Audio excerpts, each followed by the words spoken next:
Hello and welcome everyone to ZaranTech. Did you know that over 60% of global utility companies rely on SAP ISU to improve their operations and boost customer satisfaction?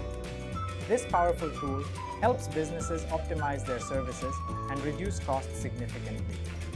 SAP ISU, or SAP Industry Solution for Utilities, is a comprehensive software solution designed to help utility companies manage everything from customer accounts to billing, energy consumption tracking, and more.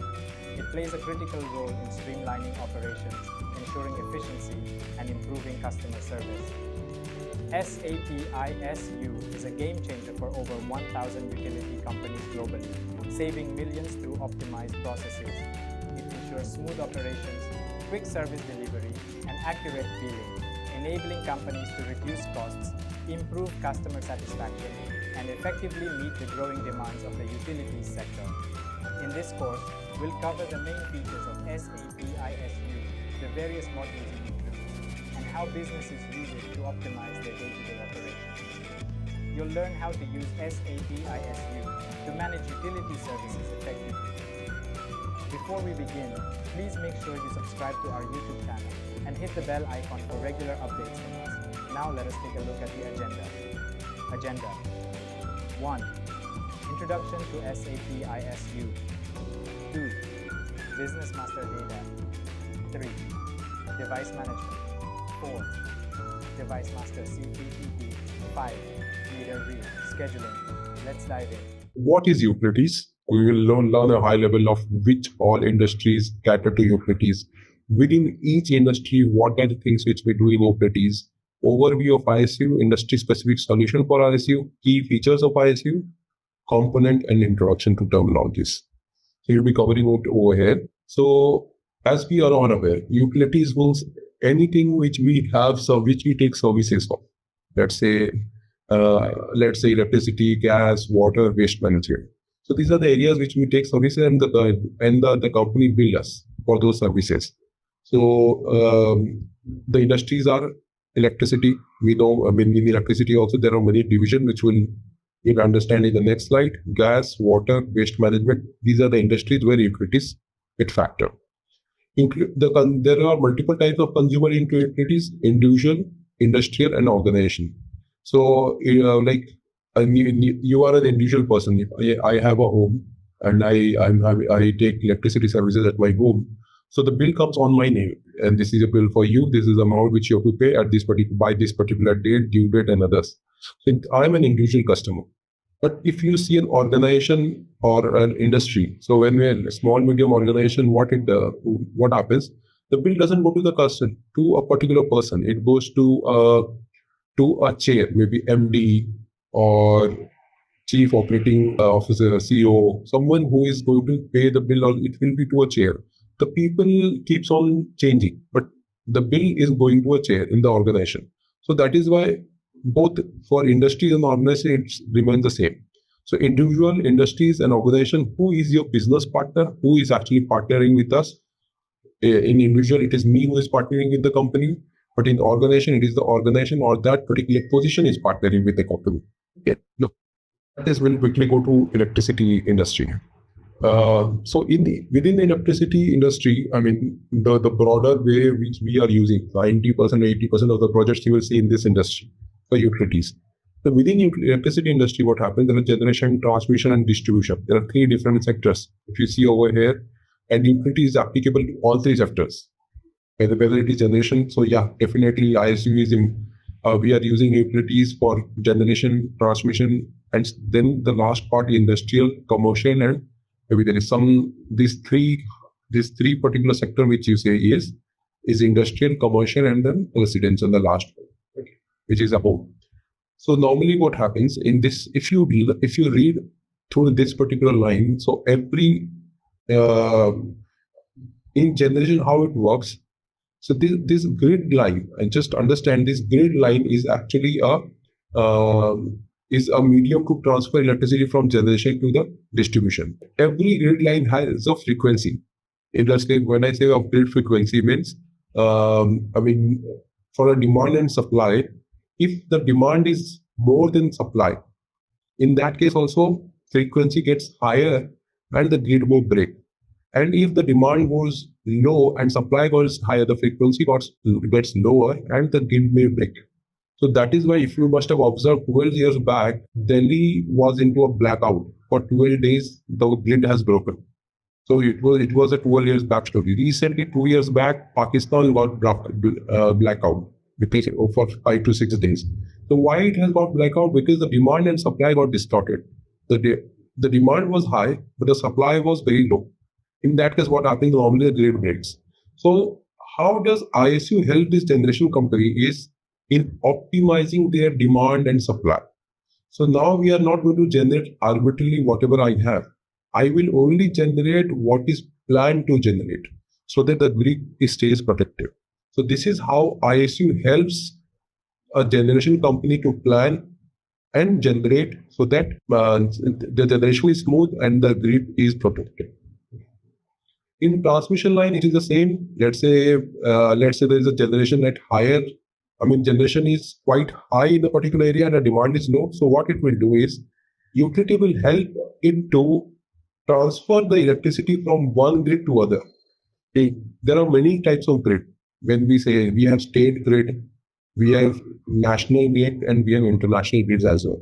So state grid, we know each state has their own grid, like Maharashtra or West Bengal or everything. If you must see, they have their own grid. You must have understood the name as Gridco, West Bengal grid, or maybe Maharashtra grid.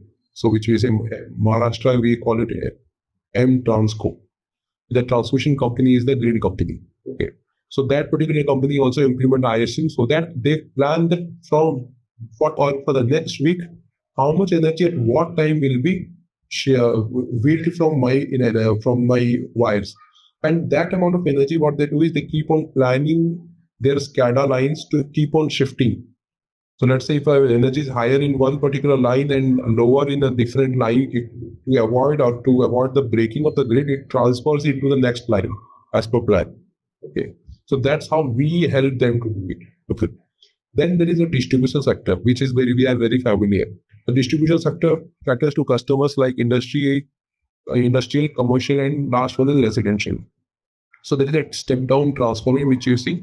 So there are two types of transformer. In the left-hand side, the red, there is a transformer, we call it step-up. And the right-hand side, in green, we call it step-down. So these two step-up transformer raises the voltage so that energy gets transferred. If in a low voltage, energy cannot get transferred, because of which we have two different substations. You must have seen in every region, in your home, nearby your home, you must also have seen a substation.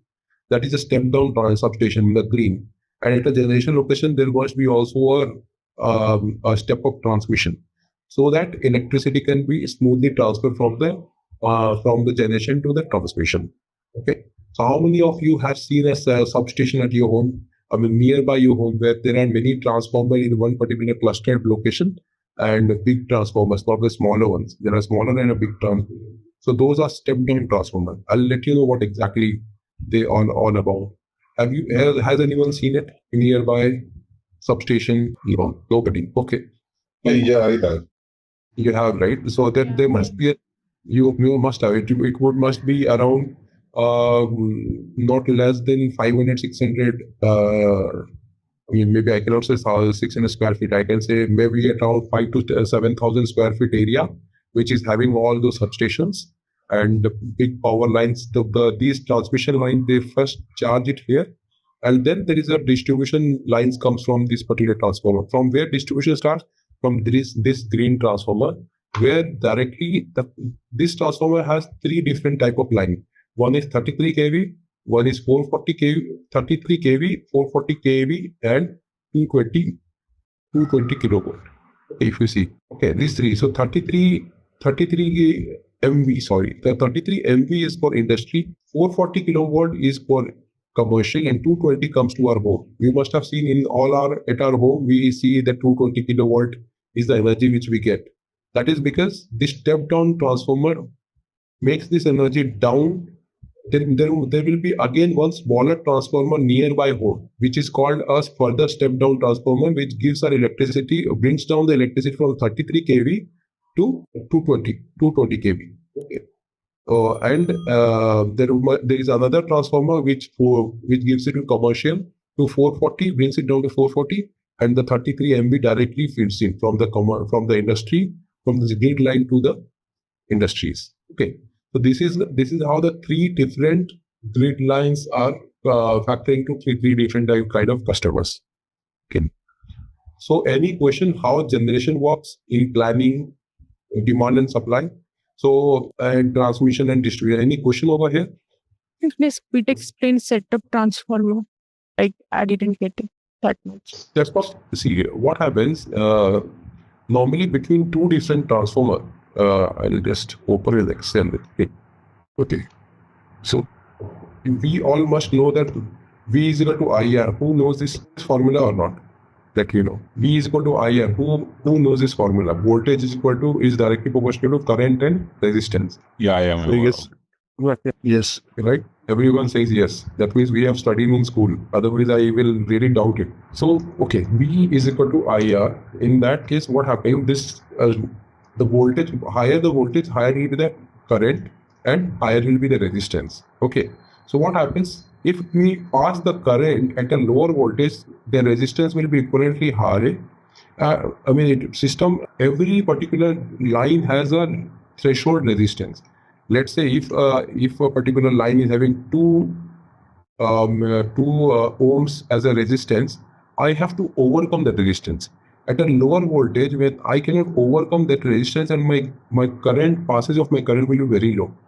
So in that case, to overcome that resistance, I have to make the voltage very high. And to make the voltage high, I have to bring up a step-up transformer. Step-up means it increases the voltage at this level.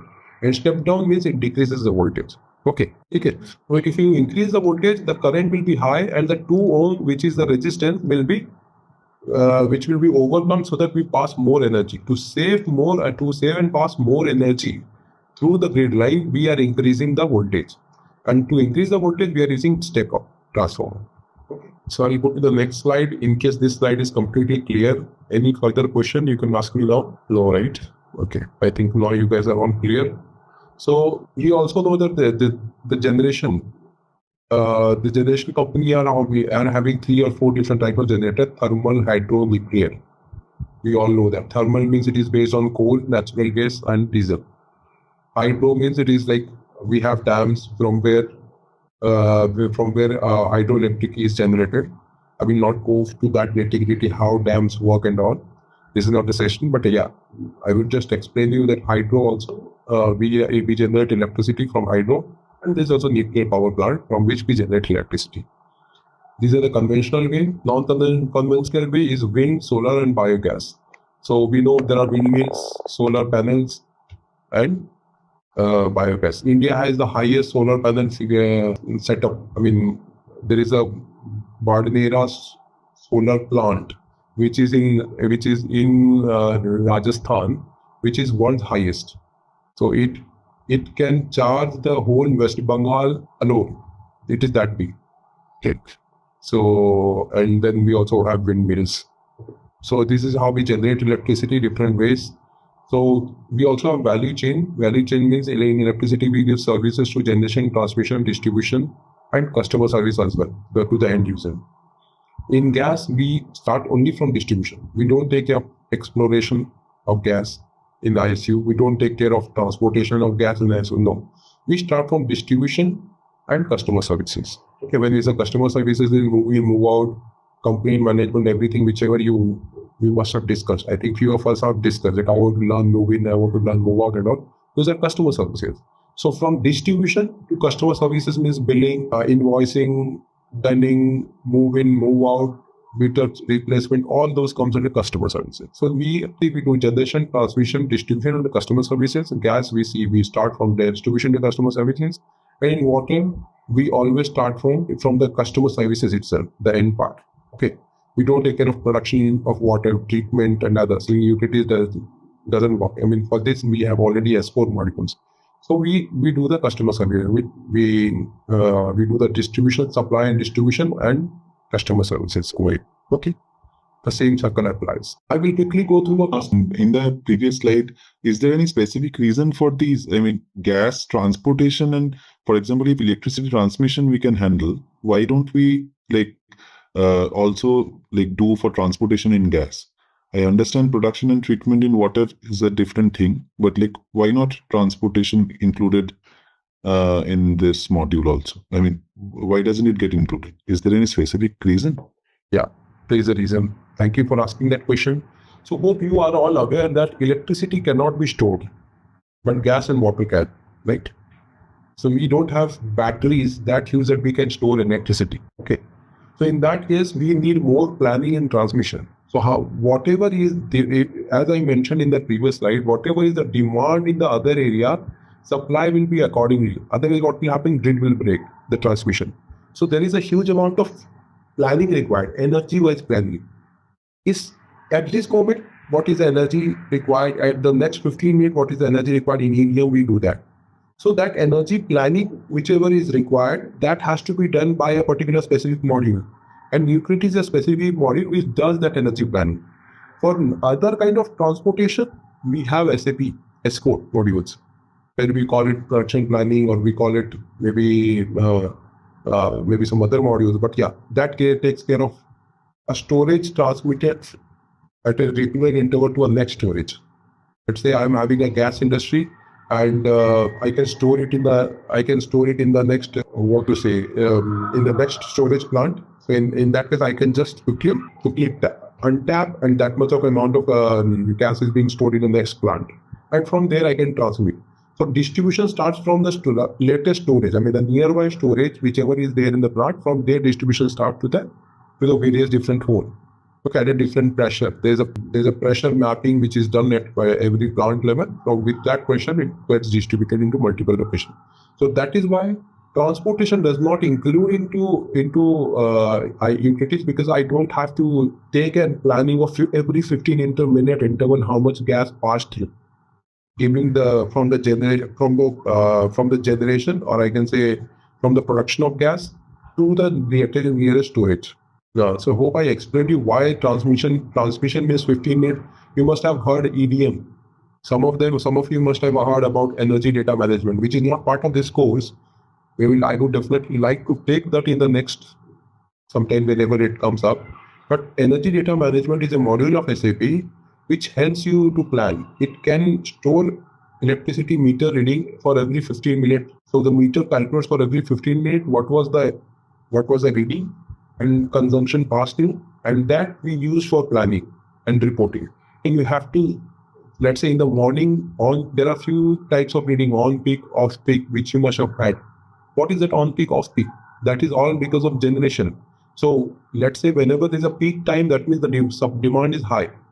And generation company, generation company, how it works. It's coal. Let's say I have a coal generator, thermal generator. When I charge coal, it takes 2 to 3 days for me to charge the coal power plant to a particular temperature, and it keeps on running. It keeps on generating electricity. It doesn't stop.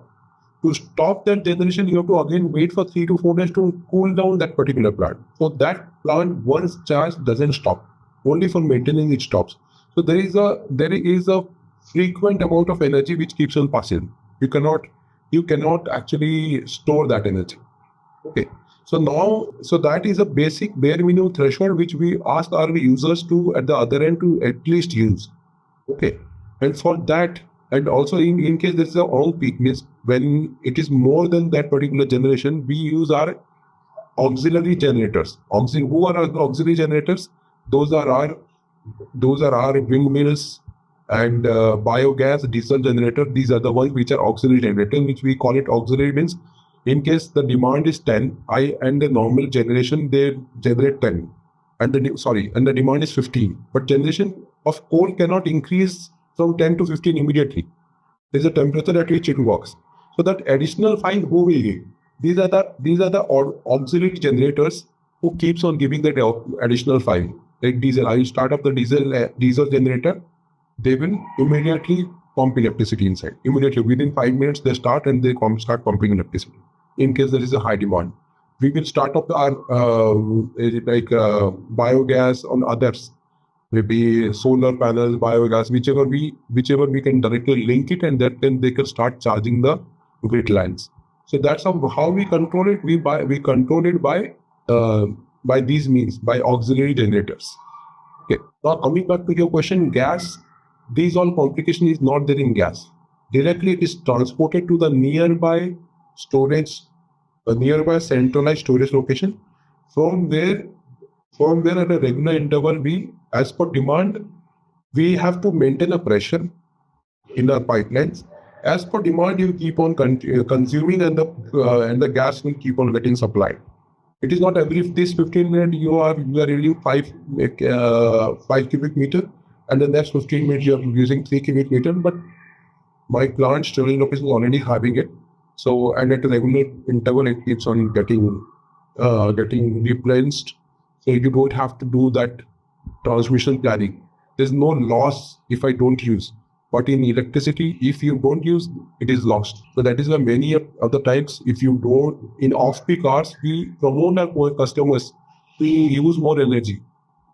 What do you mean by off-peak? In India, there are sometimes off-peak in the night where we ask that user to use more energy free of cost. There are many industries who get energy free of cost.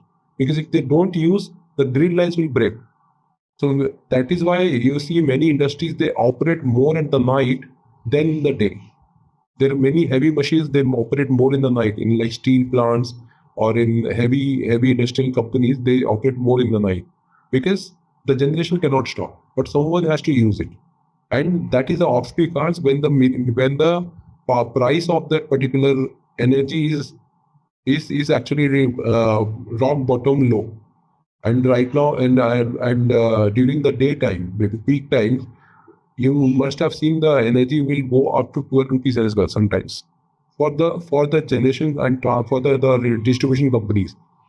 Then you understand how planning goes haywire. If it in off-peak hours, we are getting 12 rupees per hour.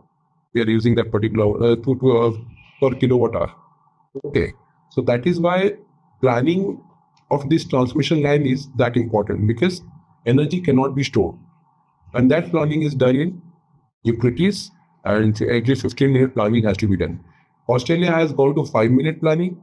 India and other country is still in 50-minute, and India is also planning in future to go to 5-minute planning, because that 15-minute is also too high a gap to plan further.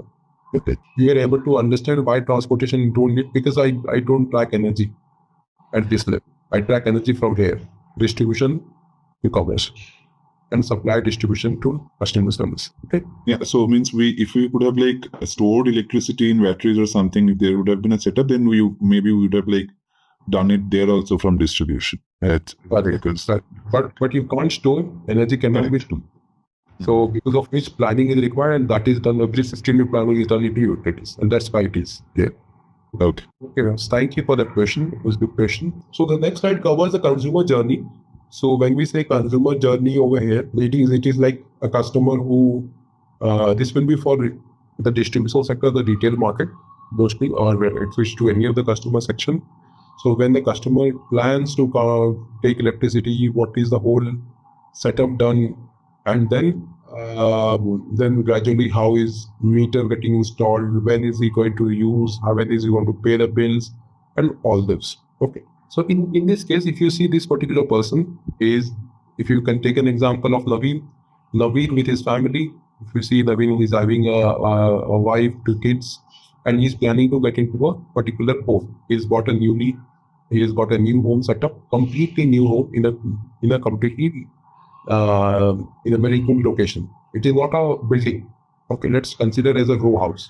So Naveen has got a row house, and he is trying to now get electricity for his row house, and is one of the and these are let's say distant row house. Okay, when he want to get electricity. So what he does, he applies for electricity business. So what do you do while applying for electricity? You go to their website. There will be a portal. Let's say West Bengal State Electricity Board has their own portal. So you go, you fill up all your form, you give your Aadhaar card, PAN card, bank account, n number of things, whatever they ask for. All those things you upload as in data, and then you submit. So post your submission, what happens to the second part? post submission, what happened? The consumer care, your form will be received by consumer care. Your consumer care will validate all the information given in the form, whether all the information is valid, you have updated it correctly or not. Okay. And then in that case, once this is particular is received and all valid, what they will do is they will pass it on for a security deposit. Then you will have to pay a security deposit. For example, 300 to 400, maybe 5,000, 10,000. I'm talking about industries, but now for us it is maybe 5 to 10,000, whatever it works. That is our security deposit. And as per that, they will pass it on to the next team. What the next team does, next team goes to the site. Okay. And at the site, they inspect the particular site and they see the length of wire, let's say to draw the wire from the nearest pillar or pole to my home, what will be the wire required, what kind of customer I am, and sorry, I missed one thing. Once this particular customer care approves, in the backend, the BMD gets created. What is BMD? Business master data, which is business partner and contract account, gets created when the customer care representative approves that particular form. Okay. So once it is done, so this is the place where BMD gets created. Okay. And then the next is TMD to be created. So to do that, the site visit person is a notification is sent to the site visit person who goes to site. He checks whether the location and the address which you have given is right or not. So to avoid duplication, let's say the same address can be given by multiple people, multiple ways. Okay, near to this school, near to that office, but both of them are same location. So to avoid that duplication, this is a guy who checks for the address, and he checks what are the capex required. Capex required means amount of wire, amount of number of tools which is required to do a site activity for this particular person. So that planning is done by the site visit person. We call it as a vigilance team who goes to site, validates everything, and then gives a report and with all location details. So once he submits this report with all this location detail, what happens? He updates the location. So the location, the tools and others. So with this location, what happens in the backend, TMD gets created. Okay, I will also discuss about TMT, technical master data, which we call it as, and connection of their device, location device, all those gets there. I mean, not device, connection of their device, location, premise, everything gets created at this particular location. Once this is the key guy who approves it, and in the backend it gets created. In case you don't understand this terminology, don't get panic, because we will discuss in very length details in the next slides. Okay, so BMD gets created at this particular location by the customer service, TMD by this guy. Once the TMD is created, what happens? He again requests for these particular whatever tools and wires or whatever he needs to do an action at the site. All those activity, all those requirement he gives to the store, and the store guys for a goods reservation. So we call it goods reservation. That okay, boss, 50-meter wire, these many tools. Please reserve it for me so that one of my engineer will come to you and then take these tools or these goods for site visit and doing an operation. Okay. So here we have given an example of pipeline band, because this is more complex than wires. Wires are simply wires, 50-meter wire. So if you see how a water industry, there is a complication. There he has to give all the bends and T's, whatever is to be done. So he will have to give that count. Otherwise that engineer has never visited the site. What to take to the site, he never knows. So this is a key link guy who gives that particular information, and accordingly in the store, this amount of goods are being reserved by the store manager. Okay. So once this amount of goods is reserved, there is a site engineer who actually visits the particular store manager and then collect this particular goods for a site visit. Okay. So he will collect this particular one, go to site and then do his installation part. So what he will do, he will draw this particular wire till the meter from the nearest pole. From in gas, from the nearest main pipeline, he will bring it till my home, okay, till my premise. But this is the guy who will never install a meter. His job is only to draw the wire or pipeline till my premise. Okay. there will be a new team or next team for meter installation, because his expertise is to draw a pipeline or wires, not installing meter. So what he will do, we will pass on in the workflow, we will pass on to the next team, which is called meter installation team or metering management team. So what this particular metering management team will do, he will capture, he will take that particular meter. There are two different type of meters, single phase, three phase meter. Maybe some of you who are working into device management must be aware of this terminology.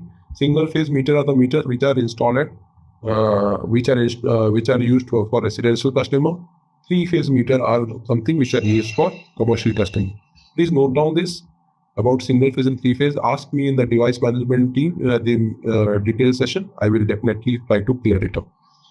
So this particular guy installs this particular meter at his premise, and once this premise is installed, the device is installed, the whole TMD is created, and now the customer is ready to move it. Okay.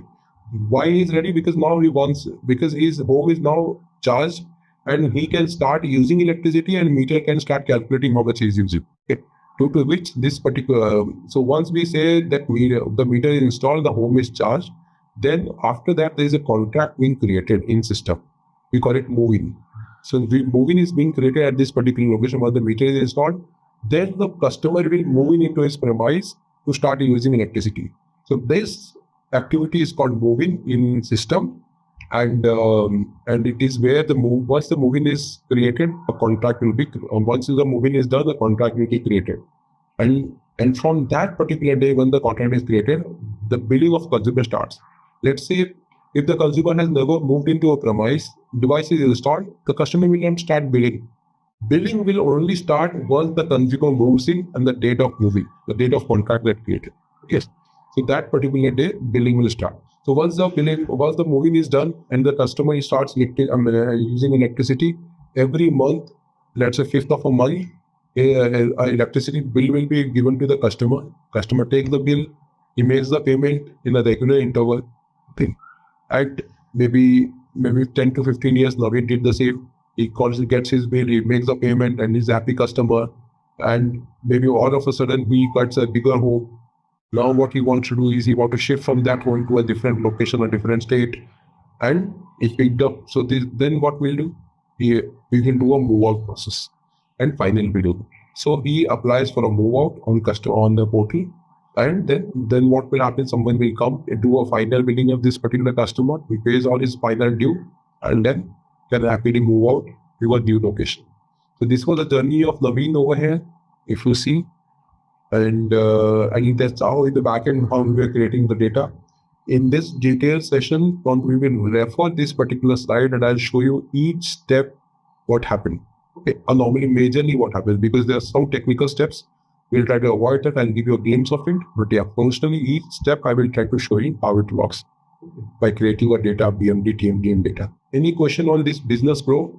This is most important. There are different processes. We call it meter to cash. You must have heard this terminology. Are you aware of meter to cash? We'll learn about it. The another scenario is, are you aware of the consumer gain or new connection process? This is the new connection process. Okay. So we completely get into a new connection on the termination process. And this is the famous process. Then there is something disconnection, reconnection, many other processes which we'll also learn due course of time. Okay. Hope you must have learned and understood about this consumer journey. Any question, anything, and take a pause. No questions? All understood? Okay, this is the next process, which is called meter to cash process. So we'll also learn about this process when we come into device management in very details. I'll quickly go through because as of now we have started the BMD TMD. My primary focus will be to explain it in the next session, BMD TMD. There is a process called device management where meter to cash process, where the meter reading order is being downloaded to a particular handle unit. Let's say if you see what is meter reading order? Meter reading order means it's a request from the utility company to the meter reader. Take these customers reading on 5th, the other set of customer reading on 6th, 7th, 8th, something like that. So those are called as meter reading orders, those requests. So a group of customers whose reading is to be taken over a common day is called meter reading order. That order is being downloaded into an instrument. We call it handheld unit or an CMRI, common meter reading instrument. Anything you can say. So a handheld unit, you must have seen every meter, a meter reader comes to your home with this device. How many of you have seen that? You can watch. Yes, I've seen it. Yeah. Yeah, I've seen it. They come, they scan your meter, and then they take the reading and go away. Right? That's how it come. So you must have observed this particular, when we download this particular meter, details, we not only download the meter serial number whose reading is to be taken, we give the complete planning to this guy. Let's say any arbitrary guy, because it's a contractual job, where a contracting company, you must have seen every alternate month a new phase, or maybe same phase for not more than 6 months. Because it's a contract wise, like electricity company contracting to someone, and that particular contracting company employs people who can go inside. So it is a very, it's a site where you don't see common faces, and so the system drives the people rather than people know that, okay, that now you have taken, if you must have seen the way he moves from home to home is always common. After your home, he will always take the next neighbor home, not the immediate front one. He will take the next train in the same row home, not the immediate the front face one or the other lane. Okay, so he will go in an order. So in utilities we define a street route and metering unit, which is, we call it as meter reading unit and street route, which is designed to guide him how to take the reading. And in that particular order only he will take the reading. Automatically system drives the next meter and the next route and next pole. Okay. And that's how a utility guides him. So once it pings that, okay, next meter is this and this is the hole, he will go just take the reading, capture the reading, come and upload it into the system. Okay, once it uploads the reading, system goes for a validation. There is something called meter reading validation which happens in the system. What is meter reading validation? Meter reading validation is something like, I will look into the history of your consumption, let's say last 1 year history, and I know that you have always been using 300 unit in a month, 350 unit, and suddenly there was a reading which shows that your meter reading is 700 or your consumption is 700.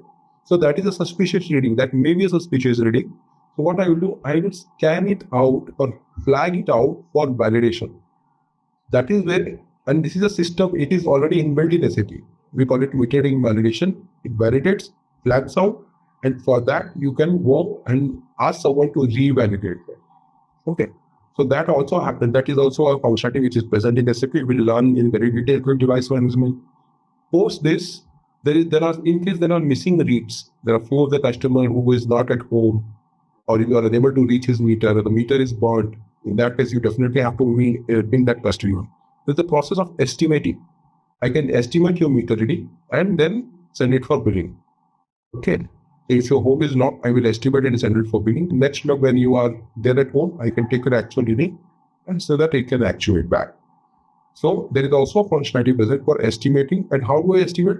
By looking into your last 3 month history, I will do an average of it and I will bill you for the next consumption. That is that simple. So that estimation is done over here by the system. And then once it is estimated, your billing and invoicing is done. The bill will be sent to the customer for payment. So this is called a meter to cash process of SAP. Okay, we will learn in very details in the device management section. In case you have any high-level question or any questions which you feel like it's there differently in your current organization or current projects or something like that, you can also discuss process-wise. Process-wise is a session to discuss. So because this is where you see a high-level picture. Some of you say that, okay, I don't know the high-level picture. These two are the high-level pictures which you are just. So in the second picture, right? Like you said, like the person who takes the reading, he takes the reading in a particular series, like one after the other or something. Like in the same lane, doesn't go to the opposite side of it. So what my thing is, like if the person like skips a building or like maybe like get confused or look goes to the opposite side, what will happen in that case? I mean, I don't know whether I'm being able to explain it, but like what will be the consequence if he goes to the opposite side? See, in this as I mentioned, the next meter whose reading is to be taken is being guided by the device. Okay. So say I took your reading. The next meter reading is of Avinash. I'm your neighbor, and your opposite side is actually Ibisomia. So in that case, what will happen is it will always ping his meter number. And when I go to the opposite one, I cannot tally that meter number. I cannot just, if I have a meter, I cannot just blindly take your reading. I have to tally it. And it will say, oh, this is not the number. Then I have to go to the next area, the opposite side. I will capture only that readings and go to the next one. In case there is a new home built between two of your home and a meter is serial number, a meter is installed, what I will do is I will search. There is a search button for that serial. I go, okay, this is not ping, but it is the next home. I will search and then enter the meter reading and go and put a note. There is also a note which can be put, this meter is not available in the route, so that someone from the backend team will put it into the next route. Okay, maintain it into that route. But that particular person has to follow a route which is called MU, in meter reading unit. Okay. And the consequence, if you don't find, you don't demolish, you can always search and enter the reading. But that is a tedious activity. To avoid his manual time, he quickly updates and there's a streak to present to help this guy to save his time and also to validate.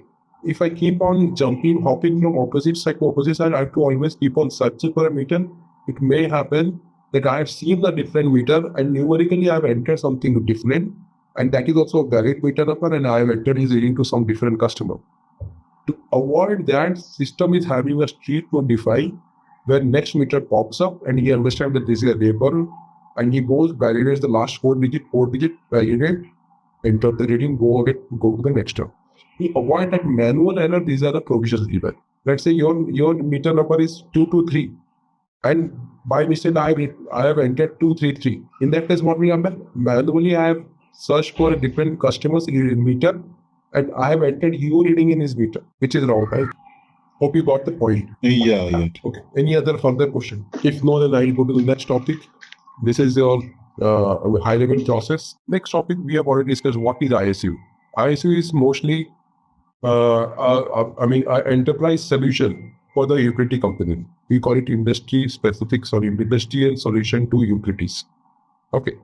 Or for utilities. So it is a comprehensive package solution for utility companies like generation, transmission, electricity, water, gas, and all. So how it helps? As we mentioned, let's say to plan the transport and to plan the transmission or to plan the generation schedules or to build a customer in the details. All of them are planning. This how it helps. It improves their it improves their output. Performance of their particular complete set. Better reporting, better planning, and others can also be done due to implementation of utilities. Correct. So that is how utility is a package solution for this enterprise. Where let's say if you are into distribution, I exactly know how much was your previous month reading, your historical reading. I know what was your historical bills. I know what will be your estimated rate. I know which meter you have. I know what is your location. So completely customer, his data, his meter, all assets, everything is entered into the system to bill a customer and to validate and report anything whichever is required. So that's how utility actually helps. ISU helps to have an enterprise solution to these kind of industries. Okay. Any question? What is ISU? If you want to add something, I'm happy to get it added here. There are different modules of SAP. Like we know billing and invoicing, energy data management, meter data management, customer experience and management, reporting, renewable energy, asset and compliance. So there are many different modules which we have or key features in SAP. So we will, in this particular session, in this particular training, we'll learn high level on billing and invoicing, meter data management and customer experience as per the course curriculum, and analytics and reporting somewhere. We'll not be covering renewable energy, we'll not be covering energy data management because these are advanced topics we can cover sometimes later. Okay. So what are the benefits? Automates manual process. As I mentioned, the manual meter reading process, it is automated. The manual billing process, automated. Your manual coupling process is automated. Everything and anything which was done manually, the complete enterprise is now automated. Only thing which we are going to work on is error. If there is an exception, you must have seen in support project, every one of you are only working on exceptions. If there is no exception, you won't have work. You're a happy child. Correct? So, because the automation itself takes, let's say if I have 50 lakh customer, 49 lakh is exception free. 49 lakh, 50,000 is exception free. That rest 50,000 which is having exception, that is why me, you and others who are sitting into this organization is to resolve, manually see what is this exception all about, manually see, resolve it, forward further edge processing. Okay. That's how utility ISU is that strong. It improves business performance and compliance. Let's say we have a strict guideline of how do we do it, and that's how it has to be done. Let's say meter reading, this is how it has to be taken. Billing, this is your calculation. You don't have to everywhere it is not cannot be manually manipulated. There is a strict schema as a rate which is already built, and that's how it can be calculated. In case you want to change the rate or any calculation, you have to take approvals from many people before doing it in the system. So, I mean, there's a strict guideline and for standards which is being followed, and that's being a part of ISU police. Okay. And it is required definitely because in this kind of business where you involve 50 lakh customer in a complete state of customer, kind of in India, you may have 1 crore of customer in many of the locations as well. If you cater or factor to that particular volume of customer, you definitely need a specific solution which is ISU utilities, and that is how it benefits us. We have already discussed about this, like generation, transmission, distribution, customer service, and billing, and what are the supporting connecting particular modules which is connected to utilities. ISU CCS, plant maintenance is well connected to our customer service. Material management is well connected to device management. Sales and distribution is similar to billing which we do. So we bill for energy. Non-energy billing is all done by sales and distribution. Let's say if I want to sell, I'm an electricity company, I want to sell my scrap to some company. So I will not do it via ISU. ISU is not meant for that. For that, we have SD, sales and distribution. It will sell the scrap, it will sell anything else. If I have a company which also sells bulk, light, any material which is required for transmission, additionally, that can be done. Non-utility, non-ISU, billing is done by SD. We have FI, FICO, and FICA are both very tightly integrated. So FICA is for finance and contract accounting, which is an utility-based solution for sub-ledgering, and FI in FI is a parent ledger or your master ledger, where all the expenses or all the payments which is being done into the utilities is at the end of the day transferred to the main ledger, which is FI. And also we have customer relationship management, which we are working on. So utilities is not only a solution for power and generation utilities. It is also very tightly integrated into the existing modules. So utility, it is very famously said that utility is very well set up on the S4 or on the generic S4 modules like PM, MM, SD, FI, and others. And they have very strong integration with it, reporting elements. Hope you understood. There's a strong relationship. You have modules like DM, billing, FICA, and other. It is also very strongly connected to other modules as well. And we will also discuss about this in the detailed training. We also have industry challenges. We know there are regulators day in, day out. The regulatory keeps on changing their rules, guidelines, and others. Like customer demand is increasing, and also the sustainability part. When we say 10, 20 years, 10, 15 years back, you must have seen the power output was very normal in any sector. But right now, you are completely non-bearable to power outage. You don't see power outage in your location. That's why, because you have a very good, a strong planning system called utilities, or similar to utilities, we have many competitors. Why do we need ERP solution to utilities? To do a good amount of demand and supply, so that I don't lose energy and I don't, which gets unbilled. So the purpose is, let's say, if you don't use it in the right grid, that goes unbilled. And some other place, there are some customers who are having outage, and somewhere where it is higher, they are unbilled. So to integrate all of it, there's an ERP solution which has come up, and that solution helps you currently how you are. I mean, you have zero outage. But there are many locations which is less than 0.5% of outage, or 30 minutes of outage in the whole year. Maybe I'm from Mumbai, I have never seen that in my location. So maybe for you, I think it may be less than 10, 20 hours in a year. So that, I mean, how it has come, it is because of utilities as an ERP solution which has come up. It is doing the complete demand supply planning. It is bringing you out of the manual error. It is planning it is redefining the planning of any maintenance activity getting inside. Let's say there is a particular transformer which is deteriorating which is there for last 10-15 years, and there is a depreciation going in its maintenance. So what will happen? The system will automatically prompt you to replace that particular transformer or replace a particular meter. So those are prompt preventive maintenance is also done by system, because which you always see a seamless experience of having energy at your home now, just because of this particular solution. Hope you know the advantage of SAP, why it is bringing out all this manual activity, what is the planning and demand and supply planning which we are talking about. I think you are gradually understanding in this particular session why is SAP required and what is ISU doing. Correct? So how it is tightly integrated, which we just discussed, I'll just flash it because we have already discussed about this. In case you have questions, how it is integrated, I will try to explain, or we will go to the detailed session to explain. Key features and benefit of ISU, like utility is a solution of SAP's industry best practice, and we know why it is industry best practice, because we strongly follow the regulatory. We can easily tweak the billing of a customers. I mean, it is configurable and also authorized. It cannot happen that any arbitrary guy goes and can change the billing calculation. It happens with the authorization. Any particular person who is authorized to do that can only go change many particular locations. So that is the strength of SAP.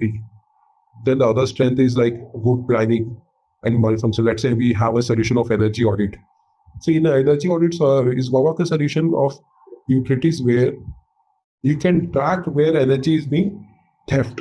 Let's say out of 10 home, one of you can maintain some theft at home. So we have an energy audit process where we can track down that, okay, he is the particular person. Within these 3 homes, there is a theft going on. So it is that strong system. And we can go, if you must have seen, the vigilance team who directly enters your home rather than your neighbor. And then he finds out that there's a meter malfunction happening here, and he will quickly penalize you. Have been found, you have been penalized. How it happens? Because of a very strong energy audit process also there. So what happens? Everyone is having meter at your home, and there's a meter at your transformer as well. So at the end of the day, system reconciles some of all this consumer meter, subtracting the transformer meter. If it is within the threshold, no energy loss. If it is below the energy threshold, that means definitely somebody has made a theft. And then I will look at the history of every customer. I see every customer who is using 300 units as in history, and using 3, and currently also this month bill was also for 300, but bill has dropped down from 500 unit to 100 unit. That means it is who is doing this. And I will directly enter home and I will try to check whether there is a problem with meter or is trying to manipulate his meter. Okay. So that's how strong it is. We call it leakage malfunction prevention, auto reconciliation, which I just mentioned. There's a reconciliation, integration with non-SAP modules. We discussed about SDPP, how device management is very tightly integrated with MM. Customer service is very tightly integrated with plant maintenance. FICO is very tightly integrated with FICA. Okay, so all modules are very tightly integrated to each other. Any tariff changes, as we discussed, there is a change in tariff by regulatory. So in that case, what happens? Any change in the tariff. So what I will do, any change in the tariff, I can quickly go change the rate or change this particular schema, and the tariff changes is being implemented. Okay, I don't have to reinvent everything to make change.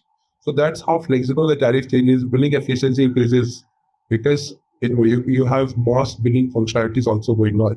the billing functionality, reporting functionality, scalability, everything increases just because of this particular solution. Hope all of you got it from this slide, how it helps. Yeah. No further question, then I'll go to the next slide.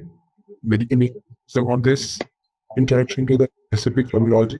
So these are the different terminology in sector you must have just for a revision. In electricity, it is generation, mining, energy trade. Sorry, any question? One question: the features that you talked about. Okay, so like, do we need to like enable them, or those features come automatically in all of the SAP implementations? Not yet. It's a features which can you name one feature which The leakage and the malfunction that you told, that it reconciles the amount of load between the.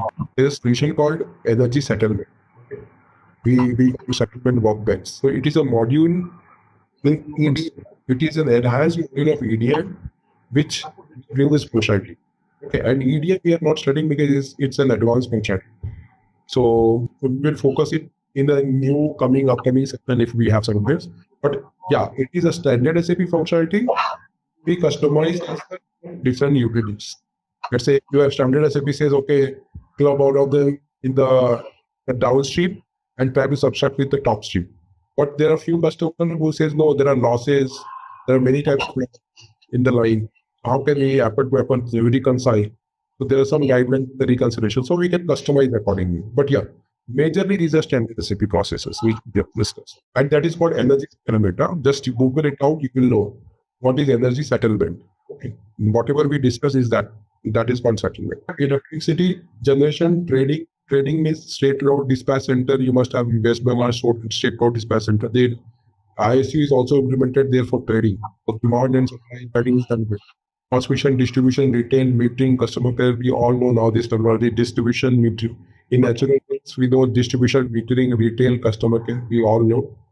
What we supply, treatment, distribution, metering, customer care. We all know. So I think you are aware of this terminologies. And we have already gone through the different ISU terminologies: connection object, business partner, contract account, device, device, person, million. With the introduction session, I think we have all gone through ISU introduction. Next is BMP creation, which we will follow. In case all of you have understood or had some question, you let me know. We'll learn about the master data. We'll start from business master data. At this particular time, we'll learn this particular slide, which is a consumer gain. So this particular slide we are going to learn in very details. When is a business master data created, how it is created, technical master data, how it is created, movie when it is done, device for how it is installed. So this whole flow we will be doing. Could you please explain the estimation process? Like if have a zero consumptions before 3 months, then in the next month there is some consumption. So in estimation there will be zero or like something else. So there are two different type of estimation. One is standard. SAP is having a code for estimation, and custom code you can also write for estimation. Okay, we'll learn both of them in this training sessions. But you'll start from BMT. Day after we'll learn in details about its estimation as well. So standard how it does. Are you well was with SAP?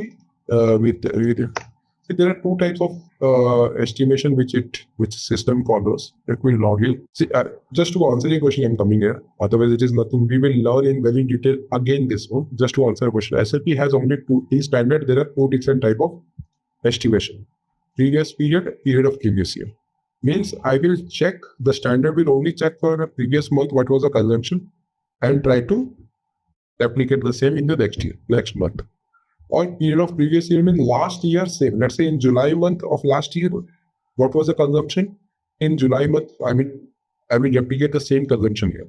Because India is a country where month on month the temperature changes. February is not same as March. February is cold and March is drastically hot. So your consumption pattern will definitely increase. So taking previous month consumption as a reference may give me a wrong result. So I will always take previous year's same month reading. Or it depends on the utility. I mean, how your customer says, no, take previous month, I will take previous month or previous year reading. So this is how standard does it. Okay. As you mentioned, if it is last month is 0, it will take 0 because it's a blunt system. So that is why to avoid this kind of zeros or incorrect simply taking 1 month reading, what system does, we can customize it to take average of last 6 months. Okay. Or we can take last 6 months valid reading. If let's say 0 is a valid 0, it may be a 0 for next month. So how we know that it is valid? Somebody writes a note. Every reading can be written with a note. Nobody at site, premise, vacant, something like so that we know this is a valid 0. And if next month also it is a 0, we'll actually estimate it is 0 unless we get an actual reading. So there will be a day when we'll get actual reading, and from that we can actuate. Hope you got it. Yeah. Thank you. We'll learn this again. For others, we'll learn this again. Just it was a question. I tried to answer. Any other question which you have from the introduction session? In case no, I will try to complete the DMD part. Hope every one of you have got this access to this system. So business master data has two different components. When we mentioned that this customer service agent has the customer's phone. So, and he has customer address, PAN card, Aadhaar card, telephone number, and all other details. So how and where do we capture those details? I will show you in the business partner. We will cover a business partner and Sarva will cover others. So the TCO to create a business partner is FPP1. Many of you are aware. So this is what we are talking about: person, organization, and group. So person means individual person, organization means industrial, commercial, and group is a different section where few of the people who join together to take electricity. That is a group. That doesn't work in India, but many of the other countries. Previously, it used to happen when you are very remote, your industries or your homes are at a very remote location, and utility company has to build up a new grid line to go to your place. In that case, there was a group formation, but I don't think now it is applicable. Mostly, it is person or organization nowadays. So, person is individual person, organization is industrial commercial. I'll create a person right now, a business partner, Esther. His last name, sheet, country in Maharashtra.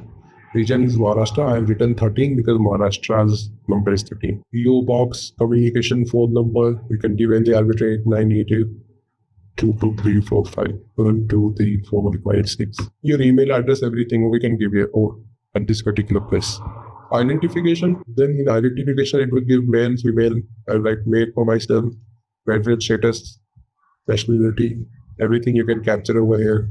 Control, DP type.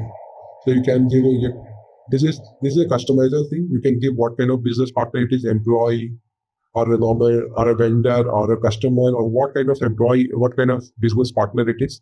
To understand whether the business partner is a customer or something else, we can give here the details of the question. In payment of transaction, you can capture his bank details. That's the bank key, which is a SWIFT code or IFSC code. Within India, it is IFSC code. If internationally is bank is an international one, we give a SWIFT code of him, country code, a bank ID, bank account number, and bank key. Everything can be captured over here, so that we can auto credit his amount from the bank account. So that can also be captured over here. Then a status of him, whether he is an archived customer or an active customer. So if you see over here, this is a customer whose all the required details, customer specific, we are capturing the particular T code, which is called as FPP1 create person. I'm trying to save it. If you see now, Jyoti is now a customer known in this organization with a customer, is known with a customer ID, which is 300042. Okay. So now you will always get a bill with this customer ID. The customer number or the customer number is 3042. Okay. This is how we create a business partner. Any doubt, any question, like we do. Okay. How many of you have previously created a business partner, or first time you have seen a business partner or you just created? I haven't created ever. You haven't? I have. Okay. So do one thing. Please, for the session, please create a business partner. Go through all these slides. Hope you must have these slides with you. Go through all these slides, whichever we had for introduction, and create a business partner by your own name and come to us so that we'll go. And I understood it is a hands-on session. Each one of you have got one system, one login, and we'll arbitrarily pick few people and try to ask whether you have created a data of your own. You have to guide me through the data. Okay, this is how I have created myself. the default to create a contract account is CAAY. Okay. So always, what is contract account? Contract account is nothing but the contract and account of the customer. Notepad. What is contract account? It is an account of this particular customer which has all the transactions inside. Let's say, how do you have a bank account? In your bank account, I have all the credit and debits. Okay. So similarly, in the contract account, we maintain all your bill raised, which is as a credit, as a debit, and all the payments done as a credit in an account. And it has all the history. Any penalty, any subsidy, anything which was done to you will be there maintained in this particular account. So it is not your bank account, but similar concept, because utility will raise a bill. Let's say I am raising a bill of 500 rupees to you. So in this account, it shows as a debit 500 rupees. So that you have to make a payment of 500 rupees against to nullify it as a credit. So, and let's say similarly next month it has your bill was 900 rupees with an arrear which you have not paid from the last month 500, total is 1400 rupees. So where is that all maintained? There has to be an account. So that account is of that particular customer is called contract account. Concept here, what is contract account? Contract account is the account of that customer in the utility to maintain all his transactions, debit, credit transactions in this account. So there will be one contract account for one customer, or could be multiple for one customer? See, ideally, that is called master data setup. So let's say you are a customer, you are owner of a shopping mall, you are owner of a residential home, and you are also owner of an industry, for example. It depends on the utility industry. Let's say if you are in Australia or New Zealand, they will always say one customer is one history. Okay.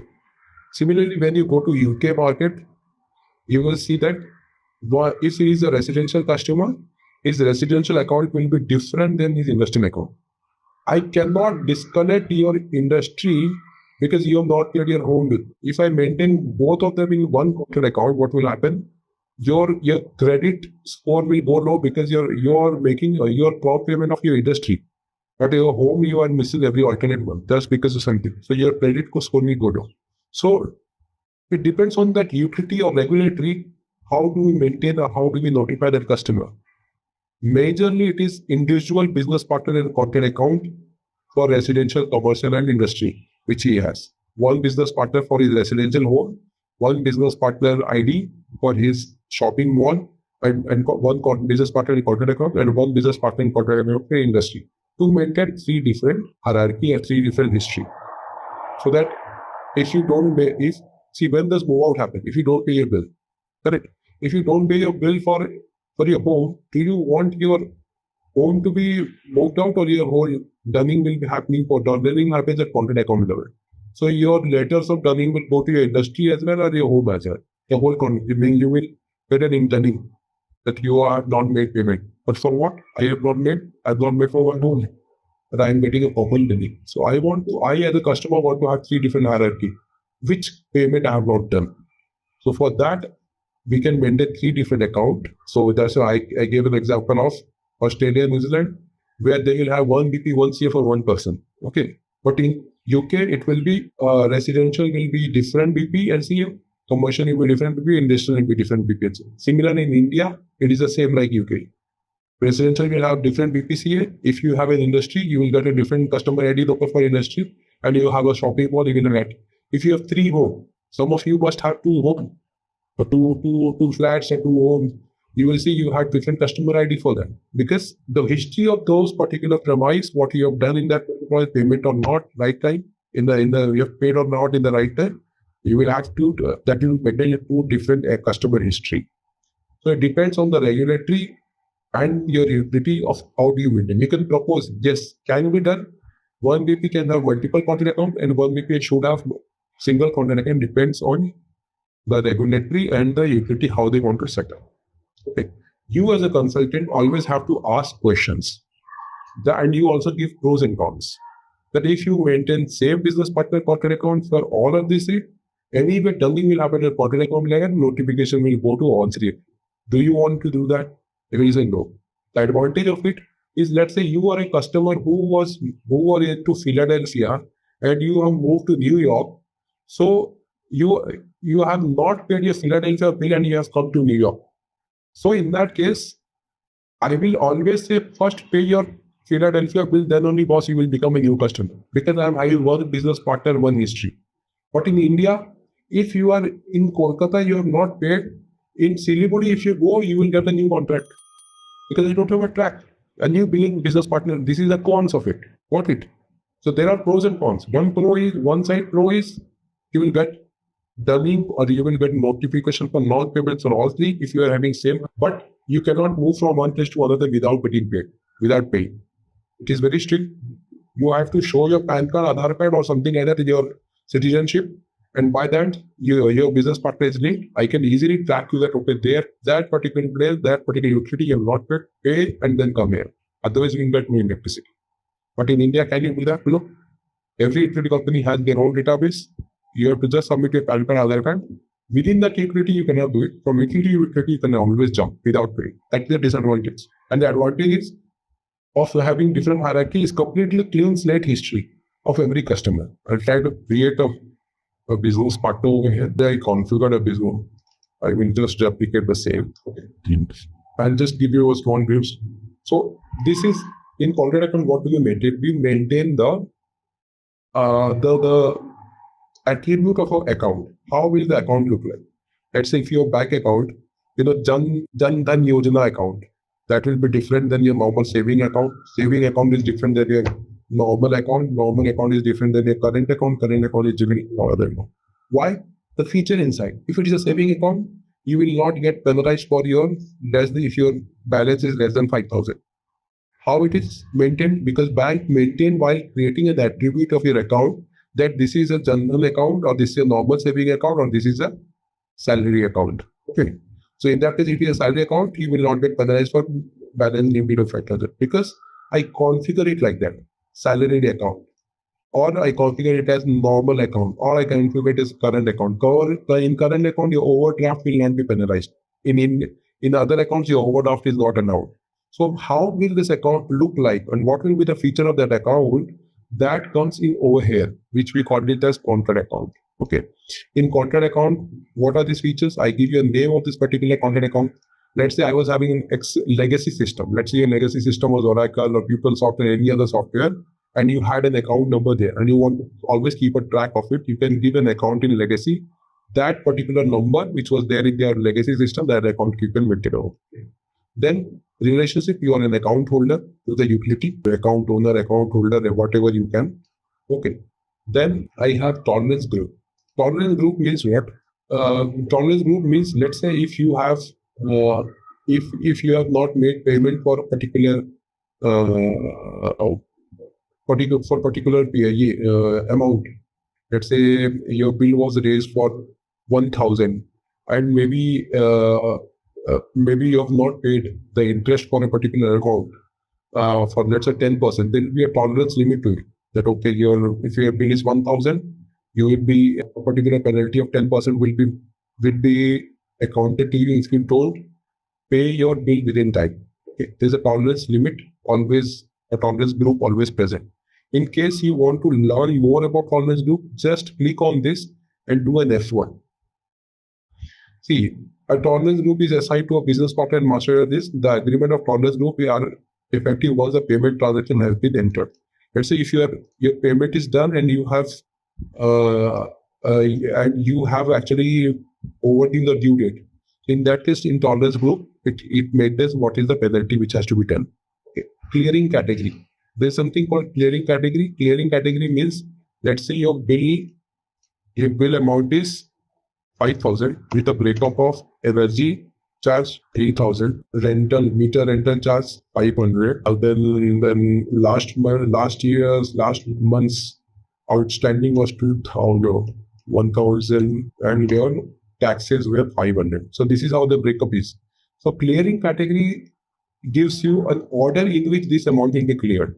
Let's say if you have made only 2,000 payment. So in some of the utility, you can always make partial payment, right? You must be aware. If you go and pay for 2,000 into your account, system will not stop you. In that case, how it will clear? In accounting, you have to always clear your amount. So in what order this particular amount will be cleared, that is given in clearing category. First, it will strike off the taxes, then it will strike off the previous month's bill, then it will strike off the rental charges, and last it will strike off this particular energy charge. So energy, because all the calculation starts from energy charge, so energy charge is the last one to get strike off. So that means this will be minus 100 credited, minus 1000 credited, minus 500 credited, 2000 done. This 3000 is still an outstanding. So the order in which the clearing happens, that is maintained in clearing category and configuration. Then we have something called currency, INR. Then we have something called invoice outsort check group. Let's say your outsort check group gives you, let's say your invoice, if you are a residential customer and your normal invoice is 5,000 per month or 10,000 per month. Suddenly, due to some error in the system, it happens that your bill was rate of 1 lakh. System will automatically outsort that because it's an erroneous bill. System gets 3 levels of check. At meter reading level, it does a validation which we just checked, we said, by looking into history of your reading. At billing level, we call it billing outsort check. At invoicing level, there's another check called invoice outsort check. It checks from the limit of every category of customer and try to give you an outsorting limit. If your bill is beyond that limit, your meter reading will be outsorted. Someone will verify the reading, the invoice, and then they will release, if he finds it is correct, he will release it for you for final billing, or he will reverse it, correct it, and repeat it. Payment terms means you must have seen the due date being calculated in every industry. So how is the due date created? Because it is linked to the payment terms. So payment term is having the configuration whether due date will be in 12 days, 15 days, 10 days. What is the date and number of days of due date? That is configured over here. Account class categorizes the class of your account. Let's say I will write it as residential. Account class nobody here not given.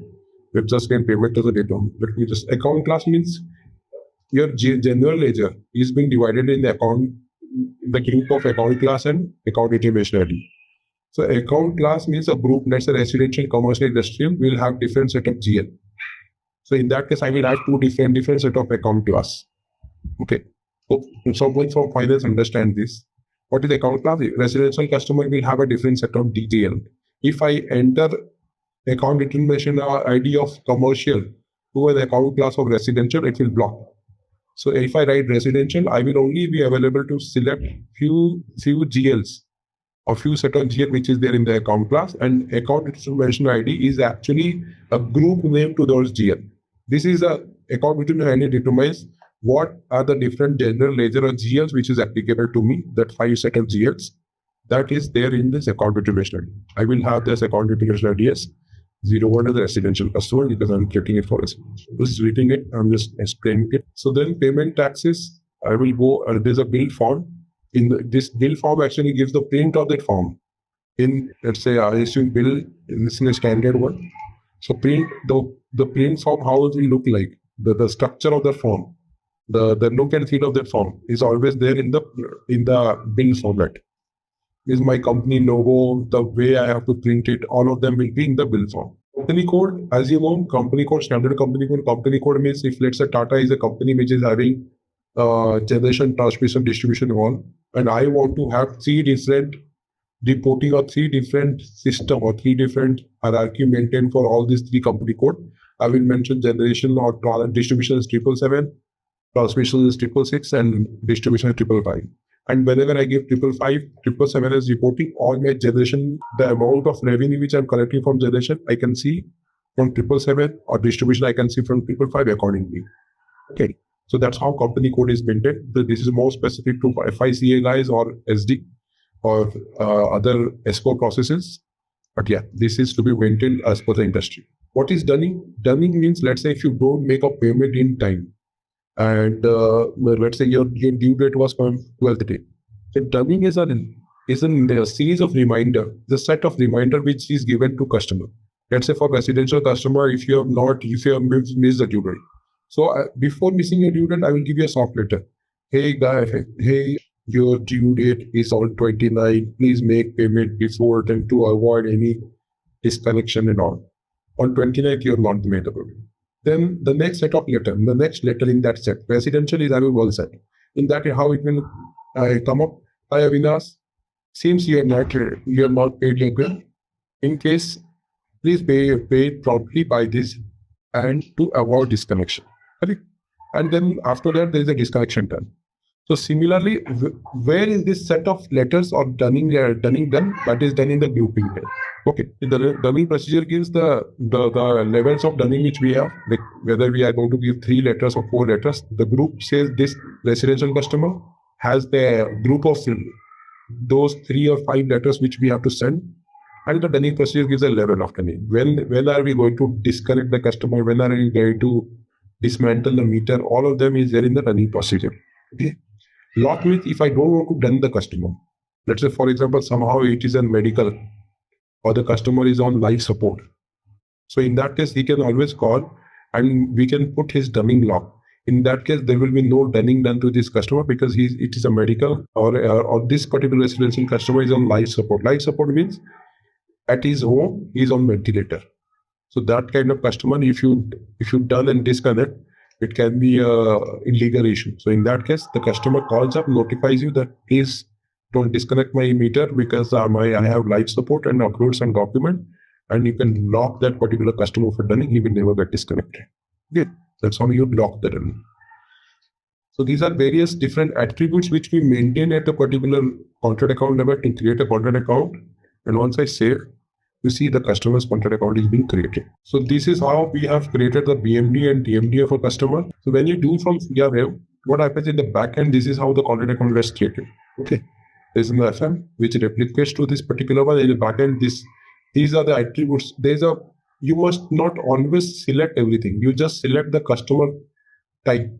If it is a residential customer in CRM, there is already predefined values there. This particular in the master data generator. So this set I have predefined for residential customers. Since you are in a support project, you are not defining it by your own. There's someone who has implemented it, has defined this, and also maintained it in a table. Okay, in that particular group. So what happens when the residential customers the data comes in? I know this is a set which I have to select and update. Okay, and I do accordingly. So that is why when you select residential, this is a set. When you select commercial, there will be another set. When you select industrial, there will be another set. And the configuration behind will be different. But this is how it works. All right, let's test your knowledge. Here's a question for you. Which key business areas does SAP ISU typically cover? Option A, only billing. Option B, only customer service. Option C, meter management, billing, and customer service. Option D, only contract management. Take a moment to think, and when you're ready, choose the correct option. Remember, each choice holds a key to unlocking the answer. Good luck. Type the correct answer in the comment section. Hey there! Want to get good at managing utilities? Our SAP ISU course is here to help. You can take it at your own pace on our platform. In this course, you'll learn all about SAP ISU. It's like a toolkit for managing utilities, from billing to customer service, helping you stay on top of things. Our course covers everything you need to know, from the basics to more advanced skills. It's made by experts who know what they're talking about. Your teachers are pros who've been doing this for years. They're here to help you learn and answer any questions you have. And don't just take our word for it. Our students love the course too. People just like you have found our course helpful. Best part, it won't break the bank.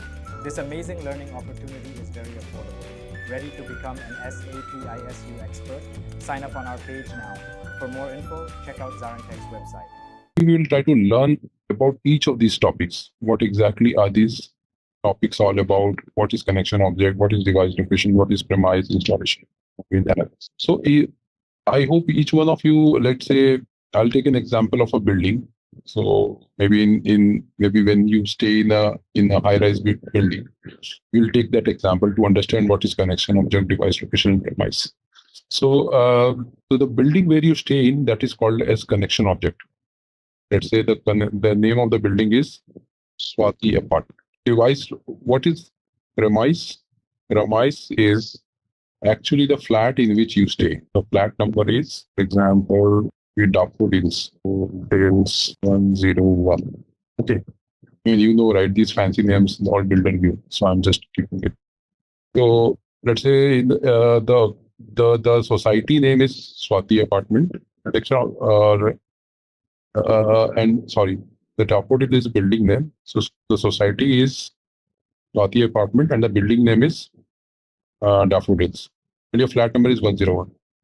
So what happens is the whole building is called as connection object in SAP. Okay. And the flat in which you stay is actually a premise. Device location is, you must have seen that in the ground floor, in each one of your whomsoever is staying in apartment. Maybe if you're staying in row house, or if you're staying in your own, some house which is individual house, then it will be a different scenario which will come later. In the high-rise building, you must see us. There is a dedicated section where the meters are being kept, right? There will be a meter room, or there will be under the staircase. People actually have meters all installed, and that particular location is called device location. How many of you have seen that in your area? I have seen it in the ground floor. In the ground floor, right? Yeah. So if you see, this is how a building look like. Okay. Each one of you will have flats. Okay. In the ground floor, there will beside the garage. You must have seen this is a device location. Okay. This is called premise. This is called device location, and the whole building is called connection object. Okay. I'll tell you why SAP has actually segregated it. Okay. There are multiple reasons. So let's say connection object is actually for a meter reader. If this is a meter reader, and you want to reach your building, you want to reach to your premise, what he will do is first he will reach to the building, and then he will understand the flat number. Okay, then if it is 101, or let's say it is 501 here, so he will say, okay, he will reach to this building and flat number. In SAP, what we do is we don't want to repeat this address again and again for every premise. Swati Apartment, Daffodils 501, Swati Apartment, Daffodils 601, Swati Apartment, Daffodils 101. SAP doesn't want to do a redundancy of data.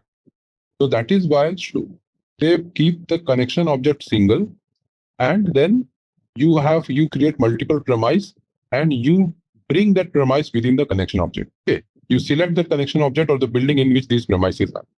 101, 201, 301, you select the building number, it will do. The connection object is, that's why the name of the building and premise is each flat. Okay. Device location is in that connection object. Where is that device location?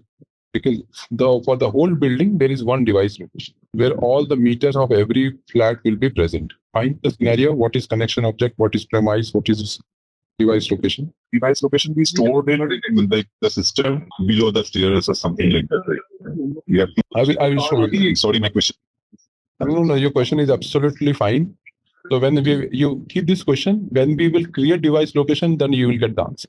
Okay. Because in device location is a free text. Okay.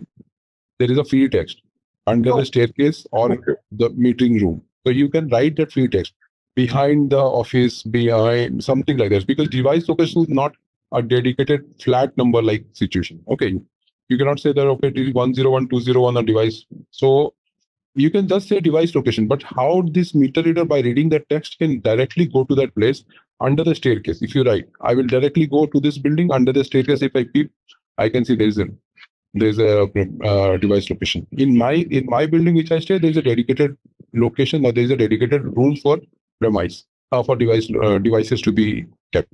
So he just asks the guard, okay, where is the device location? He can enter the device location. Correct? The meter room. And some in a row house or in an individual house, it is right in front of the house. Maybe out of your house it is being installed. Correct. So I don't have to. I'll just write in front of the house. Right. So it is a free text which has to be written. Hope this is clear. And this answer you keep it. They keep this question with you. Once we go into device location creation, you will get an answer. So let's say I don't live in an apartment, I own a single house. So in that case, I guess the premise and the connection object are same, right? I was going to ask you the question. Now you tell me what will be there. You are right. The connection object, premise, and device location all will be the same for you, right? or device location, you can add some text when you are an individual house. Okay. Right. So see, if your concept is clear, you can design the whole TMD. Got it? In future, if someone asks you, how do I create my connection object device location? You don't have to confuse people. You to just see, okay, this connection object is the building, premise is the flat, and device location is the device location where the meter is. Simple. If it is individual house, you know all three are same. If you are a double-story house and there is a rented guy in the top floor and someone in the ground floor, you know how to create it because there are two devices. The building can be connection object. There can be two premises and device location and all. Okay. So now in case you, also the advantage of it. Again, we will keep on because this is a very important concept to define your master data. So someone was asking me that, okay, why can't I have multiple contract account? So we got the concept. So how do you want your bill to be? How do you want to present or pay your bills to be, or how do you want to do the turning part as well? Today we'll learn how this premise is set up. Let's say you must have seen there is also something called installation, which is so installation is actually at a premise level. Have you seen installation? I will show you each one of you so that you know the concept why SAP has done it. Look, this is an installation. Okay. And you must have always seen installation is having one-to-one relationship with premise with a division specific. Let's say if it is an electricity division, the installation will be this installation is for electricity. For the same premise, I can have three installation. For electricity, I will have one installation. For gas, I will have another installation created, and for water, I can have another installation created. Okay.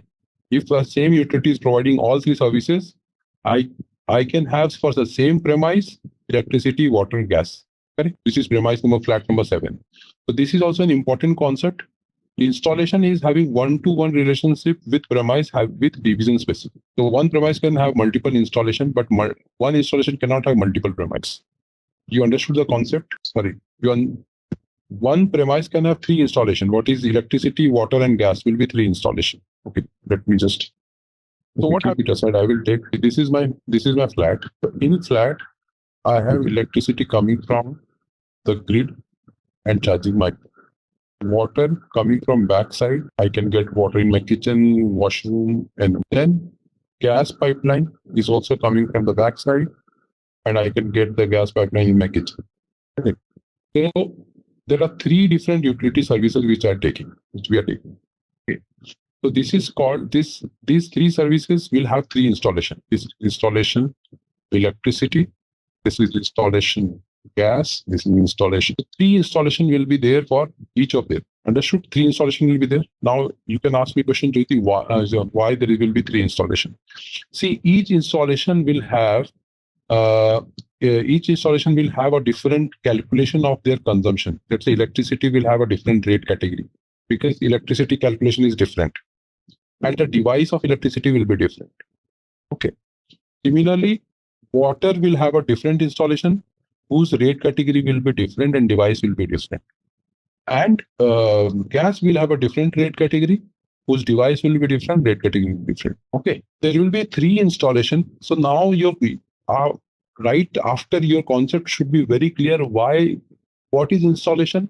Installation is a single page where you get all your billing related calculation or screen together. See, whenever I want to bill the customer, I will take the reading from the device. I know which is the rate category or the calculation with which the calculation has to be done for that particular division. And I will try to bill the customer. Similarly for gas, I will take the gas reading, which is for 0 to is gas. I will take the gas reading and bill the customer for the gas rate category. There will be a different rate category for gas. You cannot have electricity rates for electricity calculation for gas. You cannot have water calculation for gas. So that is why SAP has created installation, three different installation. Means for the same premise, I can have multiple installations. Why? Because the device will be different, calculation will be different, and the dealing will be different. Is your concept clear about connection object, premise, device location, installation? In case you have any question, anyone, this is very important. If you have question, feel free to ask me. I will be happy to clarify. Can you explain me the master data if I have electricity and water, or both from the same company, or electricity and gas both from the same company? How will this the whole master data structure look like? Maybe I mentioned you rightly. How will be the master data will look like? Just explain me how many installations, how many device location, premise, and connection. There will be there will be two division. Okay. It will depend on the rates. Different rates will be electricity and gas, and according to that, it will be billed. And so there will be two installation, right?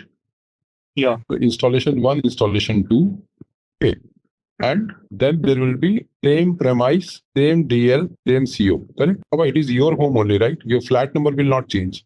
Your building name will not change. Your device location will not change. Only installation will be 3 different, because I need 3 different calculations. Otherwise, SAP must have only gone with premise. This is a premise. I have 3 meter, electricity, water, gas, and then how do I relate with the calculation? Because of which what has SAP done to segregate this calculation with individual device? It has created a concept for installation. Practically, in the one, installation doesn't lie. What lies? Premise, device location, connection object.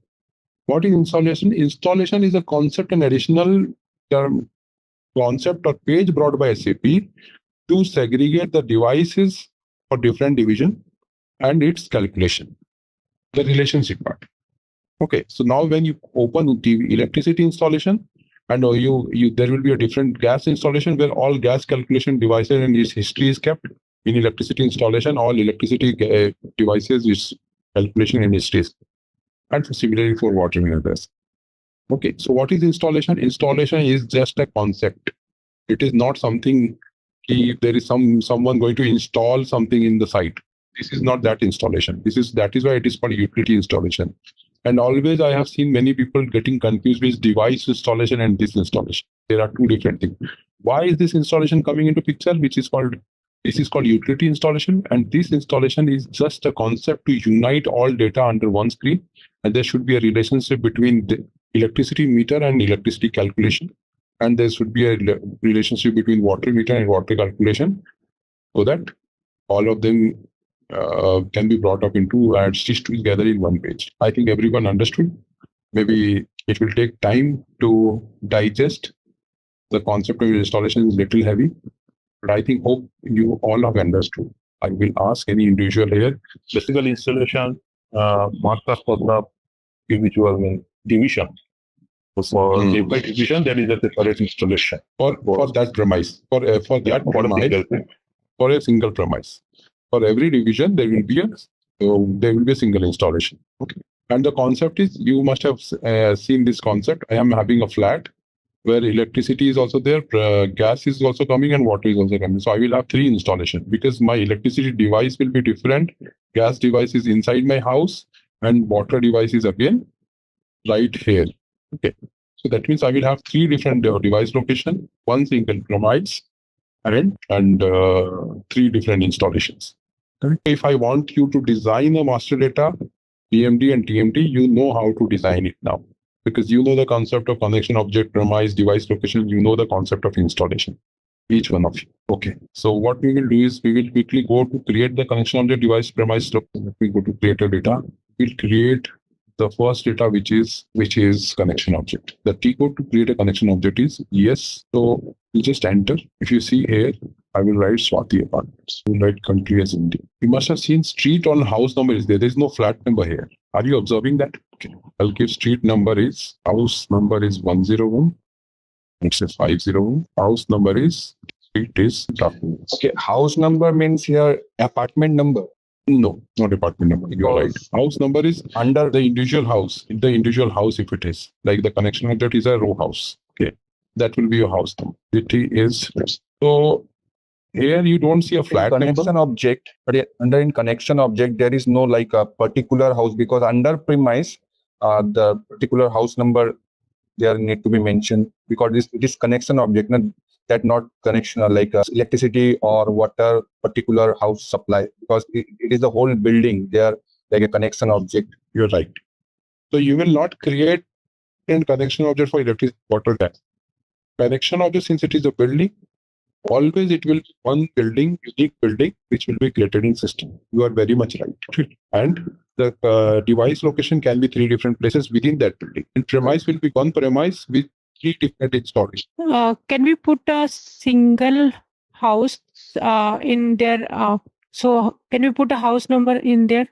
Like if there is a single house, not an apartment or flat. Okay. So in that case, if you put, let's say my house number is 72. This is a street number. Let's say street number. Can you give some example? It's like a building, apartment, something number. Let me give a street number. Is there a colony? Suvidha colony. And this is a premise flat number. This is 72. Okay. Okay. I'll give a question for a while.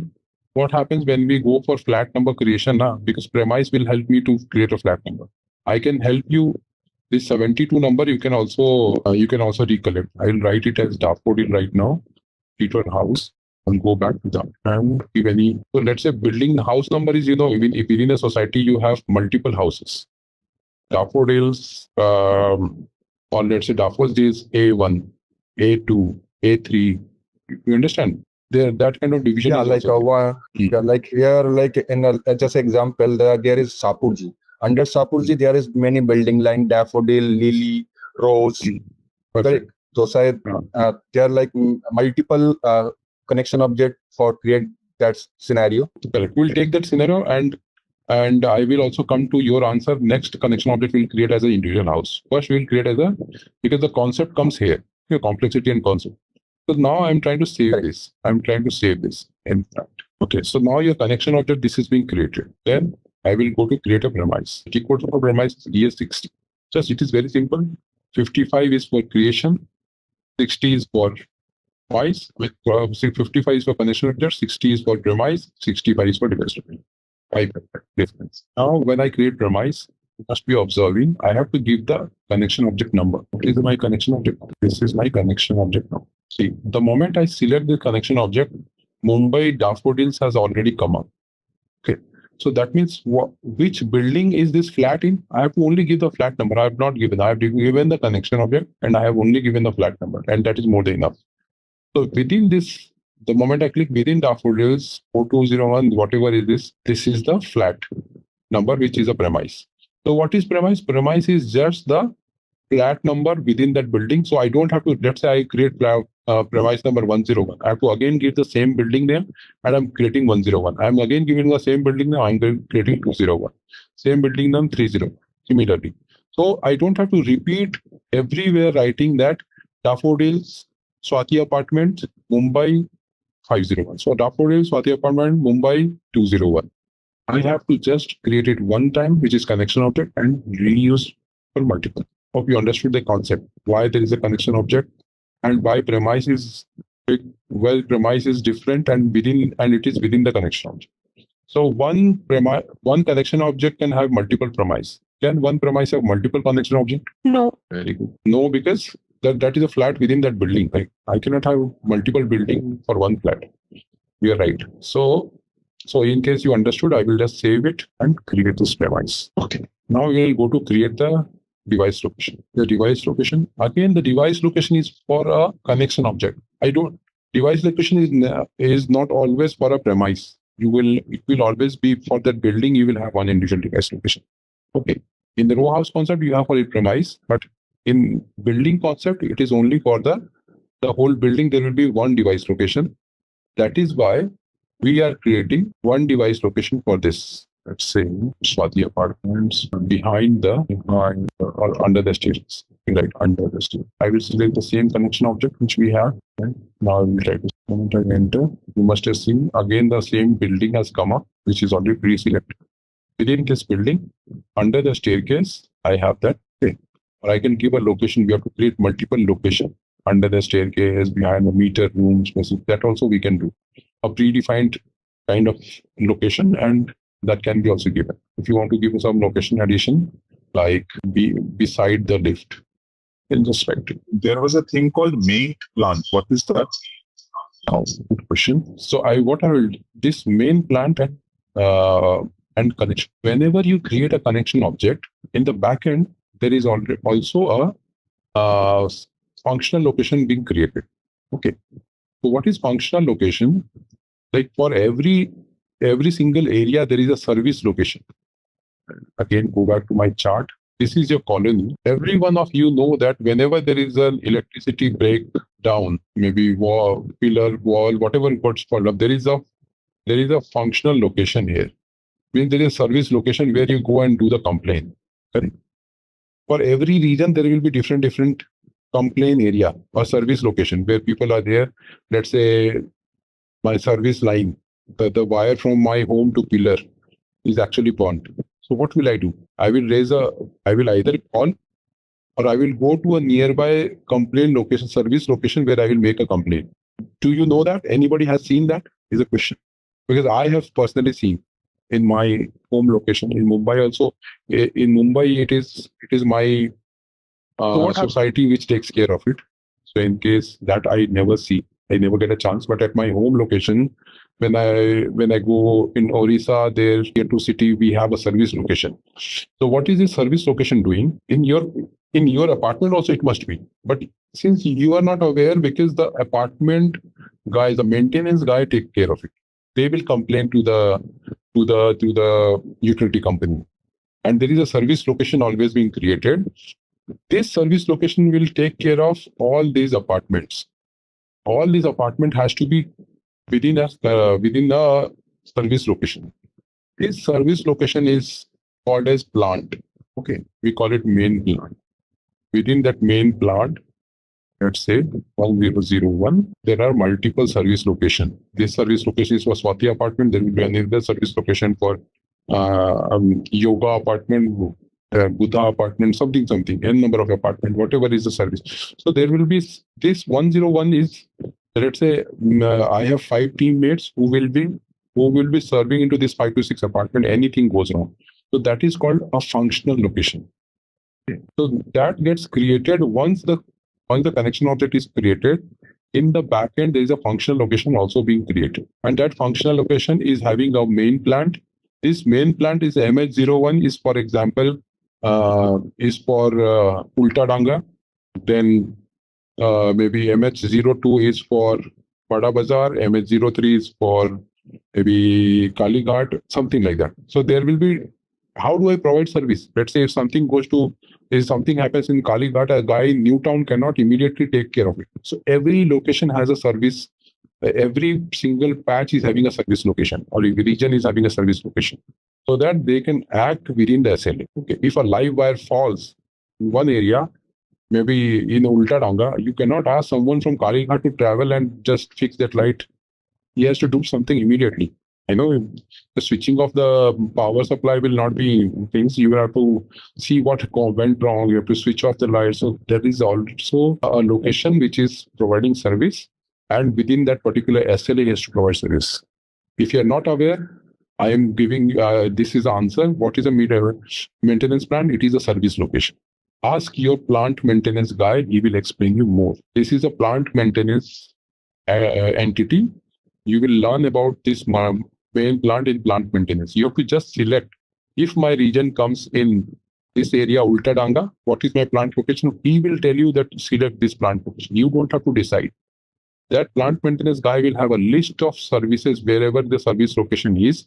He will create all the service location in his system.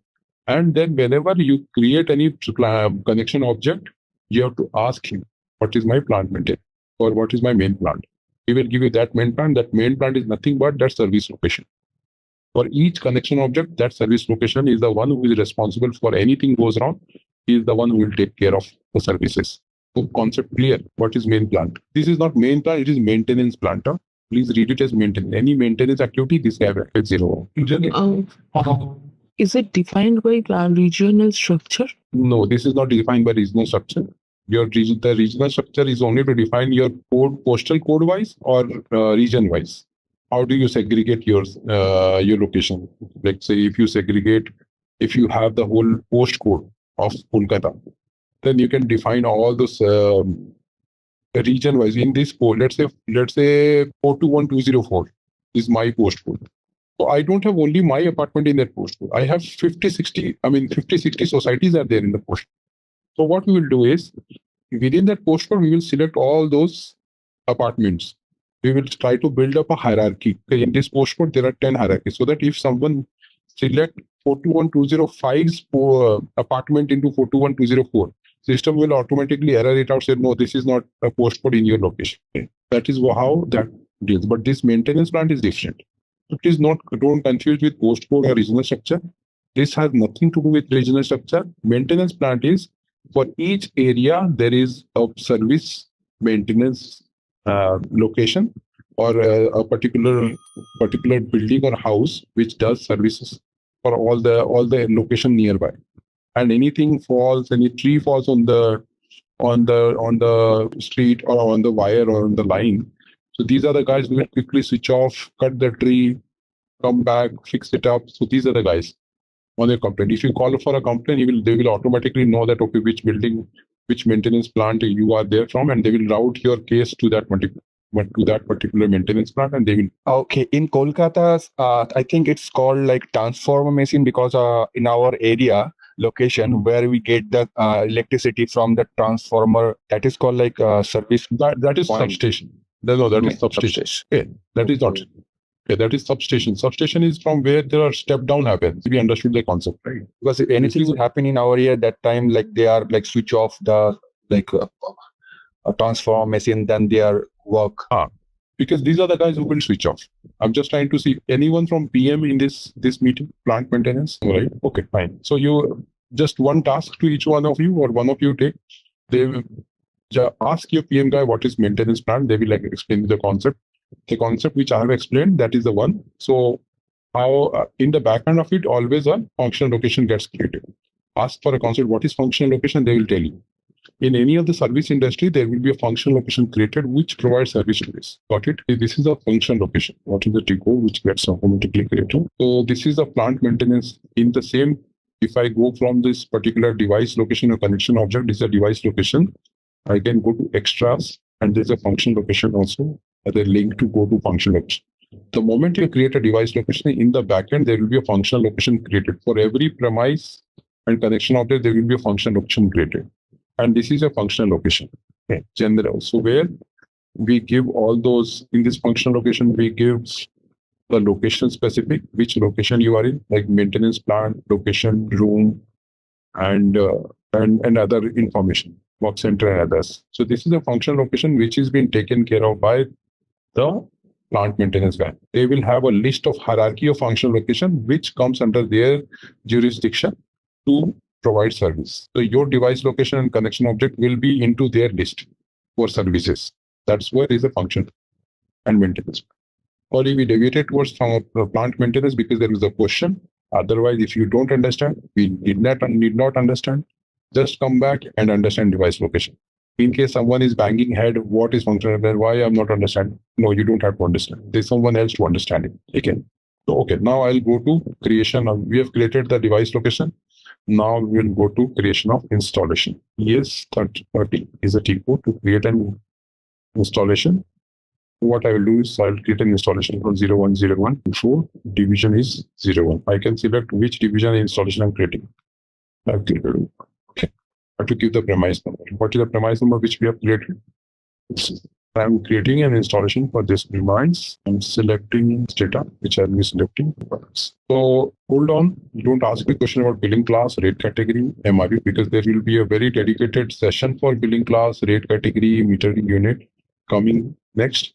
Right now, you have to just understand the installation. How do we create installation? In this installation is created for this premise for division 01, and I'm giving the billing class as 001 rate category and MRU. The moment I'm saving, done. My installation gets created. Okay. The moment I save, I can go, and this is my new installation.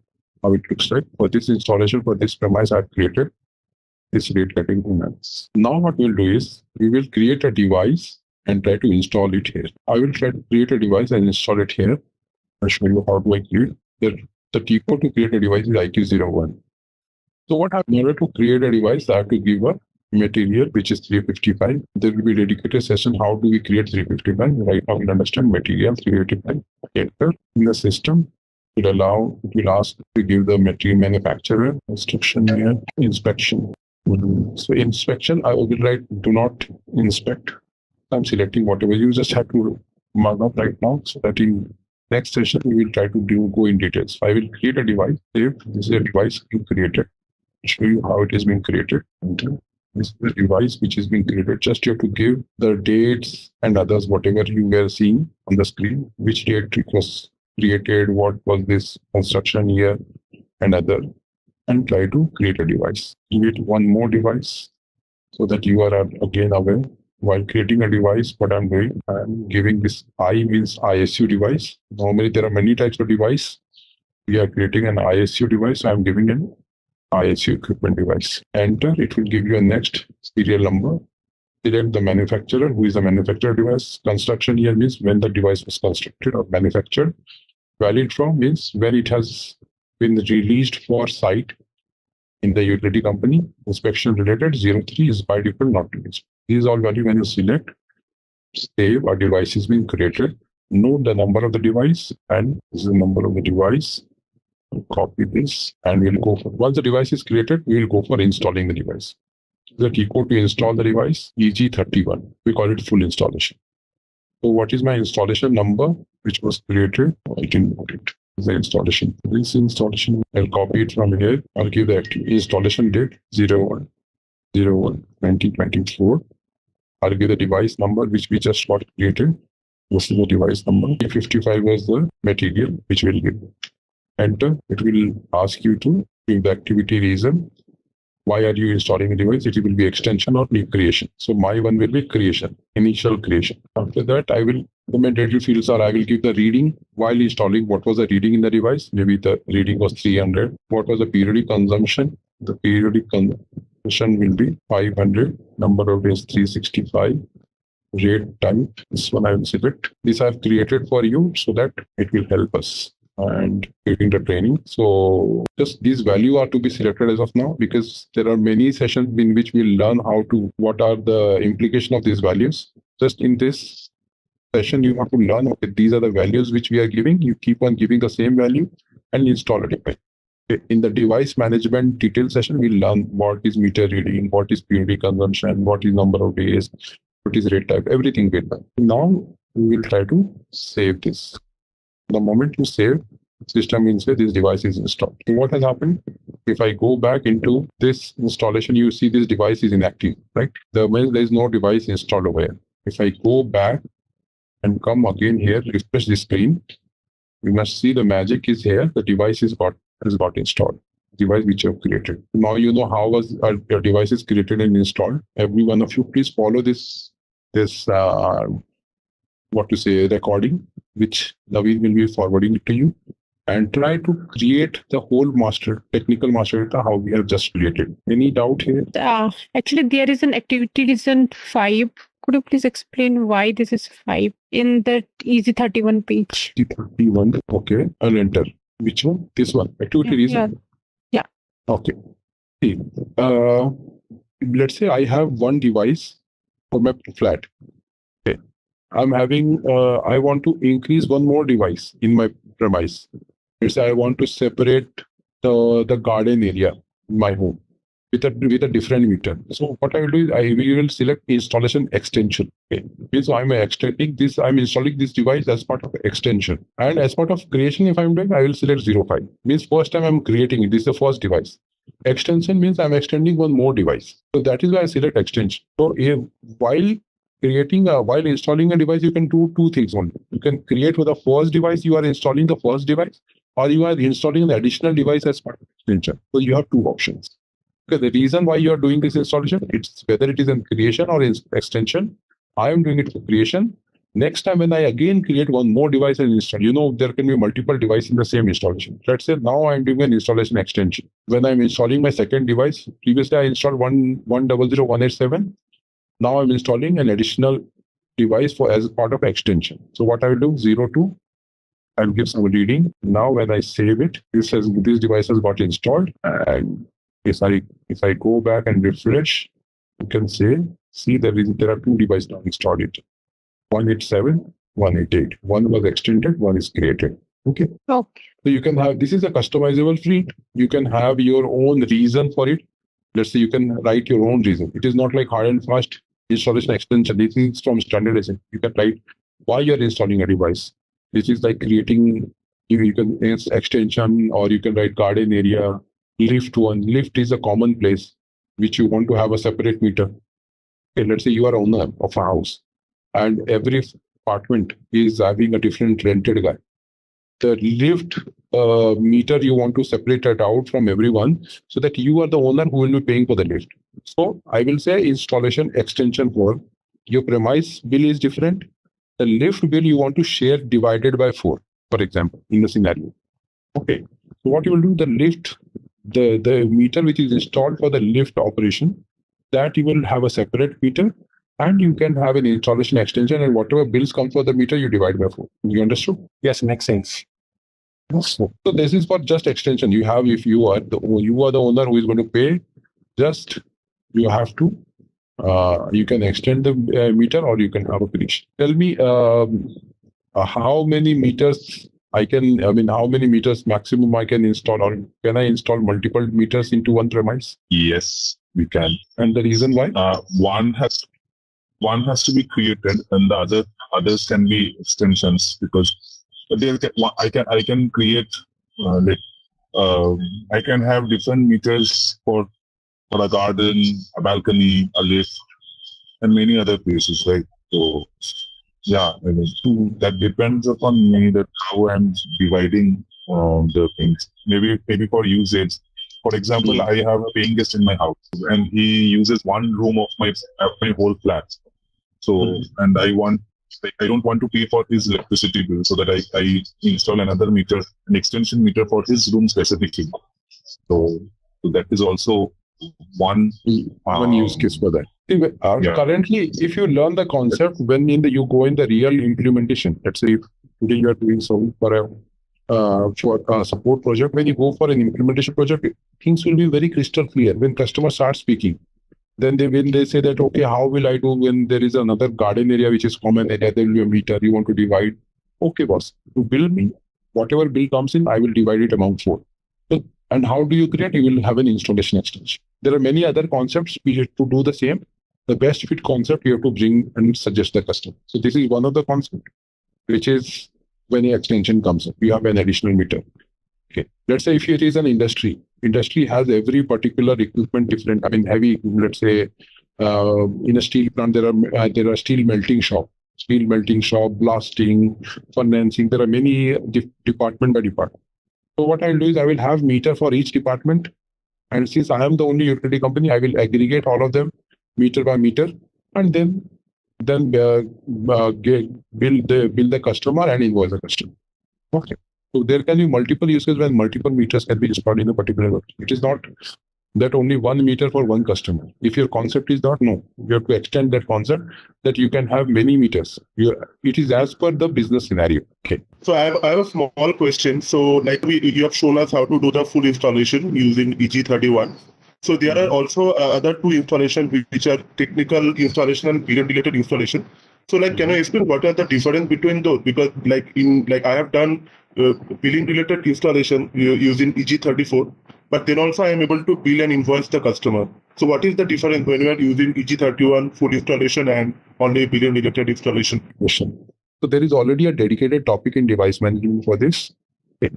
So when we learn device management, we will start device management from hopefully. So what we'll do is start learning this concept. Not immediately, day after this will come up. We'll learn device management first session 2. This is what we are going to cover. What is technical installation? What is billing related installation? What is device info record? Why is device info record used? Why is SAP has segregated the both? Why there are 2-step installation? All this concept, like you have now you know what is connection object, what is device location, what is premise, what is the others. Technically, you were not knowing before this training. I'll tell you, but you know in a very high level that, okay, premise is a flat or premise is where the electricity service. But now you know practically this is a building, flat is a premise, where is the device location, what is the usage, why do you create it, everything is clear. Similarly, we will get it clear on the fourth session. Thanks. Okay. In case there is no question, every one of you now aware of how this TMD is created. Let me go and do a moving for this customer so that contacts should be correct. Summarize the T codes that you just used, like T code for connection object, T code for premise. So ES55 is the T code for connection object creation. ES55 60 65. ES55 EG 51. This is the device which is now everything is being created. Now we'll go and moving this customer. To moving this customer, remember we have created a customer. Let me create a customer again. You can take my BP and BA. I have created one. If possible, you have created. Tell me. I've created a BP and BA. BP and CA, counted account. PA. Yeah. Okay. Content account. It's 300048 BP. 3004 now. What is the contract account for that? Contract account. I can find it. 3002313. Fine. So what we'll do is we will try to create a business partner. We'll try to move in this customer. We will try to move in Arnav in this premise daffodils. Because Arnav is now moving into this premise. So how do we do it? There is a T code called EC50E 0101-2024. I'll move you in from this date. I'll give you a contract account number. This while moving in is the partner number, which is this. Then which is this. We want to do additional installation, otherwise not The installation on. I should I to do installation. So okay. Now I'm here in the moving page. EC53 is the T code. EC50. Write it down for you. So what while this is where we are once a customer moves in, contract is created. Please repeat with me. When is the contract created? When the customer moves. Okay. This will always be in many of the interview questions or something like that. People keep on asking, but yeah, the silly answer is when the customer moves in, contract is created. And how?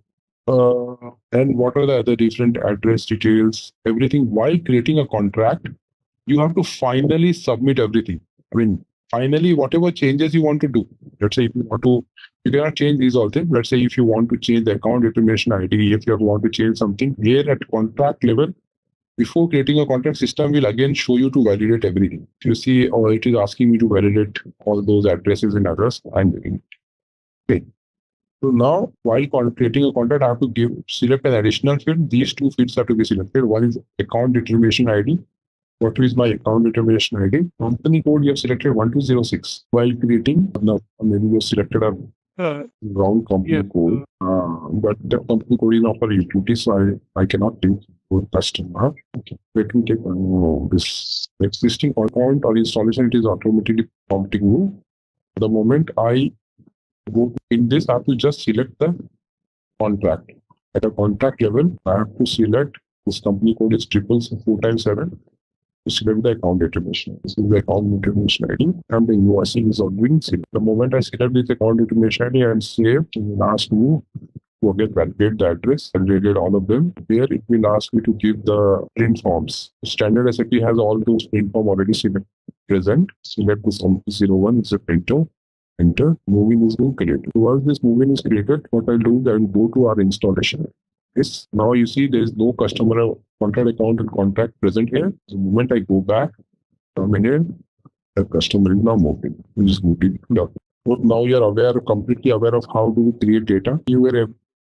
How do we create a PMD and QB? What is the business master data? What is technical master data? How do we create it? Any question, anything, you can let me know now. I will take all these questions. Anything in device, connection of this. We have completed the BMP TMD. That means if I want to move in a customer, I need to create the customer details first. Yes. That means in BP. Then only I can move in a customer to the particular installation. Correct. Always relate, SAP has come from business. Business has not come from SAP. Okay. So whenever we design an SAP, what will happen is how actually practically in the world things happen. There's a one guy called Arnab Kundu. There's one flat 501. Arnab Kundu is moving into 501. So what I have to create? First, I have to create Arnab Kundu in the system. I have to create 501 into the system. Now there is a T code to move this in and the contract is created. So this is how it happens, right? Arnab Kundu is moving into a new house with his family. He's having 2 kids, and he's moving into a family or into a premise. So he will write an application. Then people will actually create his business partner contract account session, if you remember. And then contract account, then someone will visit his home, do an inspection, come back, update his TMD details, that this is his premise location, device connection, update, all will be created. Then it will go to a device. See, if you can relate session, then the device was created. Someone will go take the device, install it at the site. So that's how you have installed. First, you have created a device, then you have installed a device. After installing a device, there was a movie. So hope everyone was able to understand this particular one. When you moved in, correct. When the customer calls up, the business partner gets created. At what time? This is a customer care service when he attends your application. Then someone goes to your site, TMD is being created by this. Someone who goes to site. He applies for all the material. Someone goes, fixes it at the site. It is a plant vendor's activity. Then there's a meter installation which has come up. Post completion of this activity, there's meter installation. If you see, there's a meter installation. Once the meter installation is done, there is a move-in. Once the move-in is done, customer starts utilizing electricity and then pays his bill. Then at a later point of time. So this is all customer journey. As per customer journey, we have actually learned the VMD TMD creation. Hope everyone is now very clear with VMD TMD. Like what is technical master data, what is connection object, what is premise, device location, device installation. Okay, what is the difference between utility installation? See, people get confused with this installation and the device installation process. So you have to call it as utility installation, and this you can call it as device installation. In case someone says installation, they are confusing. Ideally, this is installation and this is device. Simple. Device gets installed within installation. So why is the installation created? There's a device installed here which is having a specific rate category, and installation is a premise specific. So in that case, to unite all this or link all this device within, and the calculation of this consumption within a single screen, SAP has brought up concept called installation. So hope everyone is now clear what is installation, because people normally always get confused. Why is installation created? Why is within a premise division specific installation? They always confuse. At initial stage, I was also getting confused. What is this installation? It is single concept of SAP, no practical physical thing in the world, where you can unite your premise for a division, for a specific division. Within this installation, I can link, if you see, by which device is there for electricity, what is the calculation for electricity. Similarly, I will have another installation, what is the division for gas. There will be another installation, and the gas device will be linked to that installation, and the calculation of rate category, calculation of that gas will be over here, rate category. Similarly, this is how the installation concept was coming to picture. What are the tables associated with each of it? Behind all these T codes, there will definitely be some tables where those premise informations are getting stored, or connection object information. So can we get to know the table names as well? Okay. So let's start doing that. For a business partner, the table name is, again, if you go to the table 11, keep on noting. Someone, can you please note and put it in the chat at later point? For business partner, the table name is BUT000. This is a table where you store all the business partner information, whatever you have entered. What was my business partner? Business partner was 763. Once I enter 763, I can can see all the information. I will go this information like this. Other date, first name, last name, in other detail, test, city of origin, person number. This BPGID is created only when the business partner is created from CRM.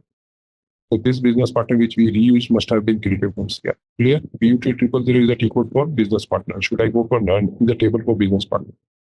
So what have next table which is for connection contract accounts. Ever is the table where we have contract account, relationship between business partner and contract account.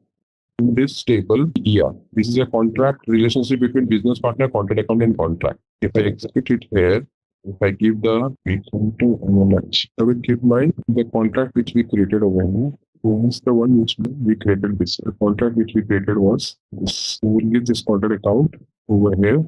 So what installation can also be called out of where, and I will get the complete relationship. There are two different contracts. The two, one is old one and one is a new one, which we just selected, right? I will just select the new one for you. This is the new one, contract 29. Let's 29. If you go down for this contract, you will see the installation number, you will see the contract account number. Whatever is the table for your installation, contract account, and contract. Then we will have table called. Has someone noted ever? Yes, both Yes. BP table and CA table. So before ever, there is another table called FKKBKP. This is the table for relationship between business partner and contract. So once you give your business partner number, which is this, the contract account will always come in. I give you a business partner number, there you will see this is the contract account. This is a business partner. The date so this is the relationship between business partners. So you know the moment you get one business partner, you will get the contract account, contract, everything. So from first table BU to 000, you go to FKKBKB. There, if you enter the business partner, you will get the contract account. Once you get the contract account, you go to the table. Ever, you get the contract installation from there. Okay. So once you have got ever, then we'll go to the table. EA and then H. E and LH is the table for, this is the table for installation. In E and LH, if I care, you get their fucking contract. The installation number in this, all those installation is number, and whatever you selected, rate, category, MRU, all these details will come out in the ENLH. There are two tables. One is called ENLH, which is for history of those activity, and there is another table called ENL. ENL is what I'm showing. ENL is having all the details which is there on the screen. So whatever you have selected on the screen, which is installation, premise, display is not just. So you have the relationship between installation and premise in ENL table. See other activity, MR control, whatever there is there on the screen, you can see over here. There are two parts of the installation. One is this part and one is this part. This is a historical part. Okay. Like timeline, the date and time wise it is divided. I mean, it has multiple entries. So EANLH is the field for the history part, and EANL is the field for all this attribute part. So if you want time zone, MR control, billing reason, to EANL. If you see MR control, service type, billing reason, whatever you see over here, all of them installation type, all comes into this screen, EANL. If I want to see what is the MRU portion and all, I will not find in this table. I have to go to another table, which is called EANLH. In this, what I will find all that history in the box. 110/2024 to this. There can be multiple lines if there are many changes. This is a rate category, this is a billing class, this is MRU. The box thing you can see over. Industry, system, temperature area, all of them will come over here. And others will come in EANL. Clear? Then I will go to another table after ENL. There's the table called in EGRH. You can enter the device number or the number, and you can put number over here. Give me all the details of the device which was installed on the 1st of January 2024. This was I'll explain you the logical device number and device management class, installation date, device location where it was installed, activity reason was creation, and the next meter was for extension and all. So you can see all those device related thing is in EGERH. Okay, so that's all about move business partner, contract account, contract, device. Okay, connection of the device. Connection object and premise is left. EVBS. EVBS is for so this is for the premise. You will get all those details of the premise. EVBS. Then E house is for device location. Okay, you have got connection object. Premise is EVBS. E house ISU is for connection object. And more, maybe somebody has noted all of them. As someone, can you please let me know? For device location, do you have a table? I'm not sure if I missed that one. No, for device location also, what you have to do is, see, there's a golden rule. I'll tell you what. Don't have to struggle. Okay, right now you have those tables as well. So let's say if I go, how do I find which connection object to which device? I'll go to device. I will double click on this. I will go to which master data is linked to this particular installation. I go to master data. This is a device. Double click on the device location. I reach over here. I press F1, and this is a technical setting. I click on this technical setting. I get team in structure. I get PGPL, dev doc. So what I'll do is any table here. It's a way to search EGP. This is the table. I'll go to the content. Will be the device location. This is the device location. So this is my device EGPLX. This is my device location. Okay. I will give you. Don't worry. I will give you one particular whole chart where you have all those table relationship. I think you must also have it. Don't you have that whole table list which is already present in the Google called as ISU tables? Because this is already present. See, this is the table. Every one of you should have this, must have this. Maybe if you are in ISU, this out. Okay. See, all the tables which are with relationship. Let's say if I go for master data, you have to see. I cannot share it. This is already present. Anyone, I will give you the link. If you see EVBS, technical master data, go to EVBS. Vestel is your premise number. E-house ISU is for connection object. Okay. Then where I go from connection object, if you see, if not was a table for function location which was created parallelly. FKK VK is a contact account. FKK VKP was the relationship between contact account and business partner. Everything is there. You don't have to struggle for that. Ever, whatever we just discussed, ENL, ENLH, just follow this table, all is sorted. You never have to remember. Even I don't remember in the back end of the mind that, okay, which table, okay, I just go follow this and again come back. For me, it is that easy. And maybe from now, it will be that easy for you. Maybe billing, which table there is billing, ERCH, ERCHZ1, ERCHC, ERCHO. You must be always hearing these tables. How they are related, you can see over here. You don't have to keep on asking the functional, please tell me the relation. Why you want to do that? You have a chart here. SAP has given a very beautiful chart. Just do this. Okay, so this side, one question I have, this is not related to this device, but like why in some CRM system we are creating any BP or BA, it's in the notation is in 32 hexadecimal code.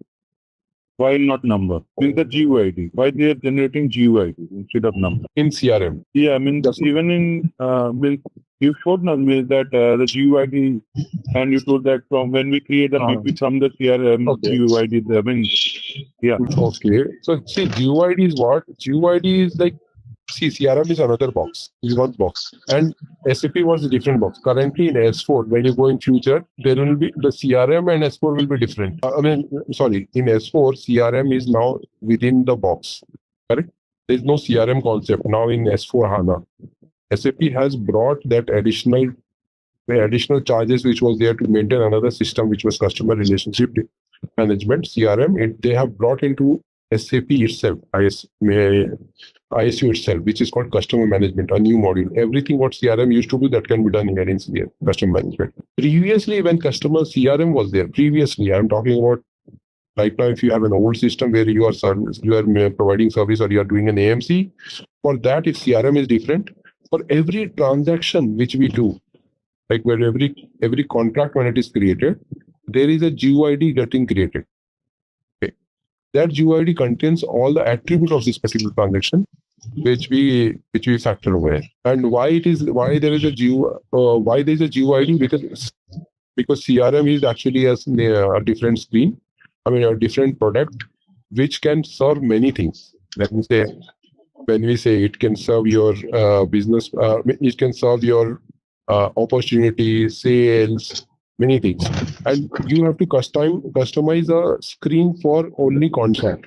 So in that case, what you do is you create a GUID where you do all those screen customization, and that GUID ID is being replicated over here. I think in future you will not need it because SAP has demolished that particular concept. No, there's no CRM now. It is all customer management within the box. Okay. I have a question, but I think it might be a very silly one. While you are giving the T codes in that particular like text box kind of a thing, right? So in some of the T codes you are writing /O, and in some of them you are writing /N. What is the difference between that /O and /N? I mean, why are we even writing something? Okay. If someone from SAP who has worked in SAP here? For opening the new window and New window. /O is /O is for the new window, and N is for in the same window you want to open a new T-code. Okay. Very good question. I will answer you. I will answer you that. Thank you. See, let's say I'm opening slash and ES32. I want to open. SAP can open only 6 sessions. Okay, maximum. Because if I open 30, 40 sessions, it will occupy all my CPU. Okay. So you as an individual will be given 6 sessions, for example, and it can be configured on a basis 4, 5, 6, 7, 21. If I want to use this session only to open AS32, if I enter SAP will, in the same screen, it will give me the new T codes. Okay, the same screen. Okay. If I open /o EG30, that's the installation screen. This screen will be like that only, and a new session will be opened, which is off for EG30. See, this screen is there itself, and a new screen is coming in. So this is /n means in the same screen, same session, you will be having the T code. The existing data will be all deleted, and will be lost, and a new screen, and the same screen will be a new. And if you /o, the existing screen will be like that, and you can open it for reference. Okay. So so /o can be used only 6 times. 5 times. Because only 5 times. Okay. Because only the first screen already present. I got it. Anything else? Thank you. Thanks. Contract account I made over there, I gave 1026 as ADID. So it was incorrect, right? So it will be 4 times 7. Right. Please select 4 times 7. Okay. That is for utility industry. It is not specific. It is being configured by S4 guys. The finance FICO guy, they configure the whole chart of account, company code, and others. So we have created 4 times 7 for utility. All right, let's test your knowledge. Here's a question for you. What is the primary purpose of the contract account in SAP ISU? Option A, to track employee contracts. Option B, to manage financial investments. Option C, to group utility services for a specific customer. Option D, to handle software licensing. Take a moment to think, and when you're ready, choose the correct option. Remember, each choice holds a key to unlocking the answer. Good luck. Type the correct answer in the comment section. Hey there! Want to get good at managing utilities? Our SAP ISU course is here to help. You can take it at your own pace on our platform. In this course, you'll learn all about SAP ISU. It's like a toolkit for managing utilities, from billing to customer service, helping you stay on top of things. Our course covers everything you need to know, from the basics to more advanced skills. It's made by experts who know what they're talking about. Your teachers are pros who've been doing this for years. They're here to help you learn and answer any questions you have. And don't just take our word for it. Our students love the course too. People just like you have found our course helpful. Best part, it won't break the bank. This amazing learning opportunity is very affordable. Ready to become an SAP ISU expert? Sign up on our page now. For more info, check out ZaranTech's website. What exactly each master data does, you are now very much aware. Then now we will try to understand about device management. We can start. You have learned to create a device. IQ01 is a T code when we create a device, and how do we create install a device? Right, everyone has understood this, isn't it? So we will learn more about device management, where we understand register group, device category, installation, CT, PT, many other attributes of it. So first of all, we will start with register. So how many of you know that there can be 3 registers? There are 2 types of customer. One is called single phase. One is called single phase. Other one is 3 phase. So there are 2 types of meter: single phase and 3 phase. So what is the difference between single phase and 3 phase?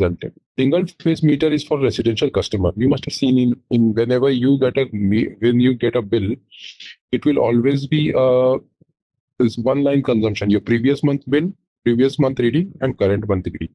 Correct. So say a single phase meter means it will have only one register, which is KWH. Okay. And 3 phase means it will have 3 registers. One is KWH, KVARH, and KVA. KVA and KVAR. So what is KWH? What is KVA and what is KVAR? Is there anyone from device management who can explain over here? That KWH means kilowatt per hour. I don't know KVA and KVARH. Yeah. Anyone else who knows this answer? KVA is kilowatt ampere. And KVARH? you're already into a project. So you must have seen this 3 type of registers, right? Or single, at least kWh register you must have seen when you are in a project. So what I will do is I will explain you each one of them. Single phase, what is single phase? Single phase means the normal residential meter. For small users, we will use single phase, and for the high volume customer, we use 3-phase meter. Okay. What is 3-phase meter? I'll explain you now. How does your meter look like? If I show you, this is how your meter. From here, there are 3 wires. Correct? Here there is a dial where you have readings 165, for example, 0.0, right? This is how your meter looks like. There is a LED over here. So what is this? So this meter will have a serial number 3737846, for example. This is a serial number which signifies the meter is installed. Meter can have one register, this is the one register which is kWh. It can have 3 registers, 1, 2, 3 dials. In your residential home, you must have only seen one dial that is glowing in front of you. But in an industry, there will be meters with 3 dial, okay, or 3 registers. So I can say, so those industrial customer will have 3 registers, and residential customer will be having 1 register. So what is a meter?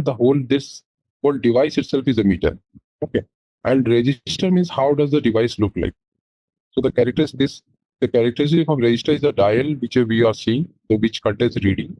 The reading is in the register, and the whole thing is the device. Okay. So register is a component of the device. Okay. So after creating a register, we'll be creating a device in system as well. Hope you understand. Any question here? Any doubt? What is device? What is register? You mentioned something called number of dials, and you said there can be 3 dials. So 3 dials means it's number of dials. So this is a register. I mean to say there can be 3 types of registers. This is register 1, register 2, this is register 3. For residential customer or industrial customer, the register 1 will be kWh, measuring kWh. Register 2 will be measuring kVA, and the register 3 will be kVA average. Okay, there will be 3 registers. Number of dials means these are the dials: 1, 3, 4, 5, 3 decimal, 4 decimal, 1, 2. These are the dials. Okay, and the whole set is called register. Got it? Yeah. What is the full form of kVA? Kilovolt ampere resistive per hour. Actually, it is a reactive energy. And okay, let me be little technical. If any one of you is from engineering background, you can volunteer yourself, or I will explain exactly it is. Okay, so what is kWh, what is kVA, and what is kVA? So this is your home. You have light, you have fan, you have washing machine, you have freeze, you have AC, you have a number of things. Let's say all your appliances. So let's say there are a few homes which doesn't use washing machine. So in that case, you must have seen you have to enroll to say a demand. Your demand is 1 kilo or 1 kVA. Kilowatt or kilovolt ampere, both are same. Just measuring points. 2 way of measuring unit. US measures in kilowatt and India measures in kVA. That's all. Okay. So what is demand? Demand is actually amount of energy which you need to run your appliance. 1 kilowatt ampere. Okay. So this is a demand which there are 2 types of demand. When we call it as, one is called as contracted demand. You must have heard about it. One is called as contracted demand, and other is called as measured demand. So what is the difference between contracted demand and measured demand? So we are only understanding right now one register, which is kVA. Just understand, which every one of you understands, or I will explain you later. But kVA first you understand. kVA is a demand register. So what is demand register? Demand means there are 2 types of demand. One is contracted demand and one is measured demand. So contracted demand means, like looking into your appliance, normally a customer which is having 1 fan, washing machine, fridge, AC, and normal appliance, 2-bedroom house, they will have a contracted demand of 1 kW. Means this is the amount of energy which is required for you to run this. But demand means, like it is same as you buy internet for 1 terabyte, 1 TB, 500 GB, 256 GB. Though you are using 30 KB at a particular point. But how much energy you have reserved for is called that amount of energy company has reserved for you, which is 1 kilowatt. Okay, so that is called contracted demand. Just remember, what is measured demand? Measured demand is, let's say, you have suddenly started using an AC and without informing your utility company. You have installed 2 AC into both of your bedrooms. So what happens, like where company had reserved 1 kilowatt or planned, you remember that scheduling demand and supply, where generation company has to schedule. This is a generation company which has to schedule an energy, supply energy to you into this generation substation. When I say substation, there will be a transformer like this. So it is supplying energy to you, and we are doing a demand and supply. So here, if I generate 400 gigawatt or megawatt, in that case, 1 kW is similar to you. There will be 100 of customers. Okay, there will be hundreds of customers using 1 kilowatt, 1 kilowatt, 1 kilowatt. So how will I ask him to generate 400? When I sum all of this customer demand, then only I will ask him to generate that much. Correct? So that is demand and supply. So your demand was 1 kilowatt, and suddenly, since you have installed AC, what happens? You have raised your demand to 1.8 kilowatt. So that means you have distorted, or you have somewhere checked my planning. Okay. In that case, the utility company will penalize. They will put you a penalty of how much higher you have, that much into some 12 rupees, 13 rupees, 15 rupees, something like that. They will penalize. That is called penalty. If you have used lower than the contracted demand, let's say your demand was 0.5, still they will penalize you. Okay. So that is there. But in India, some of the states, they don't penalize, but in other countries, they penalize, because still we demanded it. Your range should be from 0.8 to 1.2. If your demand is 1.2. If you go beyond this, you'll be penalized. If you go below this, you'll be penalized. Something like that. So what is kVA? kVA is your demand. Kilowatt ampere is the demand, which as with the utility company which you have contracted and you have used for. Okay. So what is kVA? Is the demand, and there are 2 types of demand. One is contracted demand, and the second one is measured demand. Contracted means you have contracted for 1 kW, and measured means this one is a measured one, means you have used 1.8 kW. So by storing both of them, contracted demand is stored in your installation fact. I will explain you during billing. And measured demand comes in the register. So the measured ones is 1.8 kilowatt, which means you have distorted or you have crossed or exceeded the tolerance of 1.2, and you will be penalized. So that is what is demand. What is demand? kVA is the demand, and how it comes. Hope you understand the concept. Why we are measuring kVA. Everyone understand the concept? What is kVA? This is the second register. This one, whichever you are seeing, is the second register, kVA. Okay, which is there. So this is only for, you are very right, this is only for commercial and industrial, as from my previous slide. The commercial and industrial, they will have 3 registers. The second register is kVA. First register, now I will go to the first register. If you have done any question, otherwise I will go to the next slide. How does the contracted demand comes? By looking into your appliances and your demand. Similarly, while installing, someone will come to your site, or while moving, someone will come to your site. He will check and say, okay, your demand should be 1 kilowatt. They will give the demand and go away. In case you're exceeding, you install the meter or increasing your demand somehow. Let's say you are doing some business, or you have got some street lights or something in your lawn and others, which is more or 1.5 times of your energy. Like mostly whenever you install air condition, you have to go to your nearby utility and raise your demand. Otherwise, you will be penalized. So that is where, how do we measure the demand? The second register is kVA, which measures the demand. This one. Now I will go to the next register. First register, which is kWh, which is very simple. kWh in the meter, whatever is the amount of energy which you use. Let's say I'm using, my last month meter reading was 400, current month meter reading is 650. So that is my consumption. This is normally your consumption.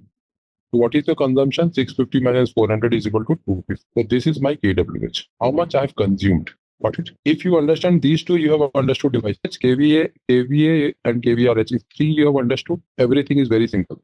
It is just child's. Okay. This is the first register, KWH, which is your normal consumption register on which billing is done. Anyone is having any question? This is your previous reading. This is your current reading. So previous reading is already in the history. Always a trader comes and he will take the current reading K650 and go away. When it is a single phase meter, which is a residential customer. In residential customer, there is no complication. Which is a KWH meter. I will just take this reading and go away. And then system does 650 minus 400, 250 is the consumption, bill you for. This is called normal KWH single register or residential meter or single phase meter. Any question? You have understood the demand, you have understood KWH. And the KVA and KWH, any doubt? KVA, how we are measuring the consumption? Like in kilowatt hour, it's simple. Like previous reading and current reading, the difference we can calculate. So in KVA, how we are like calculating the demand in the like to the register? Very good question. Very good question. Maybe something which I missed to explain and you have brought me back. So you mentioned, see, what is KW? How is KVA measured? This is a time versus KWH which you are using. Okay. I'm plotting a graph. Let's say it's 1 o'clock, 2 o'clock, 3 o'clock, 4 o'clock, 5 o'clock, 6 o'clock, 8, 9, 10, 11, 12, 13, something day-wise. So what happens? At a particular time, maybe at a particular point of time, you are using electricity in the morning where there is no AC, no light, something like that, it starts. Look at the graph. At a particular time in the afternoon when everything is switched on. Okay, or in the night when everything is switched on. So your spikes goes like this. Maybe this is 1, this is 1, this is 2, and somewhere your one is somewhere 1.8 here. So what is the maximum amount of energy which you have used within that particular month? Suppose it drops like this. Again, you are going like this, but never you have reached that peak. So this peak is being stored in the register. Okay. What was the maximum which you have used at a particular within a period? So let's say within the period of that month, from 1st to 31st. First is here, to 31st is here. 31st, 12 o'clock. Whatever you have used, that will be measured as demand. The highest whichever you have used at a particular point. So that's why whenever you use your demand, when you are a previous customer, you have to always ensure. Industries always have a energy department which ensure that they don't cross this peak, because they have used ideally they have used like this. Correct? This is their normal usage. But since sometimes they were not using it as per protocol, it spiked. Maybe at your home also when you are using your aircon, it spiked. At this moment, it captures the KVA, which is your demand, and that amount of energy is now being stored in the register. So this snapshot will be stored in the register, and which is 1.8 kilowatts, the highest in a particular period. Hope you got it. Right? I am explaining about KVA, but what is KVA? KVA is the highest amount of energy. Don't expect this KW. Is how many amount of energy, which is KW. Hour is because of the timeline. See, hour automatically drafts. This KW is kilowatt. How much kilowatt you have used? Highest kilowatt you have used at a particular month. That will be stored, and this is called KVA. See, you started with a reading of 400. Whatever you are using is, and you ended with a reading of 650. This is KWH. But what highest you have used at a particular point, that is KVA or KVAR or KW or KVA.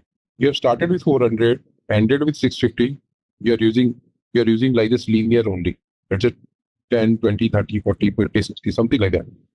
But at a particular point, you have reached the spike. This spike is being captured as KWH and KVA. For example, it's a residential building. So in that case also, we will consider it in the spike. I mean, if it is, for example, it might happen that, like, for example, in a particular, in a scenario, for example, there is some function at some residential place, a birthday party or something. So obviously, in that particular day, there will be a spike. So maybe like suddenly there is a over usage, like more usage of electricity. So in that case, they will consider that, or like normal spikes that comes up every day. Like, I mean, I don't know whether I'm explaining it right. Right. I understood your question. The residential customer only have one register, KWH. So you will always be measured from what you started from the month and what you ended subtracting. That is the conversion. So you will never be penalized unless unless the utility comes to know that your normal consumer that usage was 200, and sometimes regularly your usage for next 3 months or 4 months it is 1,000. That means you're definitely using some AC and others. So they will come and ask you to increase the demand so that my planning doesn't get distorted. Okay. And I will give you penalty from the third month. But for 1 or 2 days, whenever there is a spike, nobody does for anything for residential customer because you are a single register customer. And and for 3-phase customer, this was KWH is 1 register. This is register 1. This is register 2. And now I will explain you register 3. If you have understood both of them. Okay. The next one is KVRH. What is KVRH? If you don't understand this, it's fine. If you understand, it is very much fine because it is an electrical engineer's thing. But since in our misfortune is we have to understand it, so I'm explaining it to you. Okay. So whenever you have an appliance, let's say we call it induction motor. Induction motor, this is called IM. In heavy industries, to run anything, say to run any appliance, there is a motor to be executed. So what happens? Every motor, if someone is an electrical engineer, will understand every motor induces a resistance. When you run this, there will be a resistance in the wire itself. So if let's say if I'm giving you energy of 10 kilowatt, okay, but due to this resistance, it will resist me for 2 kilowatt or kind of minus 0.2 or 0.5. That minimum it is 0.2 kilowatt. So ideally, when I'm giving it takes a power of 10 kilowatt, but it puts a resistance back into the wire of 0.2 kilowatt, due to which the measured energy is always 9.8. Means your meter will measure 9.8 only. That this is how much you use. But to run this motor, I sent 10 kilowatt and push back a resistance of 2 kilowatt. Because of which my KWH is 9.8 only. That what is current and my at this moment I'm using 9.8 only. Okay. So that means my 0.2 is lost just because of the kind of motor used. But generation company, how much they use? They generated 10. So that means this remains unaccountable for normal residential customer. So there is a new requirement of a register called KVARH, which is called resistive energy per hour. That will be captured over here. This 0.2 will be captured over here for bidding. Got it? You didn't get it? I've got it. So this one will only calculate the see the KWH when you amount of energy you are using, KWH will be 9.8. Okay. Register KWH register will use C9.8. But to run this motor or this machine, I provided 10 kilowatt, but only 9.8 was measured in KWH because KWH is an active register. So it will only active register, so it will only measure the active part, which is 9.8. That reactive part, the reverse part, it cannot measure in a meter.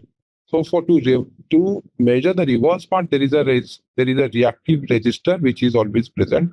That will be KVARH. Okay, this will be KVARH. There's a different register. Didn't understand? If not, I will show you a block. Reactive energy inertia stored to get up to the maintained speed, yet not consumed to do work. To do a work, it is not consumed. But while producing a real conductive losses from friction and magnetic excitement. Magnetic excitation, current. So whatever is a magnet, it induces an excitation current need to create a low impedance again, whatever it is. Okay. So there is a famous beer example.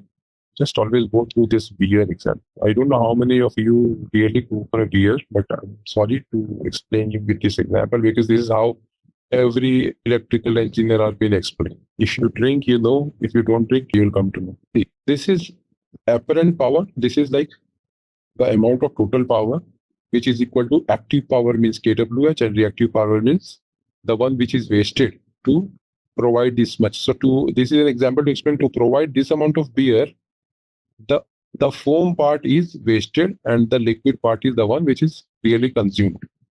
So this example is actually to let you know that though a generation company has given you apparent power this much, but you have only consumed kWh and the reactive 0.2 is wasted. So that is why my apparent power will be kWh plus kVARH. This is what it is trying to explain. Hope you understood. If not, go through the blog. There are many blogs on this example. Everywhere, everyone will see, they will try to explain this beer example, apparent, and all. Because this is how normally people explain. Now, this is reactive energy power VARH, which is this. Apparent power kVA, which is this, or kW, which is this, kWh. Per hour, they are not explaining. Understand this one as kWh and the above one is kVARH, both in hours. Okay, if you understood, should I go to the next? What is kVARH? Is this waste of energy, which is a due to reactive. It's a reactive energy which is measured for billing, because kWh is only the one which you have used, consumed, and whichever you have lost, that I will still bill to the industry. That is like we can see that three registers measure three different parts. Okay, so like how is the final part calculated of that three-phase input? Okay, kVARH, kVA. kVA is your demand. Yes. kWh is your energy. kVARH is the resistive energy which you have lost. Now then I will go to the rest of how it is calculated. Then I will go to the new one. So there are, see, for residential customer, you will never come to know because you only have kWh. Okay, but in an industrial or let's say commercial consumer will have kWh and kVA. There can be no resistive energy. See, resistive energy only comes to a significant number when you are using in bulk. For 10 kilowatt, your loss is only 0.2. If I'm using 1 kilowatt, what will be my loss? 0.02. Nobody measures that. Nobody cares to measure that. So that is why residential customer does not have kVARH or a register. And industry will have a kVAR register, because when they bill, you bill in 1,000 units per hour. In that case, 200 is lost, or 20 is lost. That is a significant loss. So I will measure it to bill. Okay. So in residential, you will have only one kWh. In commercial and industrial, this is kWh, this is kVA, and this is kVARH. So you will always have three registers installed in the meter. Okay. And the three register, how it works, they will have different price. kWh will have price, let's say 5 rupees per hour. Slab wise, if we say 5 rupees for 0 to 100, 7 rupees to 100 to 500, something like that, just slab wise. kVA is your penalty, which is if you exceed it, you will be billed on 12 rupees straightforward. kVARH is again the same. You can be billed on 7 rupees average, how much you are paying. Because I just want to account this energy. So there will be three different registers, three different rates in billing. If anyone understands billing, there will be three different rates. I will again come to this topic of how it is being measured and billed in a billing session. So currently you have to understand why there are three registers in a device. This is the concept. Everyone understood the concept, and I will go to the next. There are three different rates. So where is this rate captured? This rate is in billing. So if your question is how is this measured? Measured means you have just seen kWh is measured current minus previous, kVA is the amount of demand, the peak part, kVARH is the loss part. And someone yeah, sorry. The thing is, like, for this kVA is that is also part of kWh, right? I mean, for example, we have maybe 100 kilowatts of energy, power that is being used by an industry, and it may go up to maybe 200. Okay, that is the highest limit. So 200 becomes the kVA, right? So that is the limit. If someone uses above 200, then this 12 rupees comes into play. Till 200, it remains. Okay. Let me explain you in a simple general example. To eat 2 burgers a day, and I am Zomato. Zomato is the electricity company. So what I will do, I will give you 2 burgers morning, afternoon, evening, morning, afternoon. There is one day when you said, no, I need 7 burgers.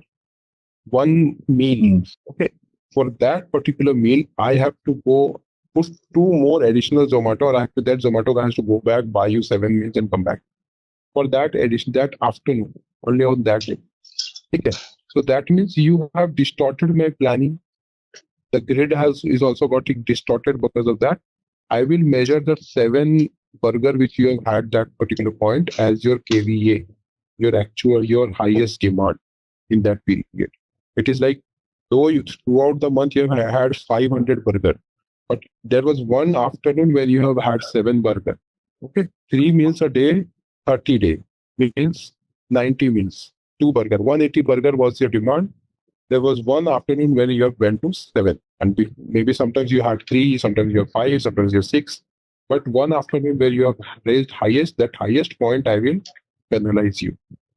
Something like that. I'm just trying to make a generic example, but your example is you keep on using electricity, but the highest at a particular point is a demand. It is not like 650 at the last is your demand. If it crosses 1000, that is the demand. The highest in a particular period at any instance. Now you have used everything in your home. Don't take example of your home. So you are confusing. In an industry, you have taken every appliance is now running. What will happen? That at that time the demand will shoot up. That register will record that particular. Because in your home you don't see this because you don't have a register of KVA. But in industry there's a register of KVA. It will record that highest energy at that particular instance. Okay, so I mean, if it's a regular thing, then it is not. If it once in a while, if that thing shoots up, so that is the highest thing, and that is considered within KVA. See, this is called measure demand. If it is within, let's say, if your measure is 2 kVA and you have actually enrolled for 2 kVA, then that peak is the thing. That's what I mentioned. One is measured and one is contracted. So if you're contracted and measured are same, no problem. You're within the limit. Okay. That's what I'm saying. You are enrolling for 1 terabyte of data and you are never exceeding 1 terabyte. That means you are always within the limit you are going to pay. Sometimes when you exceed your limit of 2 terabyte, which generally not happens in internet, but in electricity, you can draw any amount of energy. If you exceed for 2 terabyte, that means system will measure here that you have, suppose your measurement was 4 kVA and you have only enrolled, your measurement was 4 kVA and your contracted was only 2. You have contracted or you have signed up a contract only for 2 and you have measured or your demand suited up for 4. That means for 2 you are eligible for penalty because your demand is higher. Your actual is higher than your demand. That is why you will always see the billing guys will always measure 2 entities. If there is someone from billing, they will know these 2 entities. One is called contracted demand, one is called measured demand. Okay, and this is the concept between that. So in billing, you will have this 2 stored. How much he has contracted for 2, and measured is in the register. So while billing, I will take this from register, I will compare with this, and I will see if it is exceeding, I will penalize. So now we'll try to create a register. Create a 3-phase register first. So when you enter this, you have to select the register. Okay. This is a screen for register group. What you have to do is electricity, first register. The moment you enter 01, you select electricity meter, hit enter. This second one is in gray. It only opens when you hit enter. Hit enter. Now select cumulative demand, balancing demand. See why it is not normal KWH meter is called cumulative consumption register. Why? Because the consumption is cumulative. Means current meter reading is 400, the next meter reading will cumulate and become 650. Next meter reading cannot be 250. Correct? Next meter reading will always be higher than the previous meter reading because it will always cumulate, means added up. So that is why KWH register is always known as cumulative, and KVA is a demand. The demand which you have exceeded this month, 1.8. Next month you can be 1.5. Less than that. So demand is balancing. Balancing means it can be up and down. And KWH means consumption or meter in KWH will be always cumulative. Means it will always be higher than the previous. And demand will be balancing. Okay. So that is why when you raise your demand register, you will have to select balancing. And when you select a cumulative register, when you are selecting KWH and KVRH. So I'm selecting this too. Okay. Measurement unit is KWH. I don't see someone has measured KVRH. So the character, just imagine it is KVRH missing. So this one is KVRH. We'll configure that as well. So so the character registers KWH, KV, and KVRH will be here. So this is cumulative, this is balancing, this is cumulative. Hope everyone understand what is cumulative and balancing. I'll come to it again. For KWH meter, it is an active register. Demand is an active register, but KVRH is a reactive register. KWH is an active. How do you know which is one is reactive? This particular one. This is KVRH. Okay. Now there is something called register type. This is you can customize on peak, off peak, average peak, and all. So this is your customized part. So I will not select. I will just select a flat rate register for all three because I'm not preparing an on peak, off peak. I can wait later in the next sessions. Okay. What is post decimal, pre-decimal places? The dials. Like the last two digit of the. See, yes. If it is 5 pre-decimal, post decimal. I can say 4 post. This one is 5. This one is 4. Something like that. So number of dials before decimal, number of dials post. This is register ID. This is again a customizing one. If you want to identify a register differently in your system, you can provide this register ID. I can give it active energy. You don't have to specifically select anything over here. Active energy, active power. Demand is active power. And this is your active reactive energy. So this is active energy. This is active power. Demand is called power. That is why it is KW. And this is reactive factor. I am giving it 111. What is register factor?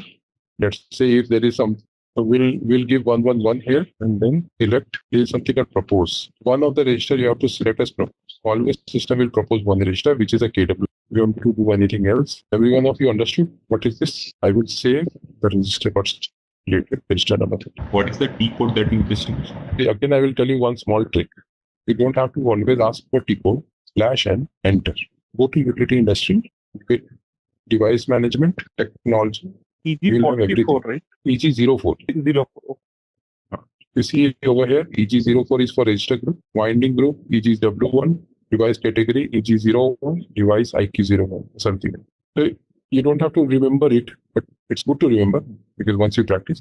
But in case you don't know, you don't remember, just simply come here and try to open up the tree structure as per your requirement and you will get all the codes in the /n, easy screen. If you just go /n, enter the access, utilities, device management, technology, register group, done. Coming back, register group we have created. Hope every one of you are now know register group.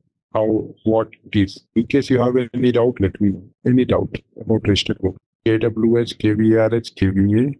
What is register group? In a meter, how that particular meter is built with which kind of dials or which kind of register. So that register I'm defining here. I'm defining that the first register is a KWH, second register is a KVA, third register is a KVRH if it is an industrial meter. Then which one is cumulative, which one is balancing, I'm selecting here. Which one is active, which one is reactive, I'm selecting here. Pre-decimal, post-decimal, measuring unit. Could you please explain balancing like cumulative? I have understood, but that balance. M1, M2, M3, M. Month 1 your reading was 200. Next month your reading will be 850. Next month your reading can be 750. The next month your reading can be 900. How much is the consumption? This minus this, 7 minus 400. This is how your consumption is being calculated, and here this is your KWH register, which is called cumulative. Cumulative means it will never go below. It will always be cumulate. 200, 210, 230, 240, 240, 350. That 350 you are measuring. Your register dial keeps on increasing, right? 200. Now, if you go now to 30, next day if you come 240, 270, 280. This in with the day when meter reader comes in, it is 350. It will capture this reading and go. The day when meter reader comes, it will capture this reading and go. Right? This is called cumulative. What is balancing? If you remember the time versus KW. So like this, the graph for the whole month. This month started at 1st, the month ended at 31st. Your balancing will be the highest at a particular point. Okay. So if this month highest is 1.8, the next month highest cannot, maybe 1.2. Next month highest. Next month will be coming. So it is balancing because it will not happen that always it will be beyond 1.8. It will be more than 1.8. Okay. It will be always a lump sum of whatever is the highest at that particular point. That is why it is called balancing, because it can go up and down as per your usage. But cumulative will be always up, because cumulative means current minus previous is cumulative. How much you have cumulated within this period is 350 minus 200, 150 you have cumulated. 750 minus 350, 400 you have cumulated. Balancing means at this month, what was the highest as a balance? Next month, whatever is highest as a balance. Balance means the taraju, balance. I and O, it keeps some value. I will measure that highest and I will be. Okay, means that read can be down and up. Yes, balance. Down and up. For a month, it will be static, the highest. Okay. And then what happens once the meter reader goes, there is a button in the meter. You will press this button, this will go refresh to 0 again. Here it was 1.8. So the character, once the meter reader has taken the reading, he will press one button, refresh. So this has gone refreshed. The cumulative will be refreshed. And the balancing will be refreshed to 0 again. Again, here this will start like this. The graph, which is 1.6. So here your demand will be 1.6. Again, next month when I went, I pressed the button. Again, it went 0. Again, it will start like this. Okay, which is 1.2.1. And that is called demand history. Okay.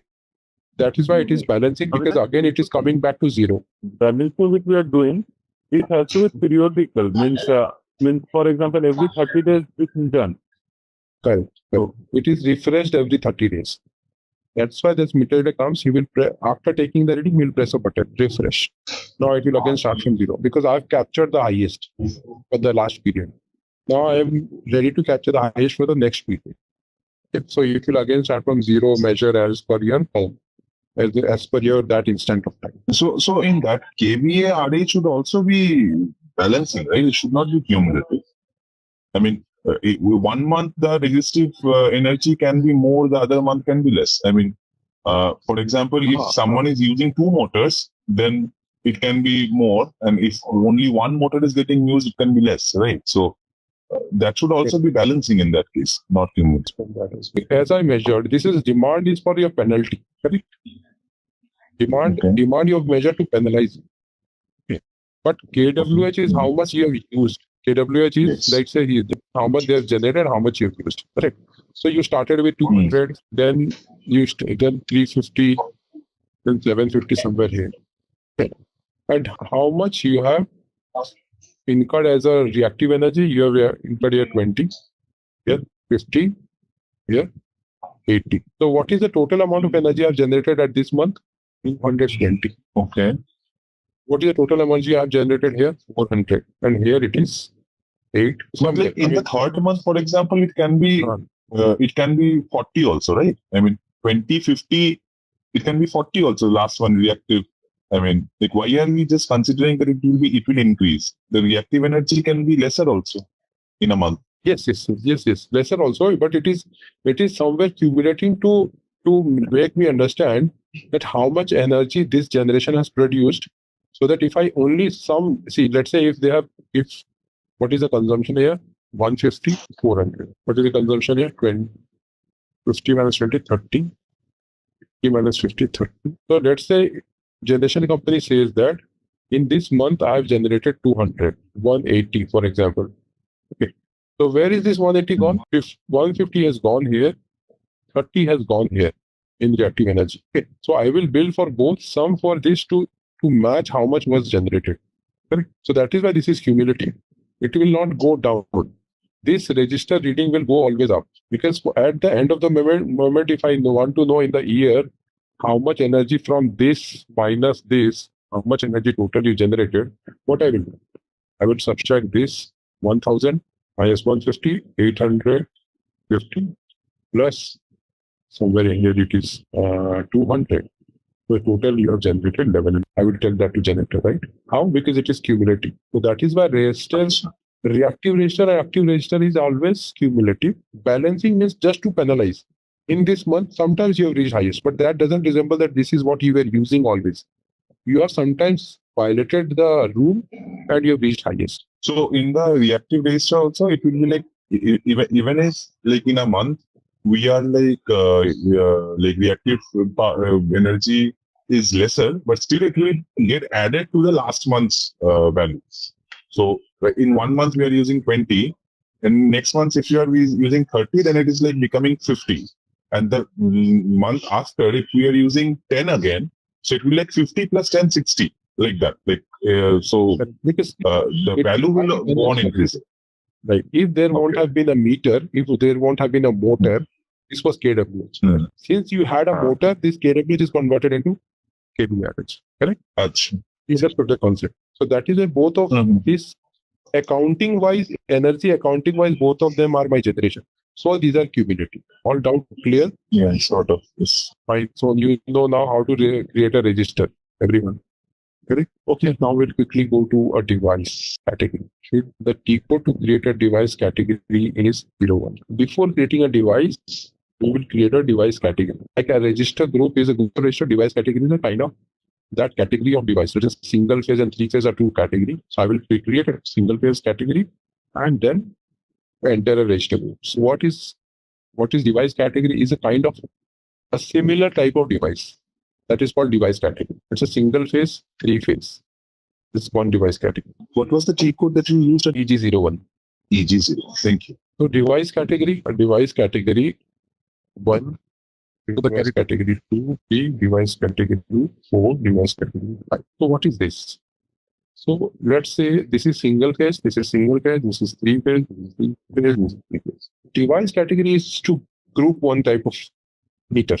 Okay. So for that, if let's say there are two different manufacturers, one is LNG, one is Honeywell, one is Elstorm, one is Secure, one is L&T. So these are manufacturers, their price is different, their cost is different, and their characteristics is different. So how would you like to categorize these all? You will categorize this into a different entity called device category. Though it is single phase only, okay, but this is done by LNG is a different company, Honeywell is a different company, Elster is a different company, Secure is a different company, L&T is a different company. So I will group them into different categories so that I very much identify which category of meter. Let's say something happens that all LNG meter are getting errored out, or all LNG meter is having some or other issue. So what I will do? Scrap all LNG meter. How will I come to know all LNG meter? From the device category. Then otherwise you want to, there's some meter which is performing very good. You say, okay, Elster is performing, buy more Elster. How will you come to know? That is the device category. So the device category captures the characteristics of the device along with its manufacturer and others. Okay, should I go ahead and create? Let me create a device category. See, whenever you create a device category and you click on meter, since I'm creating a meter type, there can be multiple basic category. Meter, I want to create transformer, I want to create a reminder meter, I want to create a counter, corrector, pressure regulator, sensor. There are many types of device. So normally highest we use is meter, transformer, pressure regulator, sensors. Others are all obsolete.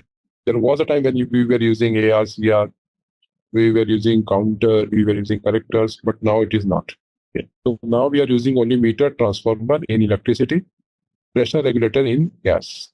So the moment I'm trying to create a device category, what happens? It always gives me an error.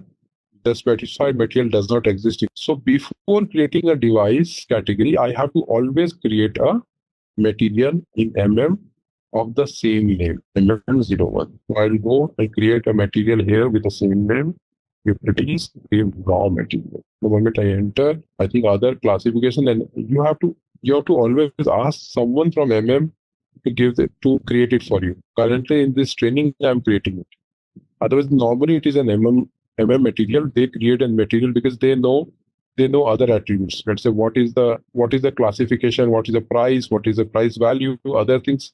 They will only come to know. So we will only select for the essence of understanding or creating a data. I'm just creating a material for you, and to know that how is device management and MM integrated.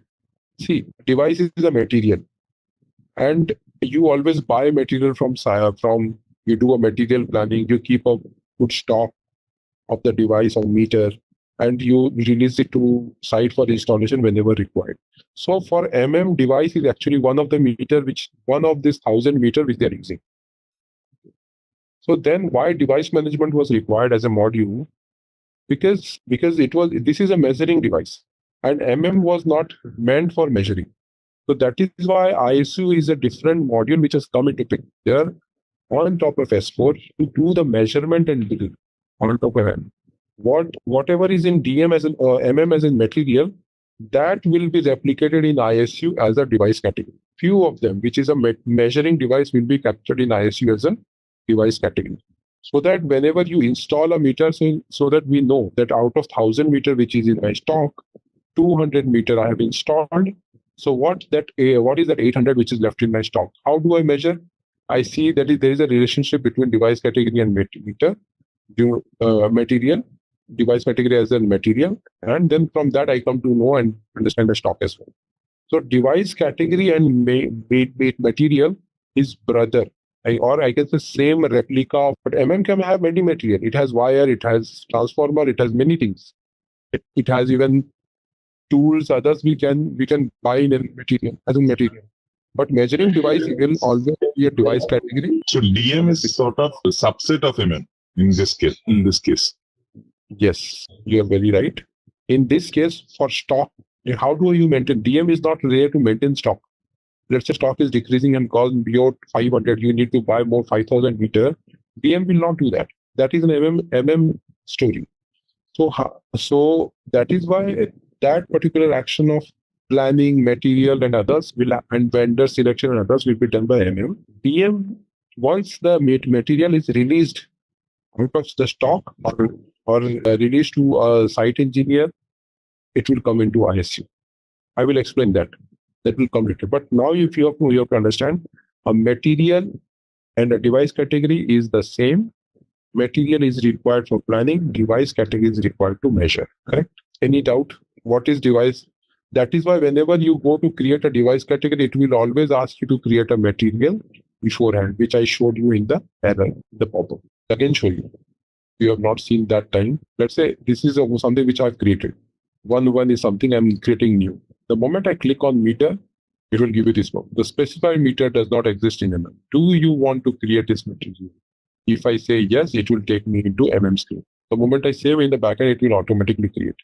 So just to explain you, I first created it in MM and then come over. So in your industry, in your organization, you don't have to create a metric name. You have to always say, create the material of this name to me and give that material characteristic to the MM guy. He will create the material and let you know, confirm me that, okay, I've created this material, now you go ahead and create a device. So once this material is created by them, I will select this, click on meter. It will give me screen like this. Here I will get Inglewood phase and stop meter. Function class, register group is selected. I will select direct. But now I will explain everything from here. And now if I say device certification required, I can say no certification. So this is a device category which got created in the system. Okay. Something I will explain what exactly. Function class, construction plan. Function class means what kind of meter it is, single phase, 3-phase, alternating current, transformer, what kind of device it is. That can be selected from function class to understand. This is normally used for reporting and has no impact on the configuration of the device. Let's say if you want to report how many number of transformer or how many number of single phase mechanical meter you have consumed, or how many number of electronic meter I have, or how many number of whatever you have. So this is the function class and construction class which you have. For reporting purpose, they help. If you want, how do you want to segregate your meters for reporting? Then you have register group, which I have entered. After that, there is something called certification. Let's say every device, every measuring device is having a depreciation. Whether it's a depreciation, and also there is something called accuracy level. So the moment some device gets older, the accuracy level of the device goes down. So that is why every meter has to be recertified. So there is a certification. Let's say certification which I go and give it to the standards, ISO standard guys. They will come. I go to their standards of measurement, something like that is a unit in India which has their offices everywhere in India. It's a government body which actually measures and standardizes. So you go there, you take a batch, you get it certified again, and if it is fine, then you will extend this device for 8 more years for usage. In case it fails the certification, in that case, you will have to replace all this from the site. What is certification? It is an inspection which you do. And here you select whether the device has to be inspected or not. So I am selecting it is not to be inspected. in case in your organization or in the project, if it is to be inspected or you have that quality management scenario, then you can select accordingly. Any doubt, any question? As we understood, device category is a kind of something like this type of device having common characteristics, which can be of different manufacturer, single phase, three phase, like you are seeing here, single phase, three phase, and all. Okay, because every device category will have a kind of register, and register has its own characteristics. Plus other, if you want to say whether it is a function class, construction class, you can enter, and also whether certification required or not for that device and others. So your main thing is to select the register group, and also the certification required or not, and other attributes which you are right now. So what is device category? Device category is a common category of the meter, at single phase meter or three phase meter, with a kind of register configuration. Let's say some of the meter will have four predecessors, some of the meter will have three predecessors. I cannot keep both of them in the same device category. I have to select a device category with which will have the different register group. I can select multiple device category. Different. Okay. So what is device category? It is kind of a material similar group of device or meter or device which can be grouped together for measurement. If this is done, I will go to the next topic in creation of device. Then I will create /O IQ01. How do we create a device? To create a device, I will use this material.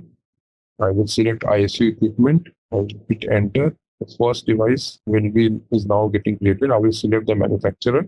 Register group is auto selected. Is the device from the device category.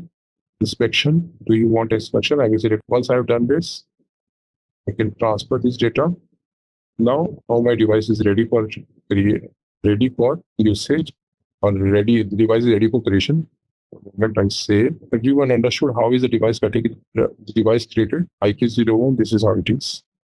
IQ01, there is something which if you go to any material. In the device category, we don't have to give manufacturer and everything. It's like there we are only giving whether it is single phase or some like that. Correct. Right. Correct. Okay. Now, when we are creating the device, then we are choosing the manufacturer. Correct.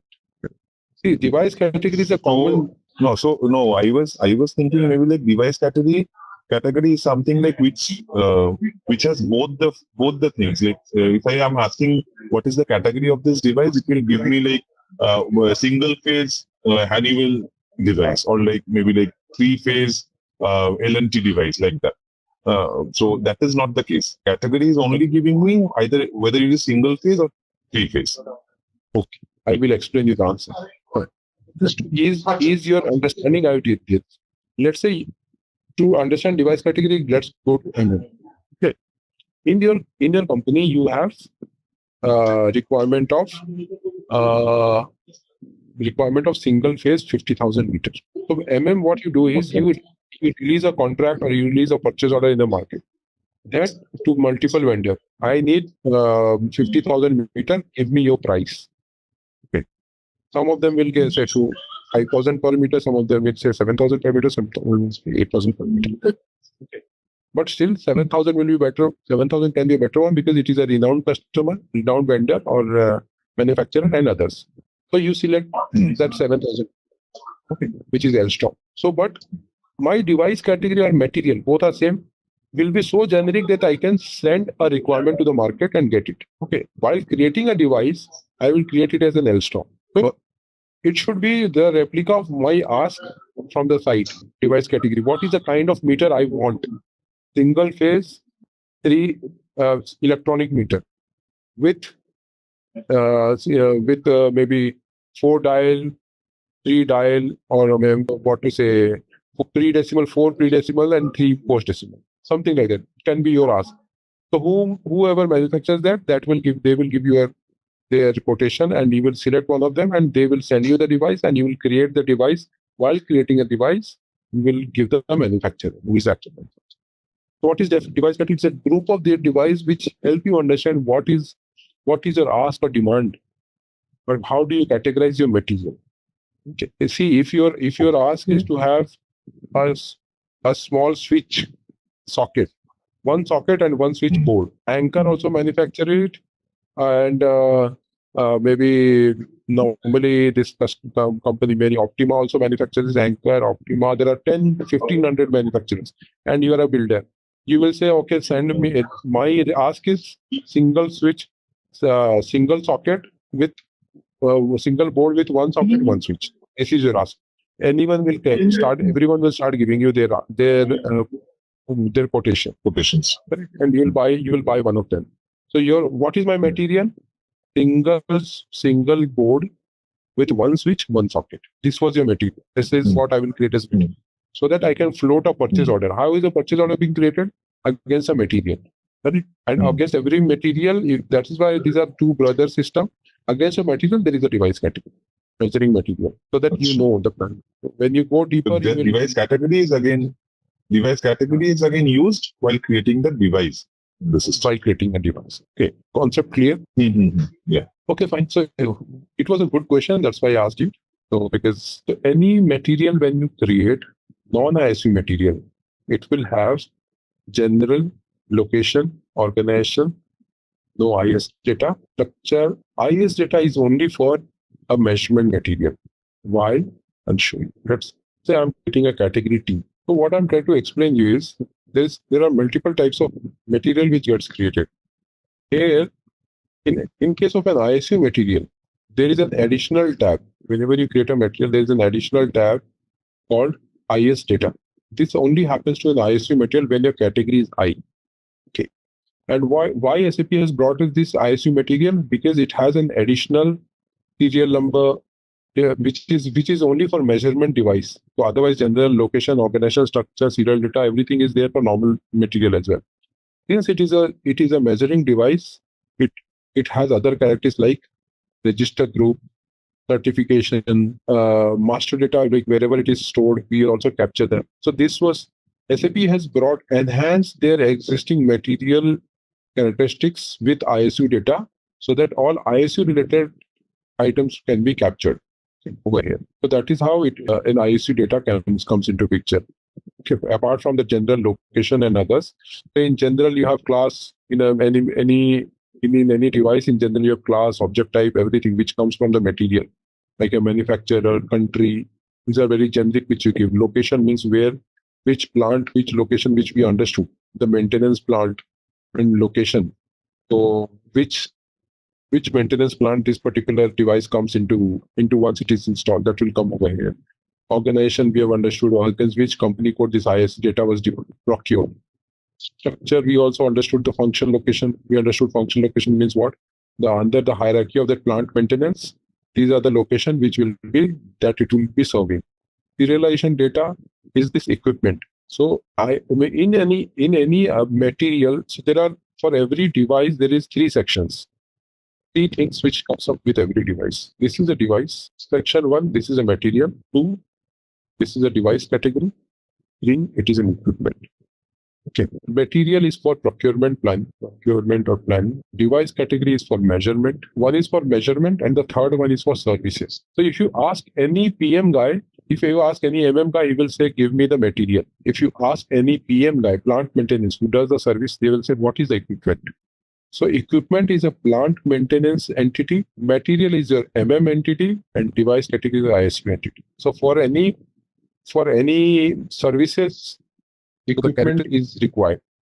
For the character planning, material is required. And this device category is required for any measurement. So that is why every material ISU device will have 3 things. Material is this data, material, device category, and if you go to serialization data, it will have an equipment. Every device. So in PM, how do I relate to PM? From the equipment number. Okay, it will give me the plant, storage location, maintenance plant, everything. Who is responsible to do service of this device? It will come from this equipment. Who is responsible to buy this device? It will come from material. Who is responsible to measure this device? It will come from this device. 3 things comes with a device. How it will be procured, how it will be measured, how it will be serviced. Let's say if a meter is burnt, who will go and provide service, or meter is not working, or it is any problem, I want to replace a meter. Who will go to the site? That plant maintenance will actually select.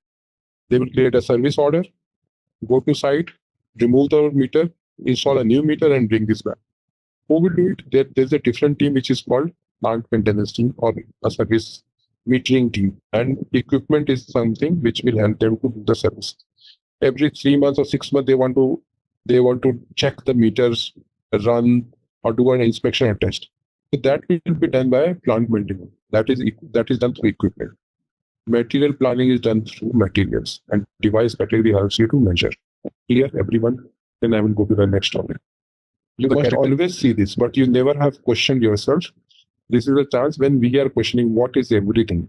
Material is here, device category is here, equipment is here for every device. And there will be, I'll tell you what exactly is the relationship between each other. Each one of them will be 1:1. One material, one device category. And after creation of a device, it will have a serial number created for services. That serial number comes right here. So every device serial number will have a equipment there. This equipment will be created for every device. Yes, answer is yes. Once it is created, automatically right now, as you see right now, it will automatically get created in the backend. In case this is done, I think both device creation and register group creation you have understood. I don't want to load it much. I will try to now create a single phase device and try to install it. A single phase. Do anyone want to volunteer to create a single phase device? This was 3 phase. Now I will create a single phase and try to install it in a particular location. To do that, I will create a register group EG04 single phase. I think we already have the single phase register group. You know the process. Phase means one register, 01, enter. It will always be cumulative because it is a KWH. It will be RD. Will be always active. Flat rate I1 proposed. At least one should be proposed. So I'm saying this should always be proposed. Say the register group 33 got created. Now I will create a material ration. Is a racing meter or create ration. BJ0 measurement direct certification required. State device category created. Slash IQ0. I will create a device. So device created. I want to install it. So I will also try to install and do the same. I would like to install it here. In this installation, there are 2 devices already. I will install a single phase meter. That what I will do is slash OG31 installation. I'll give the installation number, I'll give the installation date, I'll give the meter's device serial number and the device materials. You know, activity reason which will be create. I will give all the values, save, my device is now installed. If I go back here, you can see the device, single phase, press is common. So this ends up the whole cycle of device creation, register group creation, and device installation. So while creating the register group, like if there are multiple registers, so you click on any of the register for the propose option. What is the significance of that? Like if you are selecting any of the that proposed option for any of the register, then what will happen because of that? See, SAP has previously kept one register mandated to be proposed. Proposed means actually as part of your device creation, how it works, in your meter, your register is not like this. In your meter, you will always see like this single register, whether it is a single phase or 3 phase, and there is a button here. Okay. So once you click the button first time, it will next one. First it was KWH. Next it will start showing you. Once you press click, it will show you next is KWA. Again you click second time, it will show you KVA. They are in reading proposed register is my KWH. Okay, which is my first register. And then next is KWA and KVR. So SAP wanted you to make it mandatory that which is my proposed register while configuring a register group. Otherwise, it has no significance. If you don't remember it, it is okay. Just because while doing it, I have to give this proposed register. I don't know what in history, maybe 10, 15, 20 years back, they must have kept it for something for this proposal of the register, but now they are not using. So just it is a mandatory field which I'm selecting. Otherwise, there is no significance of what proposal does. Okay. Proposal means one of the register has to be proposed, which will be front line, and other will be once clicked, second will come, once clicked, third will come. So that is what is proposal. Okay. Got it? Yeah, when you creating the create a register to EZ04, you enter the material name. So where we can get the material name? You just enter randomly any name or need to like a particular name enter. Okay. So the question is there anyone who can answer this? Well, the answer was in question only, or otherwise I'll answer it. See, from the material name, you will ask an guy to create a material which will have single phase. The pricing class will be different, and other let's say which will have a pricing class of 5 and 5 rupees, single phase, and electronic meter. It will, and kind of characteristics which you give. will also add their own characteristic and give a name and nomenclature to it for that particular kind of meter. This is guy who gives the nomenclature. That it is single phase, electronic, single roll meter or whatever. 4 decimal, 3 place, 3 decimal, or whatever, he will give that particular nomenclature as per the nomenclature of And that nomenclature we have to adopt in device category. So that nomenclature will be given by guy. You have to propose that, okay, this is the kind of meter we need in our system. And they will create a material for that with their nomenclature and will adopt in our device category. Okay. Yeah. In the register group creation, we are giving the register factor as 1. So will it always be 1, or is there any other scenario where we might have to give a different number there? That I will answer in class when we understand CT, PT transformer. Okay. When we call it as indirect meter. If someone has not asked a question on why this is direct and indirect, there's a meter which was measured as direct and indirect. I'll also show you that. If you see here, there's something a type of measurement which is direct and indirect. Direct means a normal residential meter. Semi-indirect and other CTPT, I will explain you, is the device management class 2. Today's device management class 1, where we understood the whole device and register. And since it is very important to understand, we have covered every aspect of it. Let me know if you have any question in this area. We'll understand what is indirect, semi-indirect, and others. I have one question, that every time we need to create a device category or material, or every time like we cannot use the which one previously created, or no, it will always be used the previously created. Only very few times, maybe whenever you need a new material, because in the start of when the organization starts, I know I will need only 3-phase or single-phase meter, or there are 10, 15 types of variation of material. So in that case, I will only create once or twice or thrice. Every time next, I have to always use that material. Not every time I'm creating a device, I have to create a material. That's not right. Just to show you here, how do we end up the full cycle, I have created it. But otherwise, the device category material will be created only once, and the serial number keeps on. Every meter will have a different serial number. Let's say I can explain you like this. Meter indirect is a material over here, meter indirect, which I have created. Okay. So in that case, every meter inductor will have a serial number created. When you create serial number 1, 2, 4, it will keep on increasing. So what is the characteristic of the meter? All of them are meter indirect. But the serial number is something which is unique to every device. The meter installed at my home is serial number 1. The meter installed at Abhishek home is serial number 2. The meter installed at Shabir home is serial number 7. Something like that. So every meter will be same, but all of them characteristics will be same. They will be single phase or 3-phase or whatever. Characteristics same for material. So this kind of material in they will say how many meter of single phase or meter industrial I have. You can count either 500 meters in total. And where are they installed? Serial number 1, 4, 6, 7. You name people, this is where they are installed. Only once you have to create a material or device category, ideally. As in, like, whenever new lots of materials are coming in for utilities portion, for all of them, we will have to create a device category for those. No, see, you have asked your procurement once kind of meter which I am creating. Let's say single phase. First lot, I have asked for 5,000 meters as this phase. Okay, Elster has given me 5,000. But after 5 or after 6 months, again I need 5,000. Will I create a new 5,000, say a new material? No, same single phase material, I need more 5,000. So I don't have to create every batch or every lot which comes up. Every new characteristic of meter, if you want, let's say I want 4 decimal places is too less for this particular customer or few of the customers. What I will do, I'll give me 9 decimal, 9 decimal, 4 display. That kind of will customer a new device category. Let's say there is a new vendor who has come in MM. Also, there can be a variation, not only DM. The variation is in MM. The pricing class and pricing level for any device is different. So in that case, they can create a new material and keep on tracking that material, how much you keep on buying that. So it is one kind of material which has many characteristics.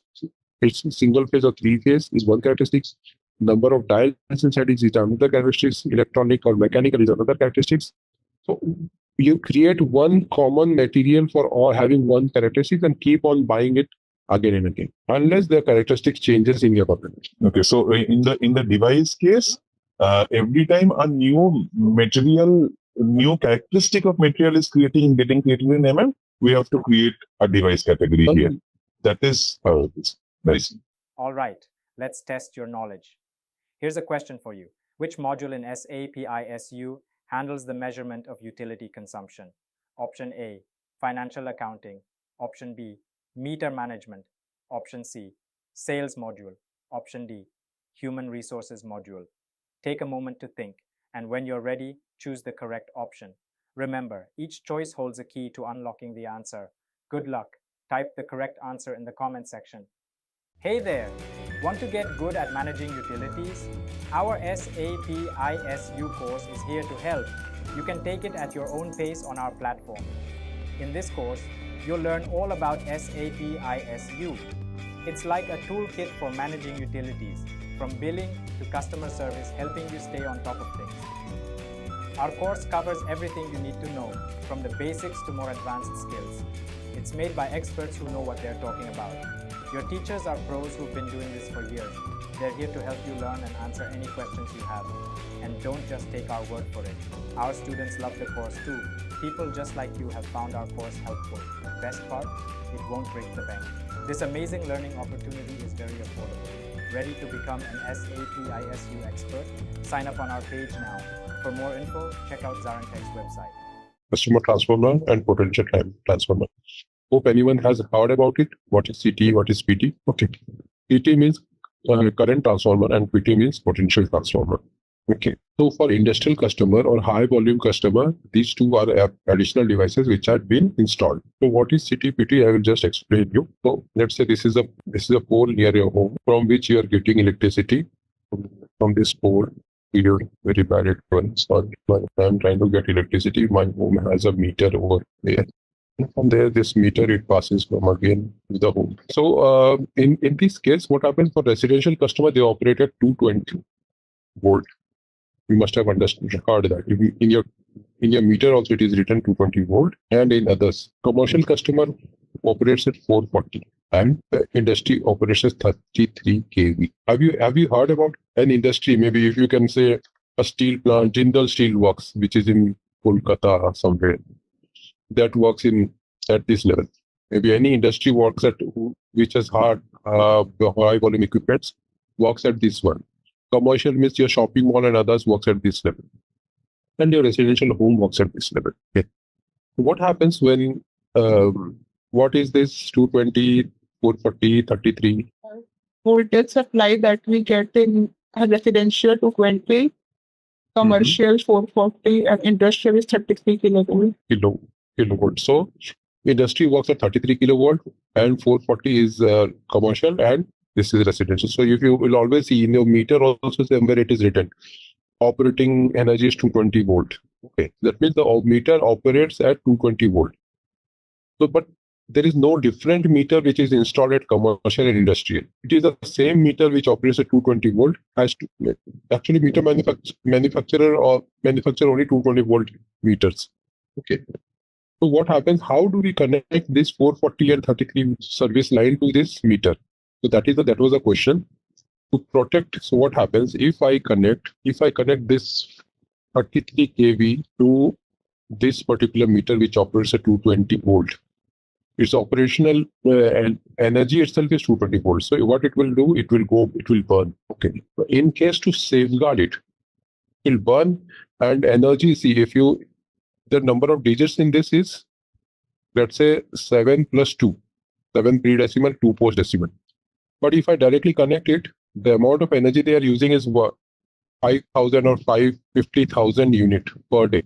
So this 7 unit will get consumed within around maybe 1 year. All the unit will get consumed. So in order to bring it down, there are two things. In order to make this same meter operational for the 33 and 440 kV, we are applying CT and PT. Okay. CT and PT normally is used to save this meter, nothing else. Current transformer and potential transformer. How does it save? I will now explain. Let's say I am putting this energy and this is your meter. I will make a bypass of this meter like this. Your meter is bigger than, okay. So what happens? Always electricity proportionally travels. So what I will do is, I will fit a CT over here. This is called CT, current transformer over here, to only allow proportionate. Let's say if 100 is a unit which I am flowing into this, so only 10 will travel over here and rest 90 will go from here. So what proportion has come here? 10%. 10, because of CT, what it will happen? This current transformer will allow only proportionate of it to travel through the meter, and the others will travel from the 90%. Okay, from here and go to the meter. So that means how much the home is using? 100. But how much meter is calculating? 10. Okay. And how is it possible? Due to CT. So what will happen is, you remember you were asking me what is the register factor, what is multiplication factor and all. Here it comes the concept. So that means we are the transformation ratio of this particular meter over here is 10 primary. It means 100 divided by 10. So that means what is the multiplication factor is equal to 10. Okay, this is your MF. So that means if meter, I will have to calculate what is the consumption which is calculated in meter 10. But the multiplication factor, because of this divided by this, is calculated as multiplication factor, and we are keeping it in the register factor of multiplication factor, so that whatever consumption it consumes, that whatever meter it calculates as consumption, if I multiply it with the multiplication factor, it will give me the actual consumption. So in this case, the consumption consumed was 10 multiplied by the multiplication factor which was stored in the meter in the register group equal to 100. So it comes back to 100. I'm taking a similar example for something else so that you just quickly draw everything. And I'll take a similar example for 500. You say this is 500. So here only 10% of it will go over here. Means 10% of 550 is coming over here. Okay. And rest 450 will go by here. So what is the multiplication factor? The multiplication factor is 500, this primary divided by this. We call it primary. So this is secondary. Okay. So 500 is I divided 450 by 5. Right. I understand. I understood when you were mentioning that. But good you clarified that. So 500 divided by 50 equal to 10. This is your multiplication. Okay. So in case the meter is calculating on 50, then what is the actual consumption the site is having? 500 consumption is, yes, 50. Multiplication factor is 10. The actual consumption equal to 15 into 10 equal to 500. Got the concept? Yes. Anyone is that? One thing is CT and PT that is applicable only for non-residential customers or even for residential customers is that? It depends on usage. If you have a home of Ambani and Dila, then you will have to install CTPT. And so for a customer who is having 5-6 BHK and having 2, 3, 4 ACs, something like that, it can work on this. Otherwise, more than 4 kilowatt or 5 kilowatt when your energy goes, you have to start installing a CT. Okay, because then you will need more energy. Otherwise, what will happen? You will need a bigger line. If you must have seen that anyone who has increased their voltage or who has increased number of ACs at their home, they will come and say that, okay, you have to change your wire. Right? Otherwise, your voltage drops. Have you experienced that or not? I don't know. But normally they come and they will say, boss, you will have to increase the voltage of your wire and you have to upgrade your wire to a bigger one. That means you have now upgraded to a high voltage wire. And once it is upgraded, And beyond this particular 440 kV, if it start working, so I mean, if you start using that, at that moment they will ask you to go install a CT. They will change a meter. They will bring up a new CT and install to this meter. Hope you understand what is the concept of CT. Any question, any doubt, what is CT? It is nothing but to save this meter and an actual current, because meter manufacturer manufactures is only at 220 to operate at 220 kilovolt. So ultimately, like for example, if so 500 only is entering the house. Only through the meter it is going 50, like that. Right. Please go ahead. Is there any device on the starting that separates the consumption, like the 450 is coming, going through that 81, 15, 20, 50? So like how the voltage or... Okay, got your point. There, I drew this if you must have seen. Yeah. There is a reason where there is something called anyone from electrical engineering here. Otherwise, he can explain better because of which I called out. If no one is there from electrical engineering, let me wear that hat. What will happen? There is something called resistance. Okay. So that resistance and shunting method. What happens when you start putting a resistance over here of, let's say, 10 times lesser than this? Then the system, and you have given a shunt like this. This is called shunt bypass. Okay. So what will happen due to this resistance? 10 times lesser energy will flow to the meter, and the rest of the energy will go bypass this like this to the shunt. So this resistor brings it 10 times, which is called CT. Inside this, there is a transformer actually. How does this transformer work? I'll tell you.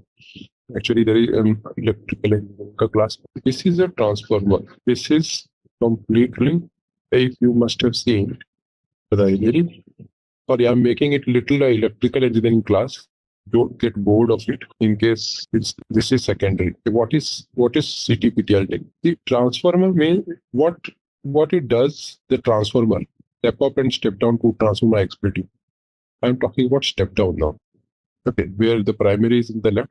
So when energy flows like this to like this, which is 500. So due to flux, a proportion of energy will only jump from this to this, which is equal to 50. And then this energy will flow like this. Okay. So this is called transformer, current transformer, where this is called primary, this is called secondary. This is how it is. So let's not go to the topic and go back to the previous one. I hope you understood, right? This is 500 and it passes 50. Just because there is there are high level of convolution here. I have drawn it little.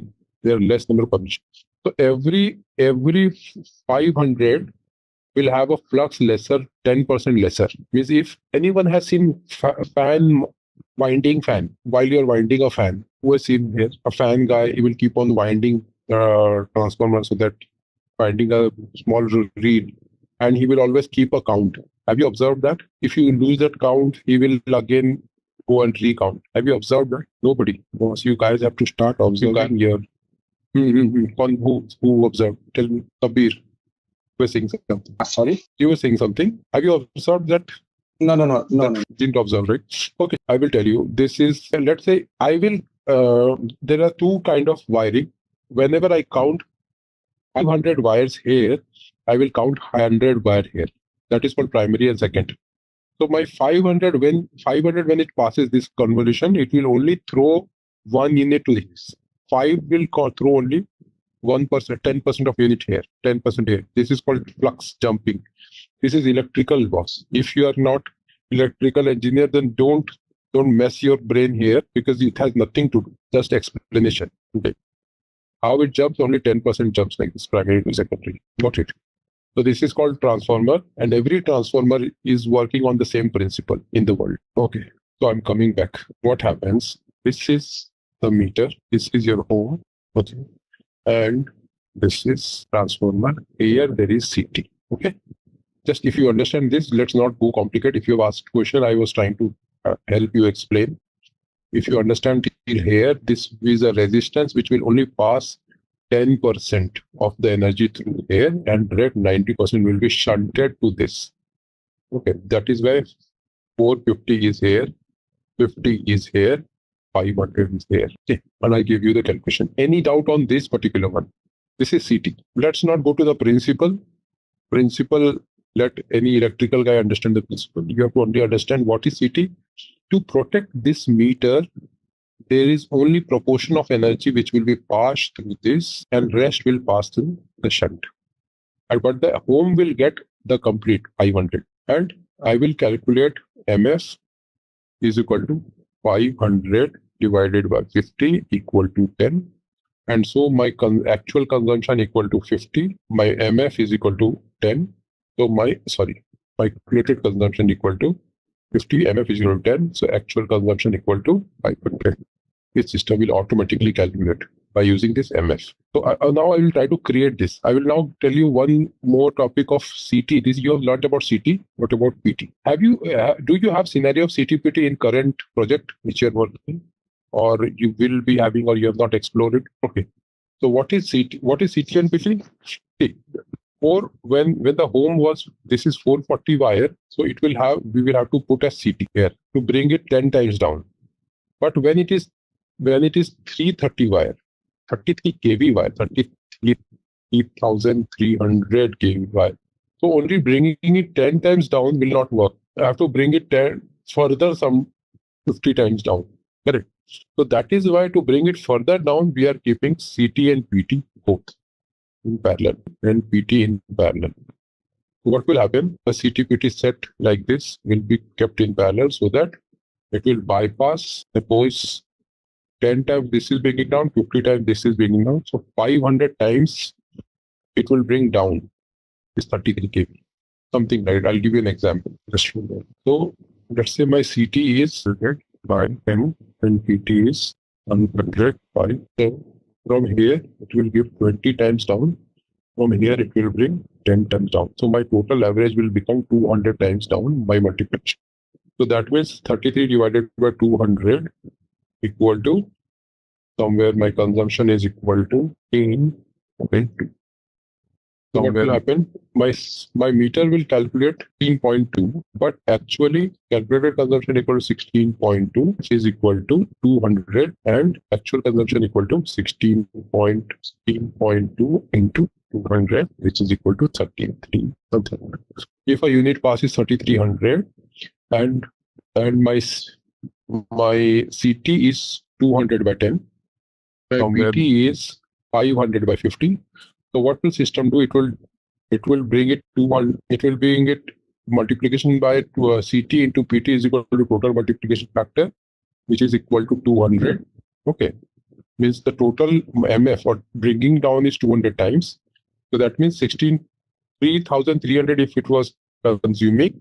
That I have divided by 200 to bring it 16.2. So meter will calculate 16.2, but actual consumption is 3,200. Okay. Any question? What is CT-PT? CT brings it down, suppose 20 times. I'm additionally having for industrial customer, I will put PT as well. On top of CT is not enough to bring it down. So I'm having a new potential transformer to bring it further down. Okay. That is where 20 was if your CT, 10 times further down was done by PT. So it is 200. This is the new multiplication factor. And then the calculated consumption is 16.2. MF is equal to 200. So actual consumption is 60.2 into 200 is 3,300. Please give me one more example of how it. Example is, this is a home. This is a meter. What was CT doing? CT was bringing the energy down by, let's say I gave you an example of 500 and here 50 was going, right? So MF was 10. Correct. Understood this? Consumption was 500. I have brought it down by 50. Now, since for an industrial customer, they don't, let's say, and this operates to the level of 220 only. 50 is okay. If it goes below 220, you will have to, this meter will burn. Suppose I give an example of 50,000 and the same 10%. 10% come in. What is the 10% of 50,000? 5,000. If 5,000 goes here, in industrial, this is the consumption. 50,000 unit per hour. And if 5,000 goes there, the meter will burn or not. Here already a CT is there. If I pass this, the meter will burn, right? Who asked me the question? Yes, I. Yeah. So you hope you understood, right? If I apply the same setup to an industry, the amount of energy will be quite higher. 50,000 if I connect, see, in the industrial sector, they are directly supplying from the grid to the industry. So there we will have transformers set up. So in this meter, what we'll do is we'll set up a transformer, not only CT, along with CT, there will be a PT setup as well. What it will do, this 5,000 which is coming up, it will further down it by 100 times or 10 times, let's say 100 times. So what will happen? Only 50 unit will again pass through this. So that means, and I will calculate my MF as 50 into 100, into 100 into 5,000 into 10, sorry, 10 times down, no? 50 into 100 into 10, because CT made it 10 times down, which is 5,000, and I have made it, PT made it 100 times down. So MF is equal to, CT is 10 times down, and PT is 100 times down, so equal to 1,000. Consumption in the meter is 50, then the calculated consumption is equal to 50. MF is equal to 1,000. Actual consumption is equal to 50 into 1,000 is equal to 50,000. Correct? The same consumption will come up. That's all. If you've understood this, in my next session, when I do it in the system, you will be completely clear. Hope you understand CTPT. So it is the same. Our new multiplication, further division has come up of somewhat that much. Any doubt? Now I will just configure into it will be configuration over. Just concept is clear, then you let me. In the industrial cases, why can't we just like do it with CT only? I mean, and just like increase the multiplying factor. That could have also been done only. What was the need of adding a new transformer or new name nomenclature? So for that, I will just explain you somewhere here. If you remember that this convolution is a set, and this can only be only be condensed or compressed to a certain level of CT. Maximum we have already reached by 10%, 20%. Now to further down by 100 times, I will need another setup which will bring this in further down. This 5,000 will be further down to 10 times to calculate a function. I mean, it is a setup which cannot be bigger than this. Understand? A meter size. So that is why I'm having another setup, which is CT plus PT. Why it can't be? This is the answer. I mean, the manufacturer itself can manufacture only to a level, which is 10 times and 20 times, 100 times, not more than that. So PT can be 100 times and CT can be 10 times, like that. Okay. I cannot make 5,000 times at once. That will be very big device, very big transformer. Why do I make very big transformer when two smaller things which I can implement and produce in mass? So now we will try to go and create the same concept in system CT and PT. So CT and PT, as you understood from me, is also a device. This is an additional device apart from meter. This is your meter. This is your meter. This is your CT. Similarly, there is another device which is. So there are three devices actually. So we have to calculate. We understood how to calculate or create a meter. Now we will understand how to create a CT, PT, and a meter with CT, PT.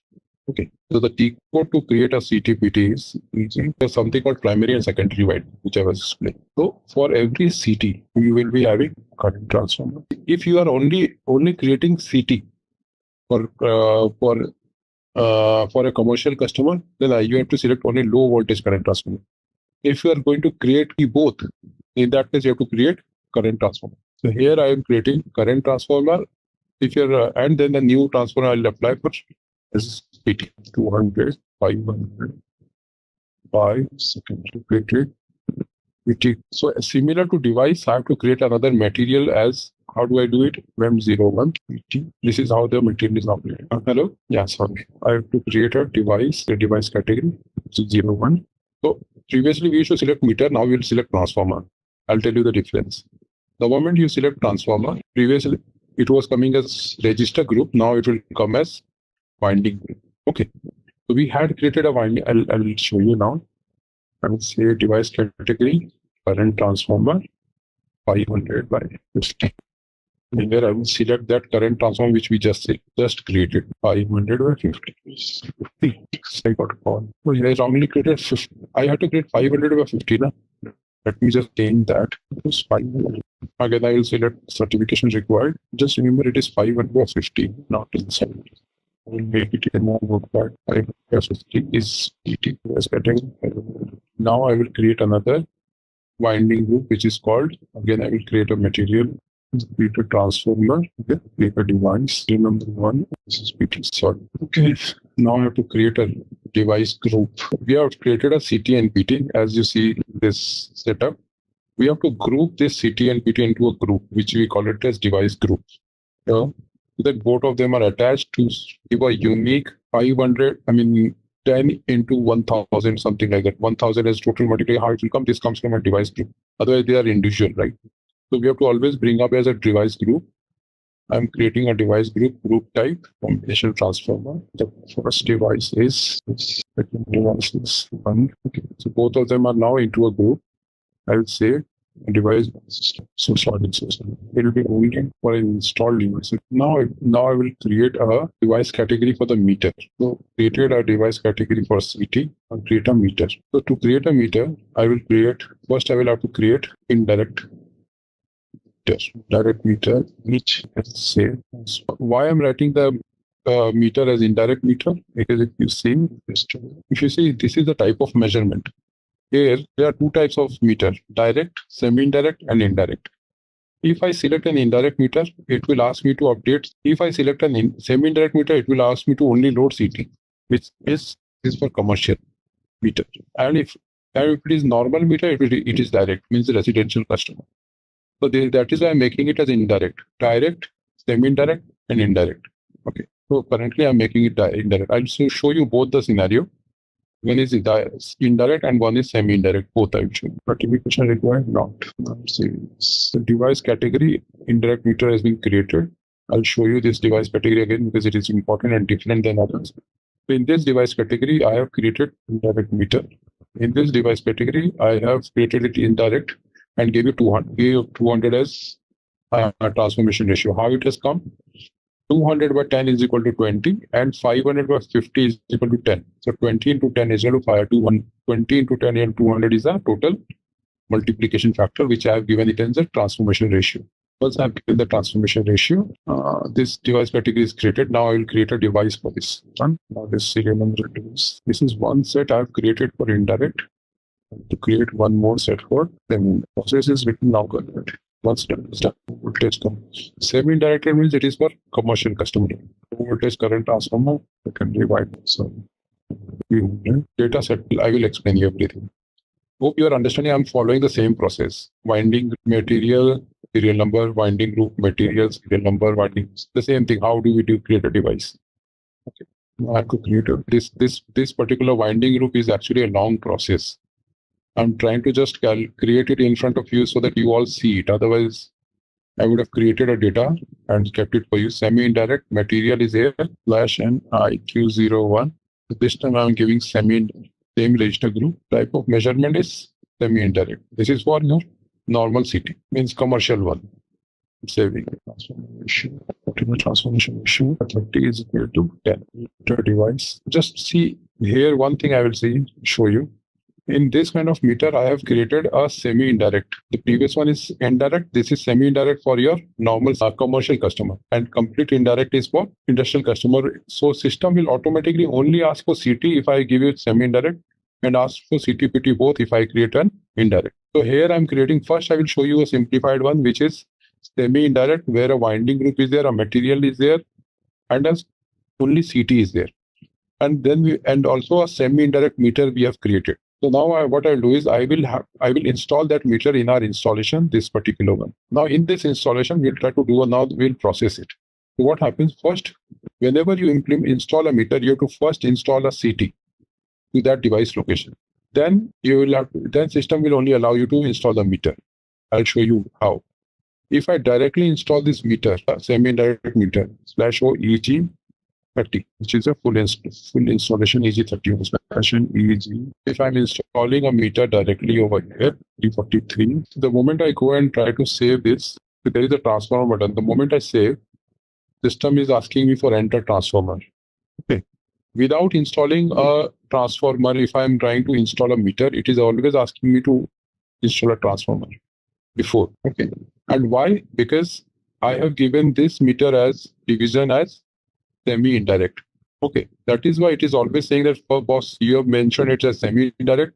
First, give the transformer, then you install the device. Normally, if a direct meter can directly be installed like this, You must have seen in class. So in semi-indirect, what I will do is first I will try to install the transformer Gen EG34. So transformer can only be technical installation. I will tell you what is technical installation later, but currently understand a transformer is not a billing item. Only meter is billing item. So transformer will be technically installed at this device location, wherever it is, this particular one. So where is this currently installed? Connection object, this device location, this, which is asking me this installation creation. So right now, if you see in this device location, this transformer is being installed. How do I see that? There is a T code loss /ECEND underscore. In this, if I get the business partner number, it will show me all the device which is there in this particular installation. If you see, one was a device 1 and 1100617 1 and the 6. Now, if you see the device which I have technically installed is also present. It's an indirect. This meter indirect is also present over here. The ones which we have created at this location. Okay, device is installed. So now what I'll do is now I will try to install this particular meter /n using 31 for full installation. Which meter is the one which is indirect? So now when it is asking me for the transformer, if I click this, it will open me and say which transformer you want to allocate. And this is the one. If you see, these are the transformer which is already there. I created some test data before. 330 is my semi-indirect, which I will just double click. System will automatically capture the 300 by 30. And I can give my consumption over here and say my device one is installed now. If you see now, this device, I refresh, semi-indirect meter is now installed at this location. One new meter from this register group. This is how CT and CT is being installed. The normal winding group. Okay. An indirect meter is installed with the CT. So what I will just repeat the step for you. For our indirect meters, how do we create a CT? First, let us understand. CT is actually a winding group. Let's say we have created CT 330. We have to again see CT is a material which someone has to buy. We have to create a device for this. So I have created a material with the same name. I have created device category with the same name. And then I have created a device of the same with a new serial number. So I've got this serial number. I created a semi-indirect meter, means that measurement type in the same of the device category will be in semi-indirect. And then I've created a material and then I've created a device category. So in that case, what happens? Once I've created the material and the device category of semi-indirect, then I have also created a device of this particular device serial number 1. And then while trying to install this particular device, system will always ask me for this CT 300 by 30. So once I have installed this 300 by 30, what will happen? System will show me this 300 by. I have to technically install this particular winding group, and then only I can install this meter, because while installing, since it is semi-indirect, it will ask me for the winding group, and which I have given and installed it. Now I will show you what happened to this device. Once I have entered over here, I will go to the various tab. It will show me the device allocation. If you see the device allocation, it is showing you a billing factor. So this billing factor is 10 actually, 300 by 30 attribute value. So what is the billing factor over here? 10, 0. This is 10.00. This is not 1000. You learn it as 10. Okay. So 300 by 30 is equal to 10, which is shown over here as a billing factor in the device allocation. So the moment you allocate a CTPT, you will always get in the installed device. There is a device allocation. In that device allocation, if you go, you will see what are the allocated devices. If I want to see my CTPT, what is the, then you can directly click on this device category. You can see that particular CT, whatever it is, which CT it is allocated with. So this is how your CTPT works. Now, if you want to see, we wanted to see the register factor or billing factor. This is the way we see the billing factor, which is 10. Why it is one like this? You must all know that there is something called my user profile, SU01, which I'm unable to edit, and nobody will give me to edit it. What is the name? ICA27. If I enter here, you are not authorized. Otherwise, I would have changed my user profile. This is showing you as an US profile. So the US and Germany, they work like this. They, instead of wherever we give top right 100 dot like this 100.00, but they show their user profile as 1,000, due to which this is shown like that. My user profile has to be changed accordingly. But yeah, nobody will allow my user profile to change because this is a test system and vendor. So we have to see, because all across the world is using the same system. So this system is working on US profile, and my profile will be created in US and Germany. Like, so just understand this 1,00 means it is 10. Okay, over here. Just 1, so how 10 has come up? Because this is billing factor. How it is calculated as 10? Because this is 300 by 30. So whenever you write your, okay, now whenever in the next class I will try to enter meter reading in this particular only, enter meter reading and show you how this consumption works. Let me show you now. I will enter a meter reading now. Version year 28 version is the device. I'll show you in very detail what is meter reading, how to enter meter reading. Just to complete this session, logically, I want to show you a meter reading. I'll show you. I'm entering one reading of 2024. I'm just trying to enter reading. If you are having doubt how do we enter reading, then we'll learn in the next class how do we enter the reading. Just see, I'm entering the device. I will release everyone. So my equipment is 100,202. For this, I will show you the consumption. 100,202. This is a 500 over here. The consumption is the comma I said you to shift by 1. The consumption is 500, means the reading is 500. Previous reading was 300, the same meter. If you see this 202, the previous reading was 300, current reading is 500. If I double click on here, the consumption 500 minus 300 is equal to 200. The consumption is actually 201 comma shifted for US one. So it is actually 2,000 because of that 10 unit, which is coming over here. So you have to just learn. Maybe I should have given different numbers for you. But this consumption 20,000 has just come up 1 comma shifted. Always see my profile as 1 comma shifted. So this has come just because of our multiplication factor 100 or 10, which we have just given. So otherwise it would have shown only 20. If there was no multiplication factor, I'll show you for other devices. Let's say there's another device which is 617, this reading 500 and 200. Double click. So this is 500 and 200. 617. Okay, there is no partner. Did not install. Okay, this will not be. So I will show you this in very detail in the reading as well. But currently, how do we install the meter of a CT? We have already seen. And how does the multiplication factor come up, which I have just shown you in the transfer. If you go here in the semi-indirect device, you go to the transformer, click on the transformer, you can see that transformation ratio is equal to 10, which you can right now see over here. And this transformation ratio will be used for billing. This whatever it is the consumption which you have get, this will be multiplied by 10 during your billing to give you the total consumption. Okay, we will see in the billing class as well how it is multiplied, this 10. It was a lengthy process. If you want me to repeat it again, I can repeat it, or if you have understood what it is, how does it work, how do you see the transformation ratio, we can just show you. If you see, this is the one. This is our device. Just double clicking over here. Our device is this one. You have entered a meter reading, which is MR date is 25. Yes. 6th of Jan 25. Can I enter a meter reading in future date? Yeah, you can. You cannot install a device for future date, but you can enter a reading of future date. The only ask over here from this is you should be able to create and install it. During billing, I will show you how does that consumption multiplication factor is used for, because of which it is known as billing factor. This particular factor, how does this 200 into 10 will come up during billing? That particular one I will show you during billing.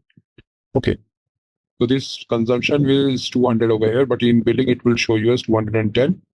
1 comma here. We have 1 comma shifted, and it will be shown over there as 200 by 10. Means 2000 it will show during the billing. Any doubt how this transformation ratio 10 has come? One thing, it shows 10,00. So over here also it should be 100, right? It should be. That's what I'm seeing here. It is rightly showing 10,00, which is surprising to me as well. My user profile is actually, I'm unable to select that user profile. Otherwise, I would have shown what is called SU0. But any one of you, if you go here, you must have seen there is a template. Yes, there is a parameter default. This is a default 1.20. This decimal notification should be India part, like this 1, 2, 3, 4, this is India. Okay, the second one 1, The first one is selected, which is comma, dot, first dot, then comma, comma, comma. You understand? The US is selected over here. 1.234.567, comma 89. This comma is actually full stop for US. For India, it is opposite. 1.234, 567 means the death, and then dot 89 post decimal. So this profile I have to get it changed. That is a problem. I am still struggling where 10 will be shifted when it comes to 3-digit, 2-digit. Understand? Because we are not from US. If you see, first digit is 1. After 1 there is a comma, but after 3-digit again there is a comma, like this. You understand? So that's where I am struggling to understand this particular one. But yeah, I will ask someone to, if can be changed to 1 dot, comma dot. I will ask the team to actually get it changed from the operator. Otherwise, this is why it is coming like this. If I am answering your question, there is a 1,234. This is what is should be selected in India, but US is selected for this system. So just you try in your own system, or you try in this system, we will get your user changed if possible by the backend team, and then you can start using, and you will see this confusion will go over. See, after 10 it is comma, but after 100 I don't know that comma that shifts. After 100 that comma comes up. Okay. After 2-digit, after 3-digit it will come up. Just don't understand this particular one, what is comma and 100. Understand from me, this is the transformation ratio which is coming up. Okay. From where this transformation ratio is coming up? Because of the CTPT which is installed. See, this is a meter. First of all, this is a meter which has nothing to do with transformation. So this is a serial number meter, right? In this serial, the moment you install a transformer, how do I know which transformer? If I go to the various tab, I can see device allocation being highlighted. If I click over here, you see over here it should be 10, right? So here it is 1 comma, which is coming from this 300 by 30. If I double click over here, this is your device category. This is your winding group. How much it is? 300 divided by 30, which is equal to 10. That 10 comes to your transformation ratio for this transformation group. When you install the device, it comes as the transformation ratio 10, which I can show you, which we just show you here. How it is 10 is coming? Because you have installed a winding group of 300 by 30, which is equal to transformation ratio. And once the transformation ratio is updated, you can see the billing. While billing, I will show you this 10 getting multiplied by consumption 200, give you 2000 during billing classes. But right now, how this 10 has come, how CT is being installed, what is this transformation ratio? We learned in this particular whole classes, what is this transformation ratio? That comes up with this installation. So before you're trying, you have to understand this concept of multiplication factor, which I gave you. What is that multiplication factor? While calculating that consumption in the billing, this multiplication factor will multiply and give you the system. So if you see, this is the 10 which we were just showing you in the home. This is your 500 or 300. This is your 30. So MF is equal to 300, which is transformation ratio by 30 equal to 10, which you have just seen there. And the consumption which you are getting is 200. While billing, it will be calculating it as 200 into 10 to give you 1000 was your actual consumption. This meter will only calculate what? 500 minus previous is equal to 300, which is 200 is consumption. For meter, it is unaware that there is a CTPT because there is a consumption. So this consumption multiplied by 10 will be equal to 2000 later while billing. Okay. So you have to, in this class, you have to understand what is CT, what is PT, how do I create CTPT, and how do I install? Why CT? When CT is installed? Technically installed before device is installed. Because while installing a device, since it is an indirect meter, it will always ask you for CT. Once you have given the CT, it will help you to install. And then when you come for this transformer, you can see transformation ratio. When you come for this master in the various tab, you will see a device allocation. This device allocation says that, okay, there is a CTPT also allocated to it if it is highlighted. For normal meter, this device allocation you will not see. I'll show you, this is a normal meter. This is a CT meter. If I double click on this normal meter, if I go to various tab, this is also not a normal, this is indirect meter. I'll show you a normal meter. This is a normal meter, single phase. See, this transformer is not highlighted. The transformation ratio in the various tab, the device allocation is not highlighted because this is a normal meter.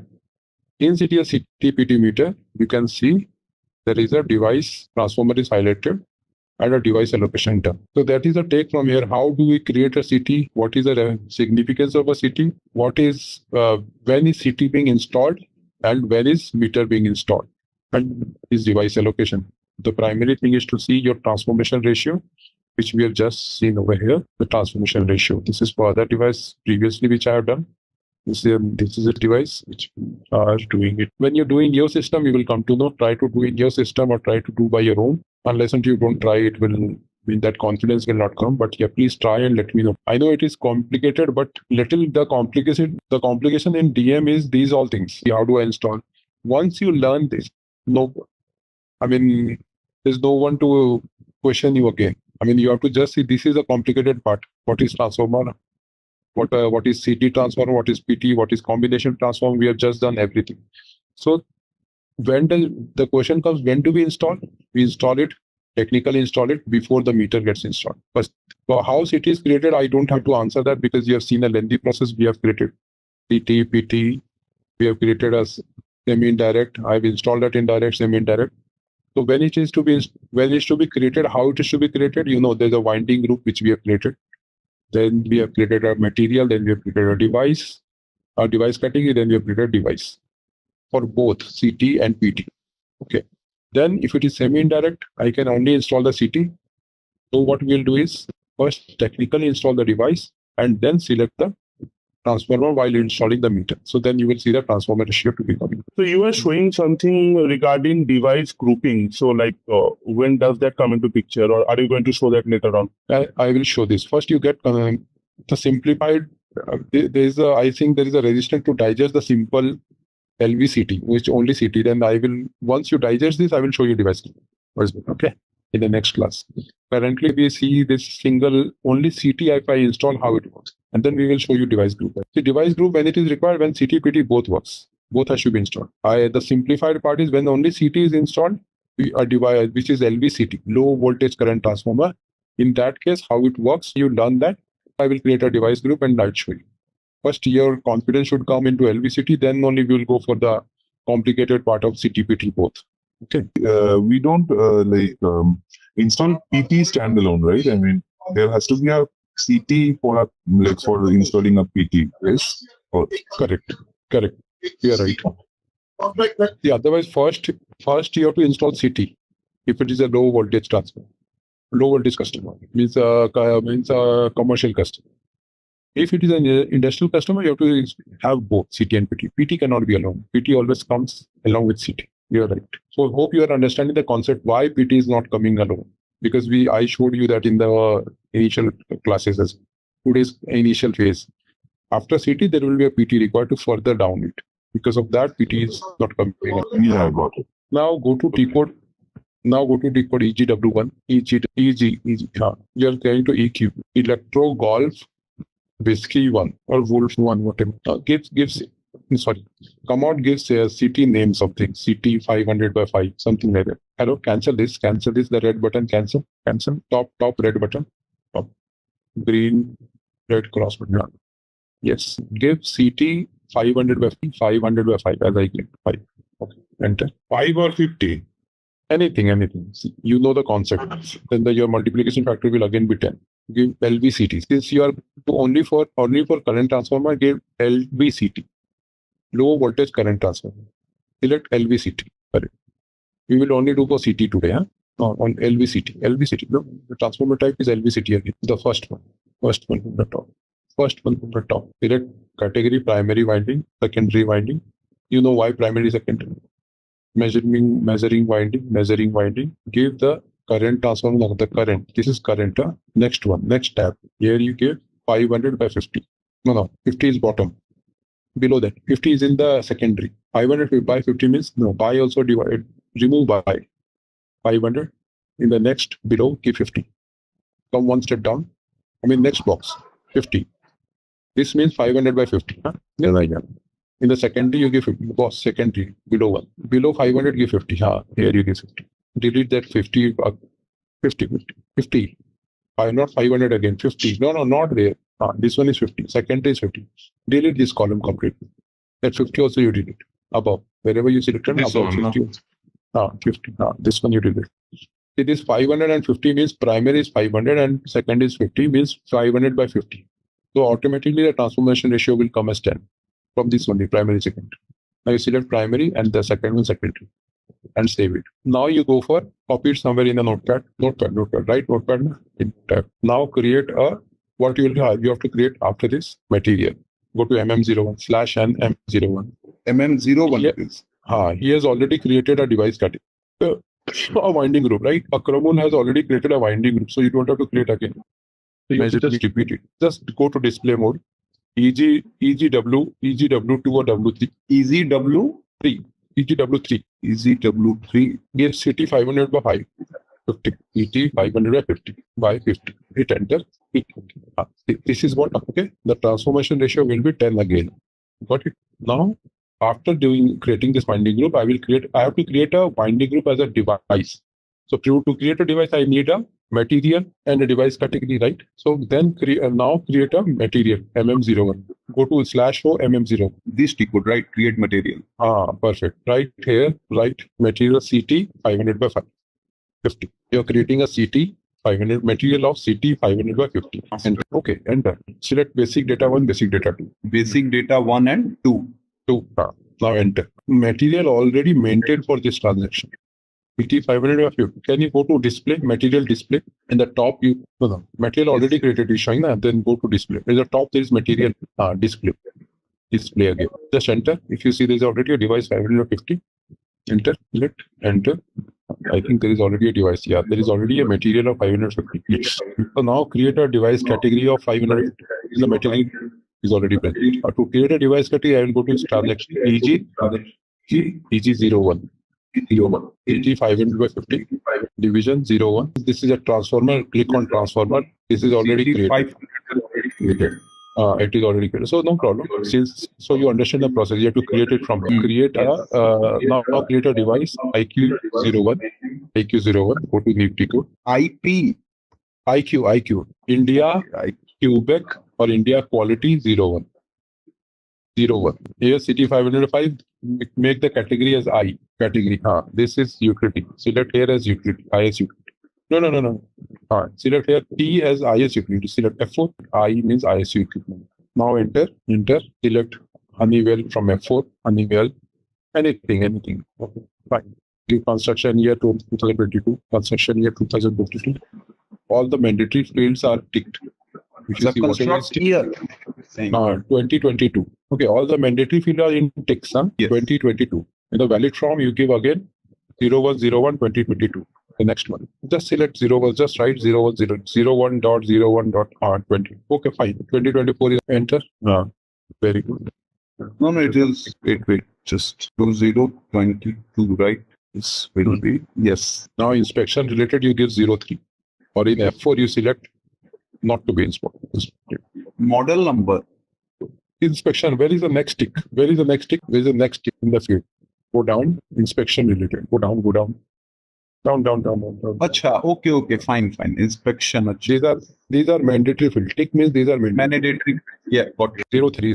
Device 03. The last one. Now save. Transfer. Click on transfer. Save. All the data is coming in. So you have created a device which is our CT device, which is of serial number 2. Copy it in the notepad. We have notepad here in this. No, this one is remote desktop. I don't think so. Search for it, you will find it. Now create a device category. Create a material for it semi-indirect, right? Under that / and MM01. So now you have created a device for CT. CT serial number 1 is created. Now I will create a material meter which is in semi-direct, so that it will be MM01 / and MM01. Now you are creating a meter of semi-indirect type. So normal meter cannot. This normal meter configuration will not ask for your transformer. So you have to create a transformer kind of a meter configuration. Same meter with a configuration of asking for transformer. So give here semi-indirect CT material name semi-IND. SEMI-IND, or write CT meter. Just write CT meter. Material, you write CT meter. CT meter, you write. Not 5 minutes. No, don't give space. One word, CT meter. Because SAP never gives space, because in the selection query, there is a problem there, it comes with a problem.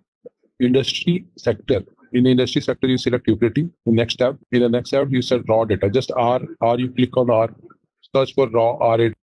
No, just write Raw materials, right? Material type is raw material. Basic data 1, basic data 2. Select. Enter again. Give here basic unit of measure is each.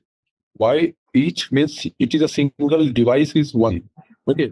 So each device you will be counting, right? That is why give EA. Each means EA. EA means each. If you go down, scroll down, EA. Enter, it will give you each. Now you enter the material name. No, the material name. Where is the tick? See the tick.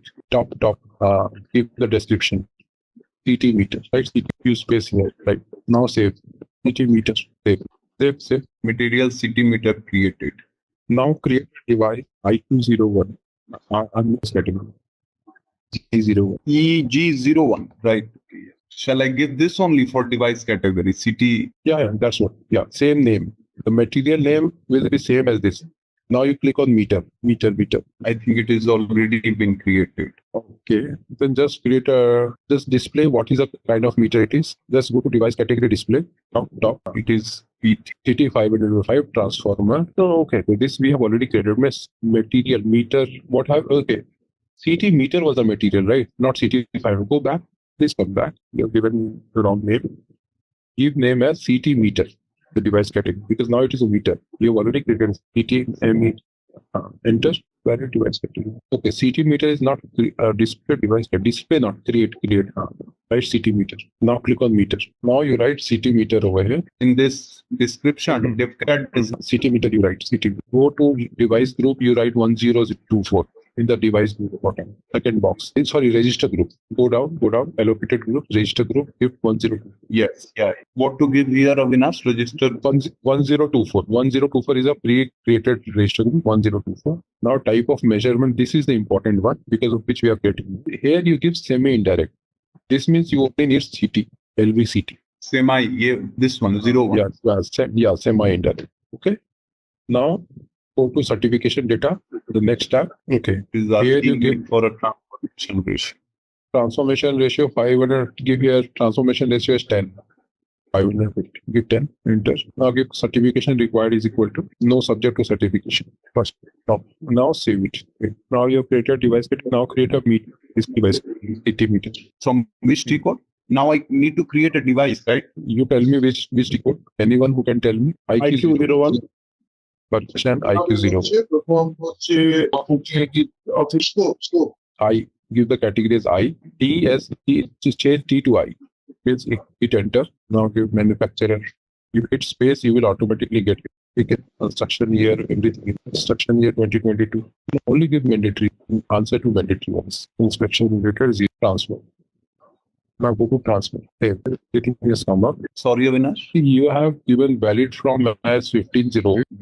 Hello, save. Okay, the serial number is now created. Now you have to select any installation. Have you created any installation? I have pinned the installation that I have created in the chat. What is the number? 8000596. 596. Perfect. Very good. Very good. Okay. Please use this installation. Okay.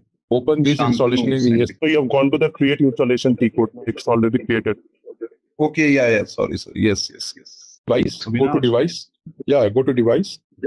Sorry, there was a lag. So double click on this device. Device one. Go to master data. Master data. Niche put up various data. Okay, yes, yeah. See, here you have the connection object and device location where that meter is. So now in the same connection of device location, you have to first install the CT as technical installation. Okay. So what is the CT device which you have created? Go to /o EG33. First install CT here in this connection of device. Go to /o EG33. Give the CT and PT connection or device location over here. From that screen has created the connection. This was connection object and this has device location, which you are now giving. Give the device location. Now give your 1508 date, today's date. Okay, today. Okay, fine. It is fine. Now give the new device. Oh, you have just created from your notepad. Take it from your notepad. Yeah, this 2, serial number 2. Yeah, and give that device category.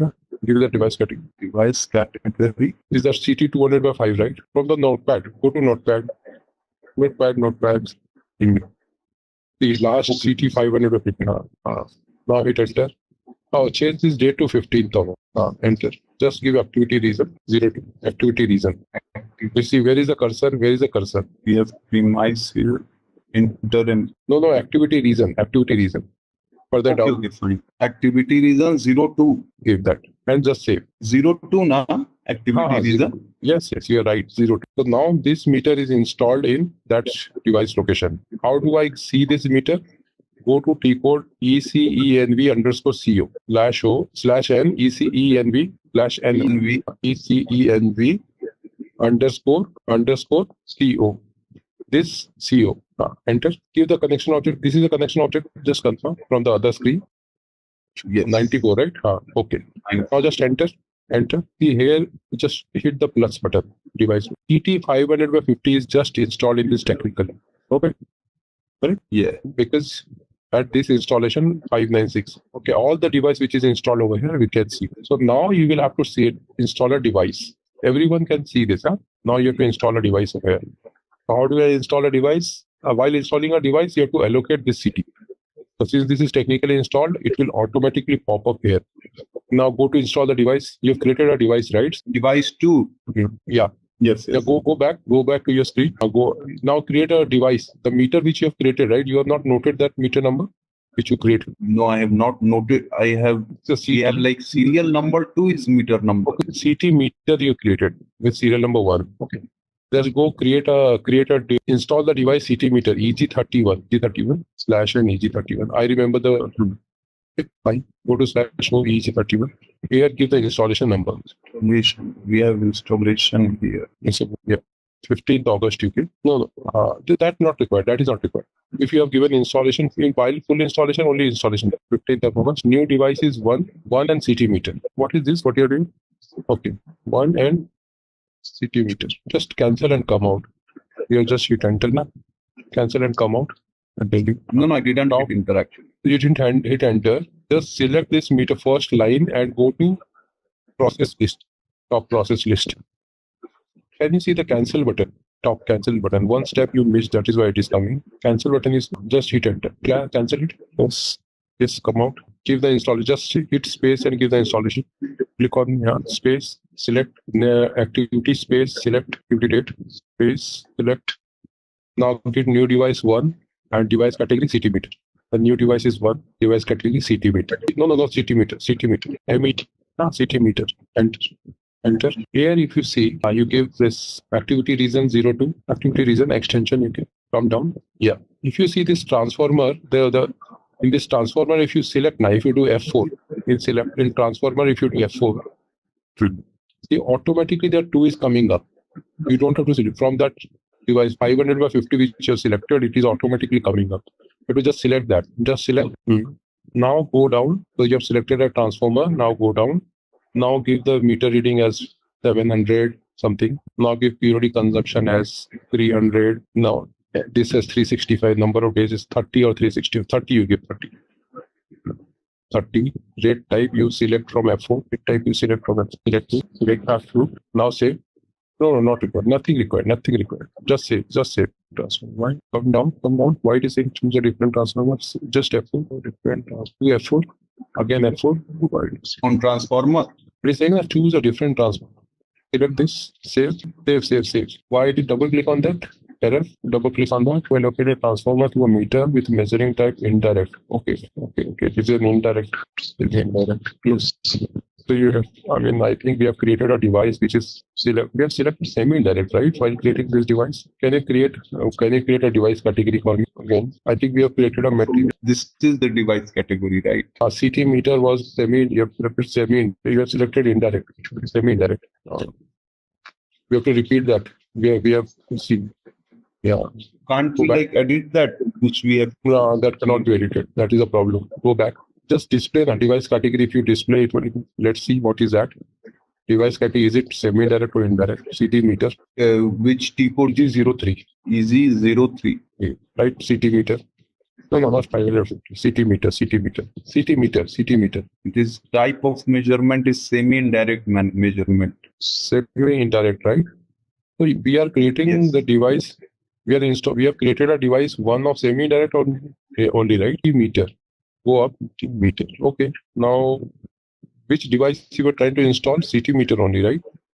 Just check again Yes. what device you were trying to install. Just go back and install that CT meter only. One, where is the device category? New device. It should be one or two new device. No, it is one only, na. Go to see IQ03. Now, what is the device? One selected and IQ03 meter one or two. One give meter one, serial number one. Enter. Correct. Now, yeah. This is only semi-indirect only. So why that error was coming down? Go up, go down there, go to your data, EG31, cancel and come out, give installation again, give your activity date, give one. Shall I give it 16 or what? No, 16. No, 16 not. No. This is working in US time, yeah? 16 is in future. You cannot do that. One, there you has one. This CT one meter. See, this one you select CT meter, not CT meter. Select CT meter. Now enter. Now you give the transformer. Select a transformer. Okay. Now give meter. Now save. No, it is not. I think this 550 is not a low voltage. It is a current transformer, not a low voltage current transformer. Right. This 550 is not a LVCT. It is a CT. That is a mistake. It should be low voltage current transformer, and we have selected a current transformer. Go to EG03, EG03. Okay. It is CT 550 is equal to 550. What it is? LVCT only, right? Go again. 550 is LVCT. The EG03. Go to EG03. Go back. This CT 500.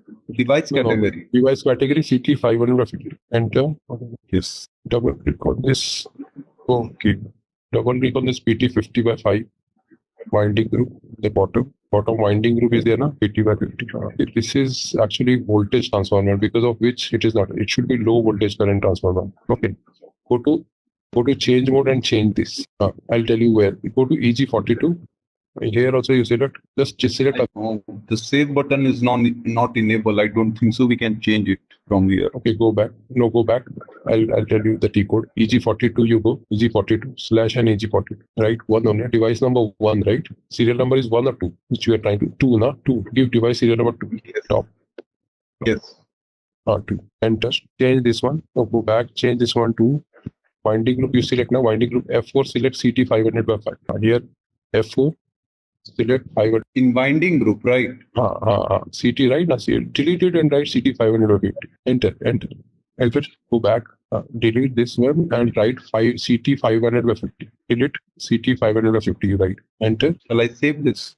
No, it is giving error. Enter a winding group to transfer type voltage transformer. So we have messed up the data. Since it was already created, trusted that it is created correctly. So, okay, what I will do is I will create a clean data and come. But ideally, this is the process. A low voltage current transformer has to be created, installed, and come out. This is a voltage transformer which was wrongly done here, because of which it is not installing. Fine, guys. For data part, not good days, but yeah. But at least we know the concept of CTPT. Hope you are aware of the concept of CTPT. In that case, I will come up with a fresh data set and help you up creating it. Okay. Yes. Okay. So I will just quickly show you from, because you will forget this topic and it will be. I've created a material 660. I'll create an /n EG01. I'll create a device transformer. This is a low voltage current transformer. Save it. Device category is created 660 / I enter. What was that installation which you were talking about? 596, right? Installation. I will do a technical installation of the device. This installation in this connection object device location. And device is installed. T1 installation. Device is one. Name is CT meter. Now if I save, that installed. I go into this T code. If you see 600, the semi-indirect is already there in the installation. I click. I can see this device which I've just has been installed. Okay. You can come over meter. CT meter is installed with installation. It is that simple. Everyone, I would like you to try. I mean, from the very beginning, I give it as LVCT. this transformer and have a semi-indirect meter. Two things you have to remember: the transformer should be LVCT, and the measurement type of the device should be LVCT. I hope we learned from the mistake which we have done. And right now you can see we have installed the right one. So you can just try it on you. Let me know if you have a problem in this LVCT, because I want to continue with device group on any question on transformer. I mean, the concept was good, but creating the thing is quite grueling. Let's try it from our side and see. Yeah, actually you have to try from your own side. That's where the right step, if you do, you select the transformer as LVCT, low voltage current transformer, and the device, the parallel device as semi-indirect, remember. Then only you can install a LVCT, and always install the transformer first and the device later. Try it, everyone try it, because this is one of the tough thing in device management. Otherwise everything is fine. Meter reading will be very easy, smooth. If you know the concept of CTPT, I mean, that is one of the winning thing which we do. So everyone, my request is, since it is device management and it is a complex topic itself, so install individually, create your individual LVCT, technically install it, create a device with the semi-indirect. Do you remember semi-indirect? Technically install the device first in EG33, and then come to full installation of the device. All right, let's test your knowledge. Here's a question for you. In SAP ISU, what does the term installation typically refer to? Option A software installation process. Option B, a utility meter or connection point. Option C, a company's physical infrastructure. Option D, a type of customer contract. Take a moment to think, and when you're ready, choose the correct option. Remember, each choice holds a key to unlocking the answer. Good luck. Type the correct answer in the comments section. Hey there! Want to get good at managing utilities? Our SAP ISU course is here to help. You can take it at your own pace on our platform. In this course, you'll learn all about SAP ISU. It's like a toolkit for managing utilities, from billing to customer service, helping you stay on top of things.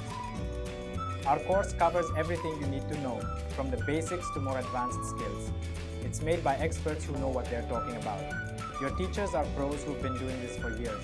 They're here to help you learn and answer any questions you have. And don't just take our word for it. Our students love the course too. People just like you have found our course helpful.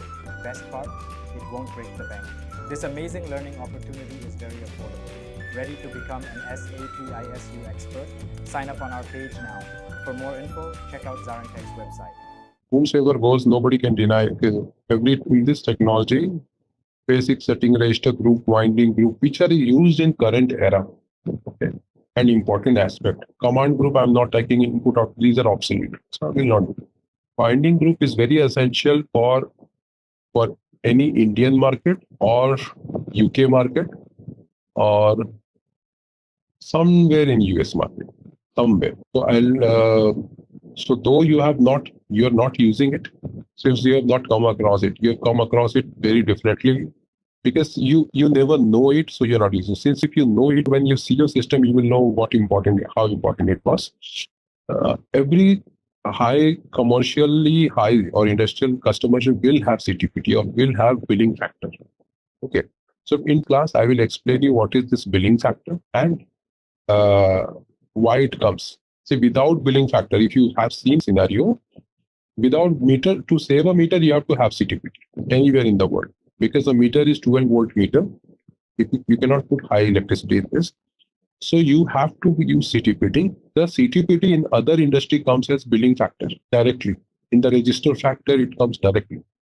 So in Indian market, we want to track the CT and PT because it is also an asset for us. So we want to track where it is, what installed. So we install it via CTPT. Okay, in Indian market, in US, UK market, and few parts of US, we maintain CTPT. For others, we don't maintain CTPT and directly put it into the register as a register factor or a billing factor. Okay. So what we will do is I'll just try to show you. Play this particular CT and PT again, because one of guys, Devnath, has prepared it. Very well done, Devnath. Appreciate your effort here.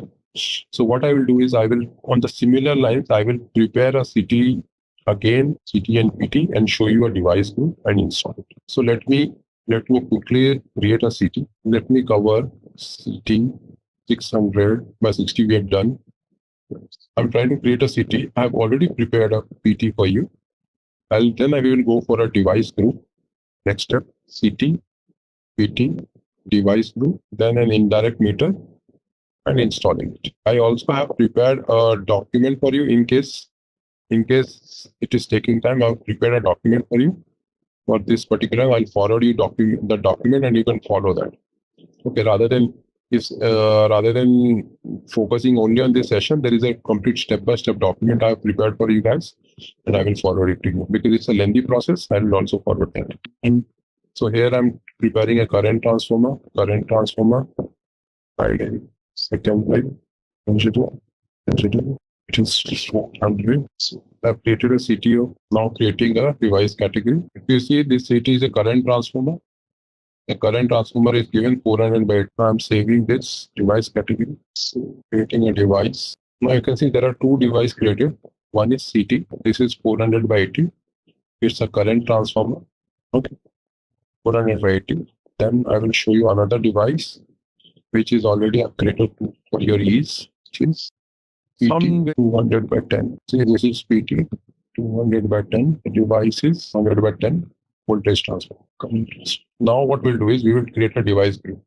I'll show you what is the device. EG27 is the code.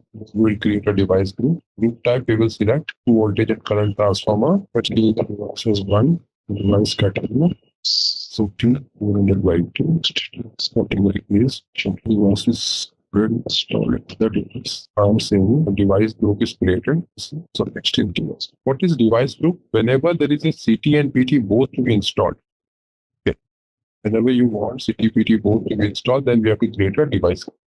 Okay. The reason behind is, let's say example. System understands CT as one device group. If you have, as you mentioned, this is a CT and this is a PT. So this will bypass over here electricity, and this will have one. These two set will always go. Either CT will go once, as you have seen, which Devnath has already prepared, or CT, PT both will go as a device. Why? Because in a location there will be one combination transformer which has to be installed, which is either one CT or a set of CT and PT.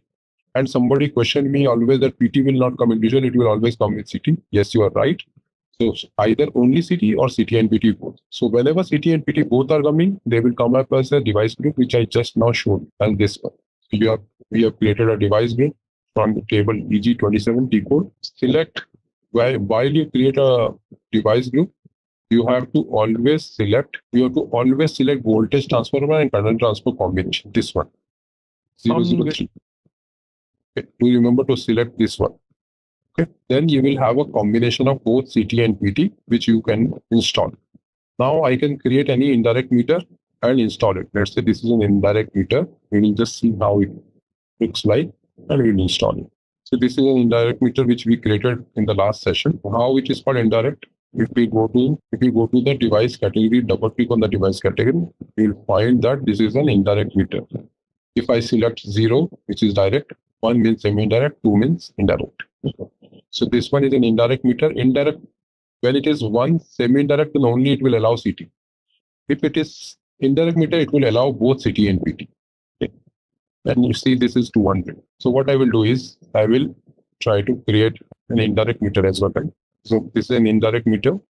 So you all have to see this is an indirect meter. I will try to install this meter in an installation. Yesterday somebody gave me an installation. You want me to use that installation? So I will use, this is a CT meter is already installed here.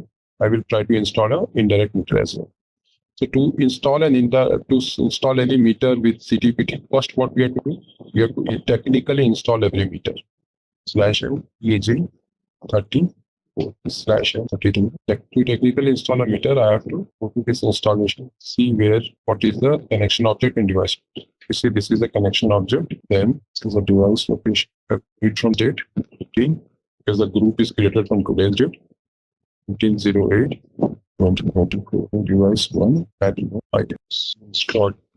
Sure. So if you see here, the combination of transformer is already coming up over here, right? CT 400 by 80 and PT 200 by 10. Since I have already grouped them together, I have only given 200 by 10, which is the device to be installed. Okay. But automatically the next device has come up because this is an indirect meter which we are installing. Okay. This is a device group which we are creating. So since it is a device group, it is automatically coming up. Okay. Now what we'll do is these two we will build processing now. Processing will be installing, technically installing. So now if you see, both of them are now installed. So how do I see it is installed? /n e same p underscore. In this two code, you can see everything whichever is installed in that particular installation. If I see over here, I can show you the CT 400 by 80 and 200 by 10. Both are now installed in this technical location. Okay. Now, and since it is a device group, they will always be clubbed into a device group whose name is, whose number is this, which I've just shown while creating this particular device group. The significance of device group also I will explain you, but why it is a device group and others. So now once I have installed it, next is to install a meter. EG31 is the T code to full install a meter. So I have to give the installation. This is being installed. So this is the installation. Today's date. Meter number is 10/1. Meter 1 is already created. I'm going to install this. Just created two division installation data acquisition. It will automatically give me all those transformers. The transformer which I was having is 400 by 80, right? Which we created. So this is 400 by 80. I have to select that one. It will automatically select the transformer. Ask you to give all these values. The device is installed. Very happy. If I go back, I can now see the category over here. Device number. Now you see this particular data is installed. Master data is in the master data. You know the connection of device location. When you go to the various tab, you see the device location. You see the two indirect meter is already present. Indirect meter CT is 400 by 80. I'll show you. Whenever you see there is a device group always coming in. This is a device group. So when you see CT 400 by 80, not only CT 400 by 80 is installed. You double click, both CT and PT both are installed because it is a device group. Okay. So they are now clubbed together with a device group. Any device which you install, both of them will install together. That is the significance of device group. What is the group means? So it will always be removed together and installed together. That is the significance of device group. You cannot only use a CT or only use a PT. Now they are one device, CT and PT. That is why there is a group. So once there is a group created, now you can see the CT PT installed. Billing factor, you can see 0.5 over here, which is created. So I will just show you the calculation of this billing factor. This first CT is 400 by 80, then this CT. Then you have to take the PT. Some 200 by 10 inside also 200 by 10. PT is 200 by 10. And what is the transformation ratio? Let us see that. This is a device. The transformation ratio is 200. So the calculation here is this divided by this divided by this. This is equal to this divided by this. C2 PT, this 5 into 200 divided by 200. How much it will be? Equal to this into this 100 and then divided by this. Equal to this divided by this. So this will be your billing factor. What is billing factor? Billing factor is your CT 5, PT is 20. CT into PT divided by transformation ratio. That will be your billing factor. So this billing factor will be utilized for your any meter reading update. Okay. So you will see that whenever you update any meter /m EL28, if you enter any reading to this device, let's do that. And so 6/9/2021. Okay. I have to just extend the scheduling for this and explain what is scheduling as well. Scheduling is 300. Right now, I will be giving you reading as, let's say, 700. See, the device, the register difference was 400. 700 is the current reading. Previous meter reading is 300. Consumption still calculated is 200. Why? Because the billing factor, which I just showed you, is 0.5. You must have seen that billing factor is 0.5. So the consumption, though it is 400, since it is a CTPT, the actual consumption will come down to 200, which we learned in session. 400 into 0.5 is equal to 200. So that's how this billing factor works actually. So CT multiplied PT divided by transformation ratio is your billing factor. Please note this formula. And I'll tell you one thing. Please don't learn this session only for your current project, because in future, this is a very common scenario. Everywhere you will get it. In future, if you want to be part of any ISU projects, this is a very generic scenario. Okay, otherwise won't have been part of the curriculum. This is a very generic scenario. You should understand it. If you really want to, maybe in interviews as well, if you want to crack some other interview of the project, internal project, I'm not talking about external, these will be the very obvious question which you will get. So what is transformation ratio? What is billing factor and all? Is a very generic question. It should be knowing. Everyone should know that who is there in ISU. So what is CT? CT, if you have seen primary by secondary, which we have created in the winding. PT, we have created this. We have created device group, and then we have also entered a transformation ratio of 200. What we have done, CT by PT is equal to 5, PT 200 by 10 equal to 20, and then 200 into 5 is equal to 100 divided by 200 is equal to billing factor 0.5. So CT into PT divided by transformation ratio is the billing factor. What is the billing factor? CT into PT divided by transformation ratio. So where is transformation ratio? It is on the device. CT and PT you already know. See the consumption, though it was 400. Ideally the consumption should get the CTPT would be 1. Consumption is equal to 700 minus 300 is equal to 400. That's why it is showing reading difference is equal to 400, but the consumption is 200 because it has multiplied with the billing factor, which is 0.5. How this 0.5 has come? It is not only by one influence of this. Everything has influence. CT, PT has brought it further down. The transformation ratio is also a important factor to calculate it, and this is how it has come up. Okay. How we are calculating the transformation ratio of one, or is it manually given? So this 200 transformation ratio actually it is a CT and PT. You know, it is a device which is having it. Okay. Transmission ratio is normally given by the transmission organization, that how much is a ratio which we are putting into the to the installation. So everybody now know what is CT, what is PT, and what is a device, which we have just discussed. Okay. Now we will try to understand the logic. First, what we will do is we have created a CT.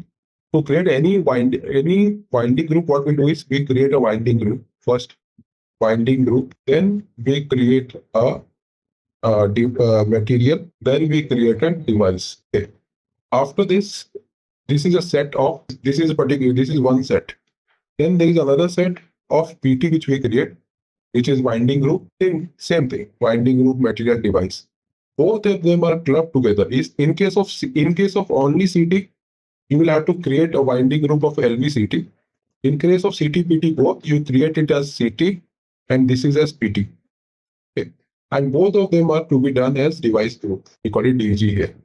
So what is the same implication of device group? Device group is nothing but it is a combination of clubbing both of them together and taking it as one device in the technical installation, so that multiplication factor and others can be calculated. So we create a device group of CT and PT together, and we select 003, which is a combination of CT and PT, while creating a device group. Okay.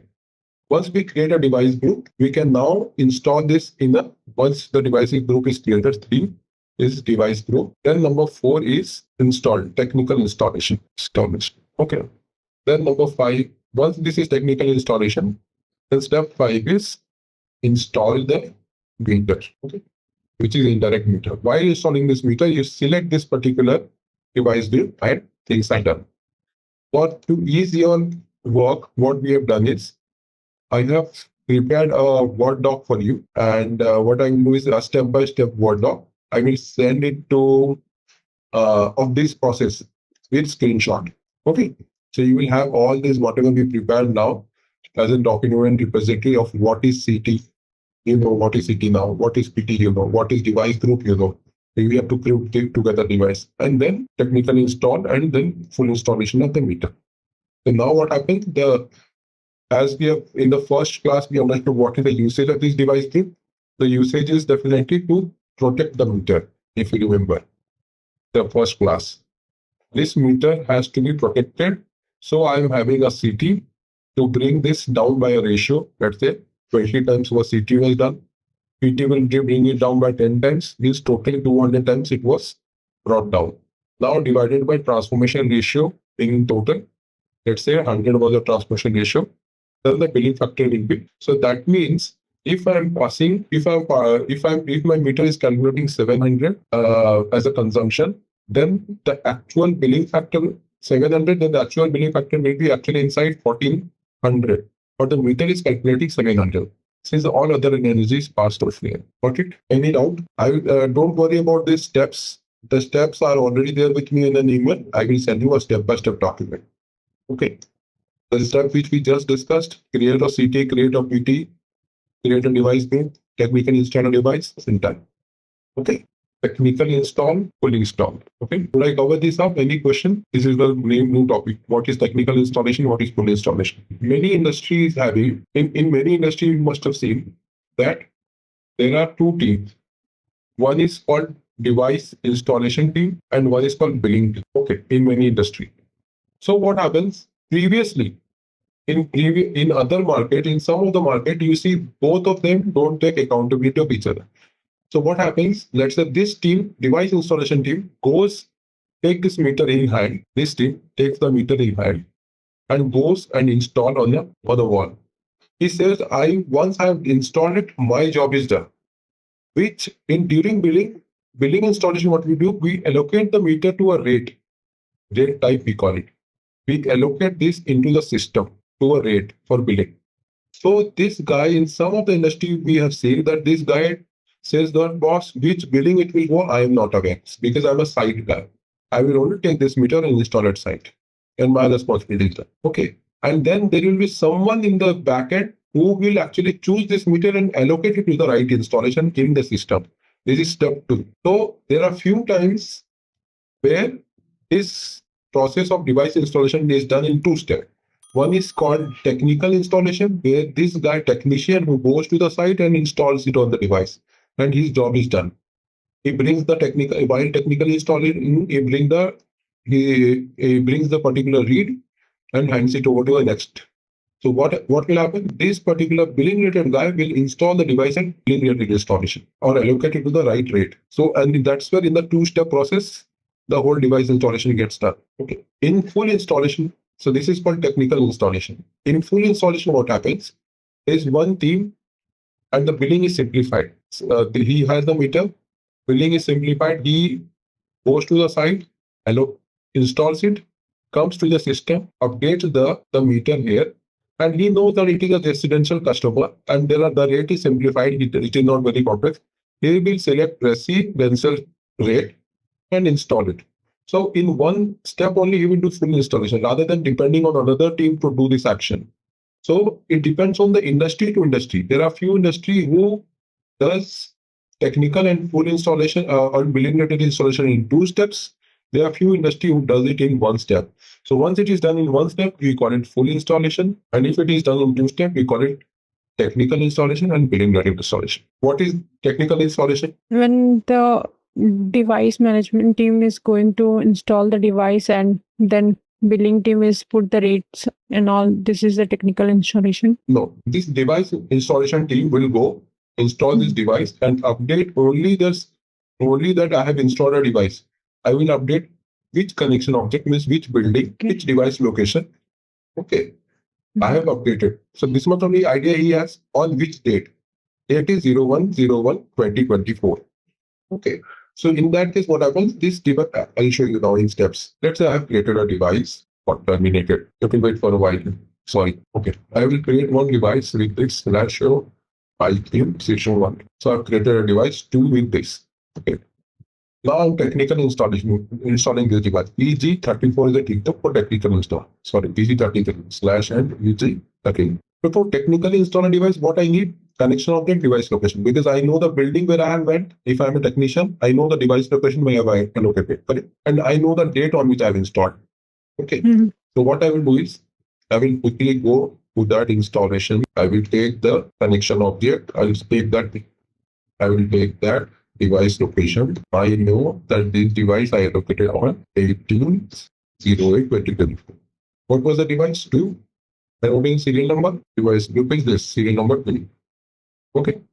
When I enter, this is technical installation. What information I have? Yeah, it is technically. I'm technical installation creation. I'm giving the meter reading as 500 because I went to site. I will have this information. Right? I went to site. I know that this is a residential customer. I will get 700 getting 65. Okay, you must be wondering what is this which I keep on entering. This is the meter reading which is on screen while installing the meter. Periodic consumption. What is periodic consumption? Let's say I don't. This is normally a consumption for an average residential customer. We always put while installing. He uses 700 unit in 365 days, or he uses 700 unit in 30 days. So what I will do, I will give this particular consumption in how much average consumption he uses for this day. Not only this customer, this range of customer. Normally, how much they use in 30 days. Okay. Why it is given? So that if supposedly in the first month, if you don't have a reading, this reading will be used to estimate the reading. Okay, just remember this. When in the next class, when we are on itself, when we will be understanding meter reading, estimation, validation. Maybe next class we will be understanding it.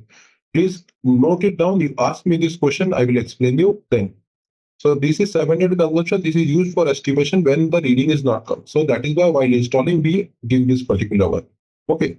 And then once we have given this, I can now save this particular customer reading.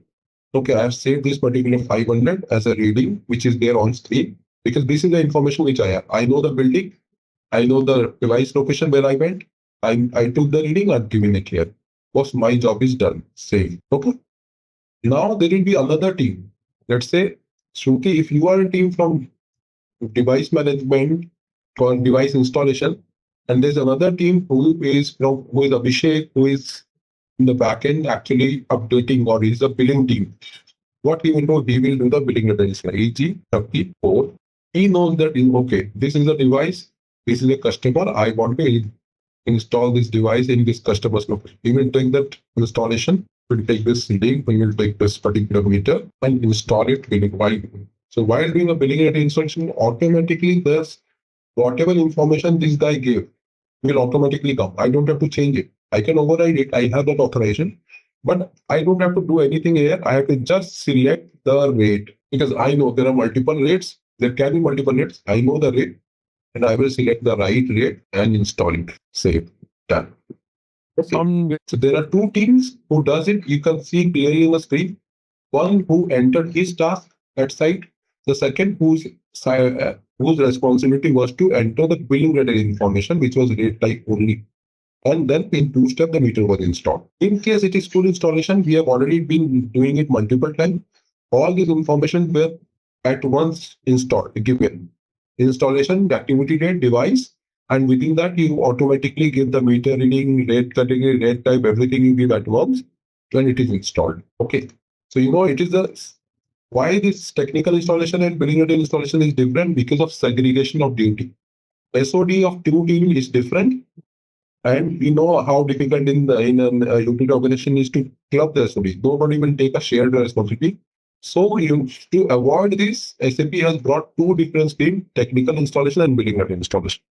Okay. Some organization, the SOD is clubbed. The same team who takes care of meter reading and installation, he understands he is being given a set of rate type which he has to overcome and he knows what to do. And he takes the responsibility and does it. A technical guy who goes to site and does it. Or whatever does not have an impact. Let's say there is apart from this, we have installed for every meter there is a seal. You must have seen a seal code. In old days there was a plastic seal on every meter. Who has seen that? Has anyone seen a plastic seal on every meter? Yes, I have seen. You have seen, right? Sort of just one. So there were plastic seal which was released from the company that every meter is allocated a designated seal. So that seal was also technically installed at this site at this location because it has no influence to billing. So these type of tools or these equipment are technically installed because I don't have to do a billing rate installation. I don't have to allocate it to a rate type and all, just see.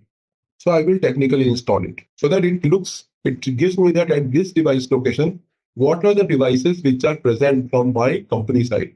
I have a meter, I have a CT, I have a PT, and I have a seal. If someone breaks the seal and puts his own seal, India, people can do that. I can go to my nearest electricity utility company. I can buy some 500 rupees. They will give me a new seal. I will put it on my system. But the moment someone will go to site, to take the metering, he can read that particular seal number. If it is different, he will alert. Okay, we'll see how he alerts as well.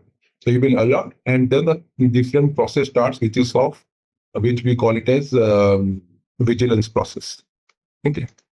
So that is where also technical installation comes in. Whatever doesn't have to do anything with billing will stay as technical installing system. Whatever has to do something in billing will come as billing installation. The next topic, MRU and portion. How many of you know what is MRU and portion? Since you are there in the company itself, you're working. Anyone ever aware what is MRU, what is portion? MRU is meter reading unit, Okay. and portion can be whether like the people will get paid in a particular time or what like that. Mm-hmm. Very good. Anyway, Arnab, you were trying to say something. What is MRU portion for you? Yeah, you are talking about alt portion, right? 002, 001. No, normal portion, not alt portion. Alt portion. Okay.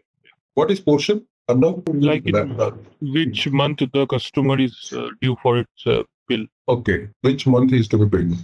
Fine. We'll learn now MRU portion. See, this is a particular location. I will say this is Kolkata. I'll try to see whatever I know, little bit I know about the location. There is something called Ulta Dangla. There is something Victoria Terminal, BT, Kalighat, New Town, Salt Lake, Bada Bazaar. Okay. This is what I know. I don't know many places. Sorry. So we have Ulta Dangla this side, BT, Kalighat, Bada Bazaar, New Town, and Salt Lake. So what happens? What is MRE? MRE is, let's say, there will be one meter reader who can go and only read this portion of Ulta Dangla in one day, for example. So in that case, what is MRE? MRE is one meter reader's one day activity. Okay. So what he does in one day, that is listed as an MRE. Let's say if there is a row house like this, okay, house. So this meter reader, he goes to site on 5th of August, and MRU will be downloaded. And in this MRU, there will be list of meter connection object and device location, ideally. This is connection object 1, device location 1, 2, 3, 4, means society 1. Or connections in between connection 1, or I can say society 1, in which connection object 1, DL1, CO1, DL1, CO2, 3, 4, whatever. Then this is another society. So he will have list of this society where he has to go, and next, he can actually take the reading, next, and come back and go to the office. Okay. So this is called street route. So what is MRU? MRU is the list of CODL, connection of the device location, and the devices which he has to read in a particular day. So MRU is the task of one meter reader's one day task. That is called MRU. So what will happen? I will have all the list of devices. If I am Jyoti, MRU number. If I am Abhishek, the MRU number 15 is assigned to Abhishek. So in 15, this MRU number, let's say Abhishek, there will be some other. Shruti can be a meter reader. So I will say, okay, Shruti, you take 15 as a 15 is your MRU for. So what is 15 does? 15 number MRU in 15 on 15th of a date, Shruti can go to multiple different locations which is given in this MRU on that particular date and take the readings in the order in which it is given. Okay. So the list of meter reading which has to be taken in a particular day, or the task of one meter readers one day. So let's say if there are more home here, but the potential of this meter reader is only to take 500 reading in a day, he will not get this. We will not allocate him 600 home. I will only allocate him 500 home because he can only take 500 reading in a day. What is the point in giving 1000 reading and he cannot read in that every day? What is MRU then? So I will allocate 500 meters or 500 meters which is present in that particular location, or the number of society which is closest to 500. Let's say there are 4 to 5 society which he can read in a day, and then I will give, if it comes to 550. So this being his MRU. So what is MRU? MRU is 1 meter reader's 1 day job. Okay. What is MRU? 1 meter reader's 1 day job. Everyone understood what it is? Let's say Shruti is a meter reader who has been assigned to a place called Salt Lake. She goes to multiple office location. She goes to 3 office location, which is Wipro, Infi, and Infosys, and but you can say Capgemini, which is close by. So in that case, what we do is Shruti can go to the MRU of Wipro. I mean, location of Wipro, read all the meter in the Wipro unit, then go to the next Infi campus, read all the meters in Infi campus, then go to Capgemini, read all the meters in Capgemini's campus, and then come back. Okay. So then what is, and for the whole day, she can only read these 3 campuses. So only 3 campuses will be given in that particular MRU, and the different building of that particular campus. Wipro will not have 1 building, it will have 7 to 8 buildings, and each building will have 15 per meter or more than 100 meter can happen. It can happen. So she will only go to that each device location, read all the meters, go to the next building, read all the meters, get from the next building, and so on and so forth. She will complete the. So what is MRU? MRU is 1 meter reader's 1 day task. Okay. Everyone got what is MRU? This MRU contains, it will contain the list of the connection of the device location, and within that the number of devices which has to be read in that particular location. So it will have PO1, which is, let's say this is Maruti apartment. Okay. This is right Swati apartment. This is Wipro. This is Infosys. Okay. So what will happen? So this particular company, let's say first the person will go to Maruti apartment. He will read all the devices. Then he will go to Swati apartment, which is a neighboring one. Read all the devices. Then go to Wipro campus. Read all the devices in the campus. So it will contain the connection object of Wipro tower 1, tower 2. Each tower has a name, in the Wipro campus. So it will get the name of each tower and has a list of meter inside. So it will have all the list of devices and the connection of the devices, so that it will ease the meter reader to take the reading and reach the location. Okay. Hope you understood what is MRU and what it contains. So to see any MRU, what you can do is /m VL31 if you go, again it is disconnected. This is MRU2. I'm entering how many installations are there in MRU2. I can see from here. See, these many installations are there in MRU. Each installation will have multiple devices, correct? So each of them are associated to this MRU2. Okay. At where is MRU allocated? MRU is allocated in installation at this level. So there will be multiple installations where this is allocated. All of them will be read on that same day. And what is the date? If I double click on this MRU, it is end of the month, 31st or 30th of the month. End of the month, this MRU works for end of the month. Okay. So any meter reader who will be allocated to MRU2, he will go at the end of the month to the site and take this reading. So what is MRU? MRU is the. So that means the meter reader go to one particular date and take like 10 device or meter read from the particular area. Correct. Perfect. And this is a task of that meter reader for that day.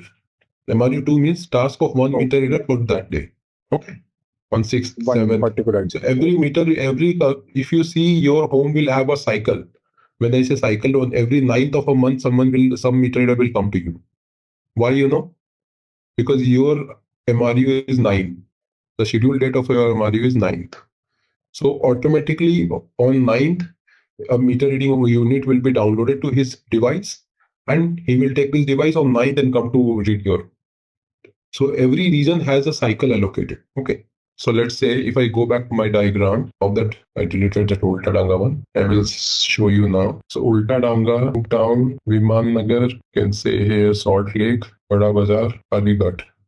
So all of them, maybe here 1 meter reader is reading on 10th. Here 1 meter reader is reading on 10th. Here meter reader is reading on 10th. Every region there are some meter reader reading on 10th. Okay. This will be MRUD 10. This will be MRNT10. This will be MRUN10. This will be MRKA10. This will be MRBB10. Okay.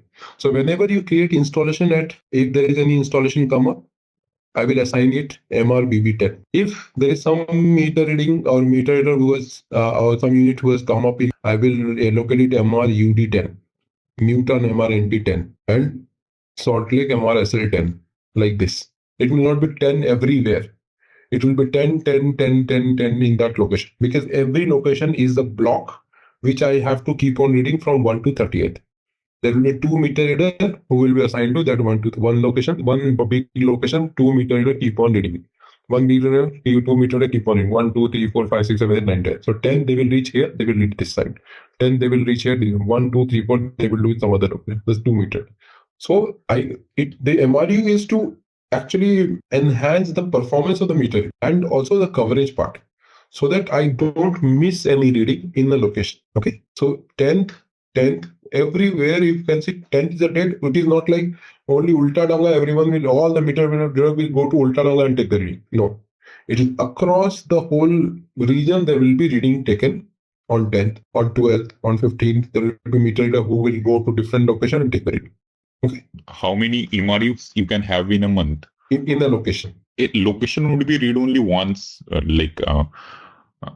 if this entire thing is a location and if it is split into small segments, so it will be read only once. So okay, I'll explain my question as well. Maybe your answer is right, but I have to clarify my question.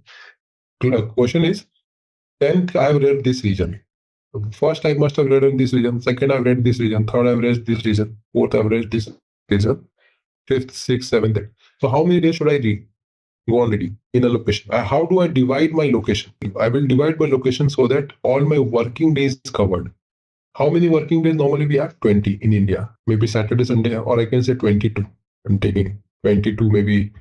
I don't think Saturday, Sunday is a holiday for meter reader. I will take 30 days average I take, and then 4 days of leave in every month.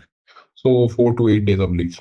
Sunday, every by 4 Sundays gone, and 4 days of leave, holidays or others. So 22 days. So I will divide my region. I will note this and I will divide my region into 22 blocks and create 22 Ulta Danga MRUs. Create 22 Newtown MRUs, create 22 Kalighat, create 22 Bada Bazar MRU. Okay? Okay. Got it? Yeah, I get it. Yeah. Okay. So there are meter reading captain in every region. Captain 1, Captain 2, Captain 3. Now we'll come to portion. What is portion? In case MRU is 1 meter in a 1 day task. So in that case, what happens? To bill every MRU, there is something called portion. Portion is created. So to plan the meter reading, MRU is created. Correct? Now you are very clear. To plan the billing, portion will be created. Okay. So the whole West Bengal or Kolkata will be divided into zone: north, south, east, west. Okay. So they will be divided into zone, and what I will do is in my north zone, I will have MRUs of 10, 1, 2, 3, 4, 5, 6. So I will club all my 10 MRUs into one portion called portion north 10. I will create portion east 10, portion south 10. Okay. Similar portion 1, portion 2 north, portion 3 north, portion 4 north.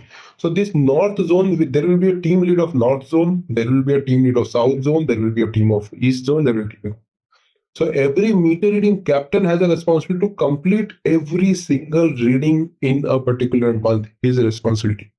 Similarly, portion gives a responsibility to every backend billing team to complete billing of every single customer every month.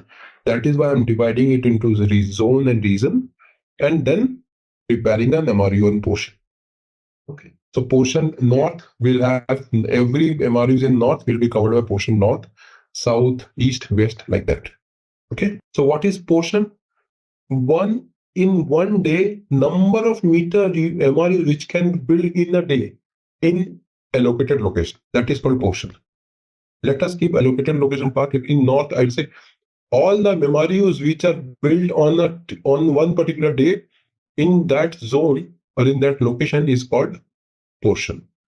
Which it is all the customers or all the memory which has to be built on a particular day, that is portion. All the meter which has to be read on a particular day is called MRU by a meter. Okay. That means portion will have multiple MRUs within like one portion. That means it will have like more customer accounts within it in comparison to the MRU. Like if I talk about groupings, MRU will have MRU with a shorter grouping, where portion is a broader grouping. It will have like more number of installations. Great. You are now, since you have answered, you know a critical topic and important answer yourself. Since your concept is now clear, one portion will have multiple MRU, okay, and one MRU will have multiple device. Okay. Since one zone itself is MRU, so one portion will have 10, Bada Baja 10, Newton 10, North Zone. So all 10 will be in portion 10 only, all MRU 10. In portion South, what is this? VT. Victoria Terminus 10, Kalighat 10, and maybe Salt Lake 10. All 10 will come in the South Zone.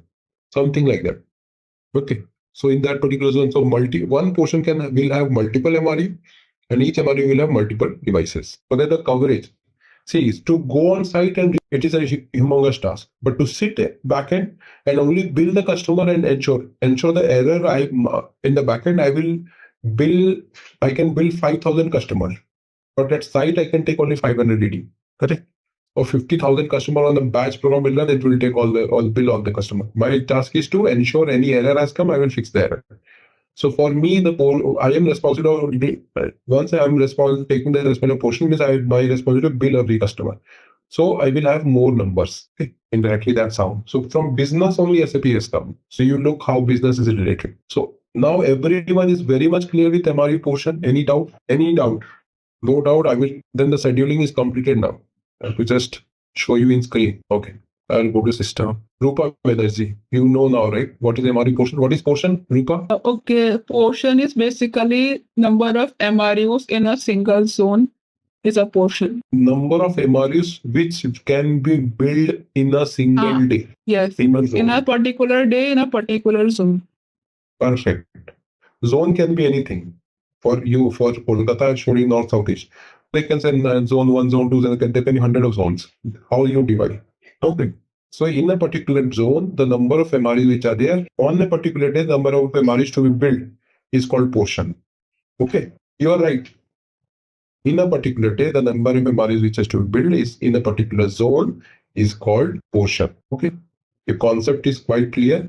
If everyone's concept is aligned, you are all right. Let me go to the next topic. I will show it in the system. Okay, you there in the call. Now I will go and create an MRU portion. How do I create an MRU? First, I will create a portion. Let me create on the portion. Ulta Danga. Portion. Ulta Danga.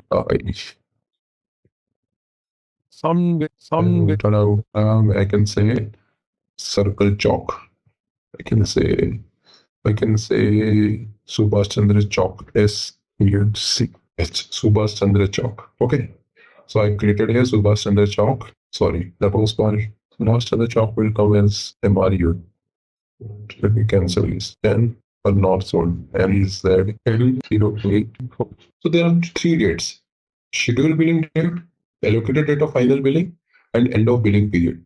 Schedule date means I am taking the reading is scheduled to be billed on 10th. Okay. So let's say there are few meter reading which was not billed on 10th. The meter reading was not taken on 10th. Then the meter reader will have 1 or 2 more chances to bill to take the reading. So can have more chances. So what I can do is I can make it 12.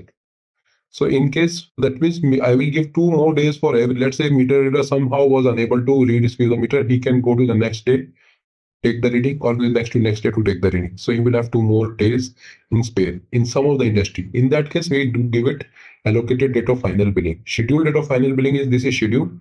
Allocated means by this date he should be created, and end of billing date means by this date billing should be done. Okay. So this is the implication. What is scheduled billing? The date on which the billing has to be done. Allocated date of final billing means the date on which meter reading should be taken. Definitely by this date, otherwise it will go for estimation. And the last date is when the billing will automatically run and bill everything. There will be nothing left. If it is estimated, it will be estimated. If it is not estimated, left out, it will still estimated bill. So that is the end of billing date. So on 90% of the account bills on this date, 95% and above, 2 to 3% which is left out because non-availability of metering, it will be going on to the next step, and the rest can go in the step. Okay, so that is the implication of what is implication of scheduled billing date, allocated date of final billing. They are different dates. Scheduled billing date is a date on which schedule. Let's say I have scheduled the read in MRU of whatever I've done, I've scheduled it for 10th. Okay, so that means Shruti can go and take the meter reading on 10th. If Shruti was unable to take 100 meter reading on 10th and she missed last 20, what she will do? She will go next day and start from the last left 20 and take the meter reading and start from there, because the next MRE is very closer to where you have left. Okay. So you will read the C20 and then go to the next and cover the day. So you will have 2 days in spare. If you are not there, if you have not covered and completed on 10th, you can go and complete it on 11th, or you can go and complete on 12th. 2 days left for the allocated date of final billing. Okay.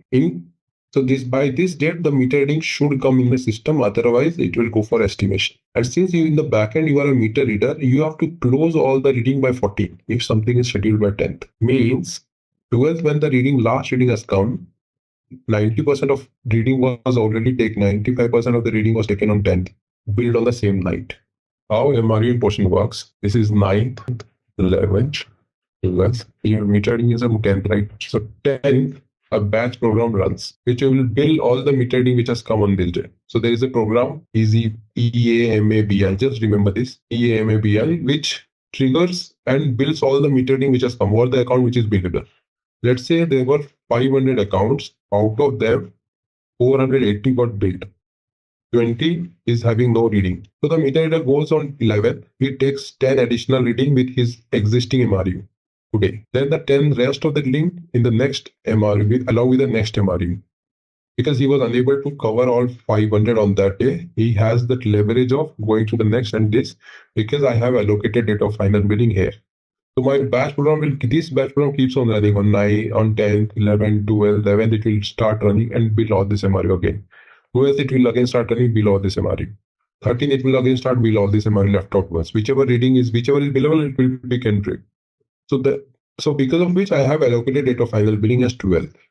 What is my end of billing period? By this date, if there was some issues because of which the billing guy was unable to attend this bill or some error was there, it will estimate and bill by this date. End of final billing means by this date, all the billing will be closed. Okay, so there are gaps. There is 1 or 2 logical days gap which other countries give. In our country, we normally keep it 10th, smartly. So whatever delay is there, but the reading will always be considered of batch of the cycle. Let's say if it goes on 11th, still the reading taken will be considered of 10th reading. If it goes in 15th, still the reading will be 10th reading. So that next month again it goes in 10th, that particular reading will be shorter. Since he delayed this month, the reading will be longer. But how it matters? Since it is longer, he will give more money this month, less money next month. That is why logically India fits to same date every year. But in other markets, they use it differently. They use scheduled billing date on which it was assigned, by which date he has to close the reading, by which date he has to definitely close the billing. That is the end of billing period. Okay. I have to give cycle. If it is bi-monthly, I will have to give 2 months. If it is every month, I will give 1 bi-monthly, quarterly, the 4 months, semi-annually, and annually. Okay. This is tetrally, you can say tetrally. Okay, fine. So I will give 1 month every month cycle. Factory calendar is like, let's say my company has a factory calendar where I know what are the holidays in my location.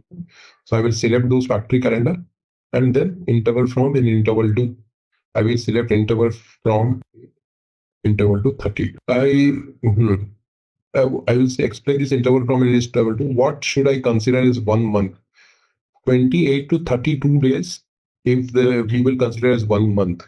In a portion, we have to give this. Let's say some of the customer, 28 days and some 32 days. What is the significance of it? That I will explain. Let's say there is a new customer who has joined on 7th and his cycle has come on 15th. His cycle is 15th. So this period says that this customer will be not billed here. he will bill on next 15th. Okay.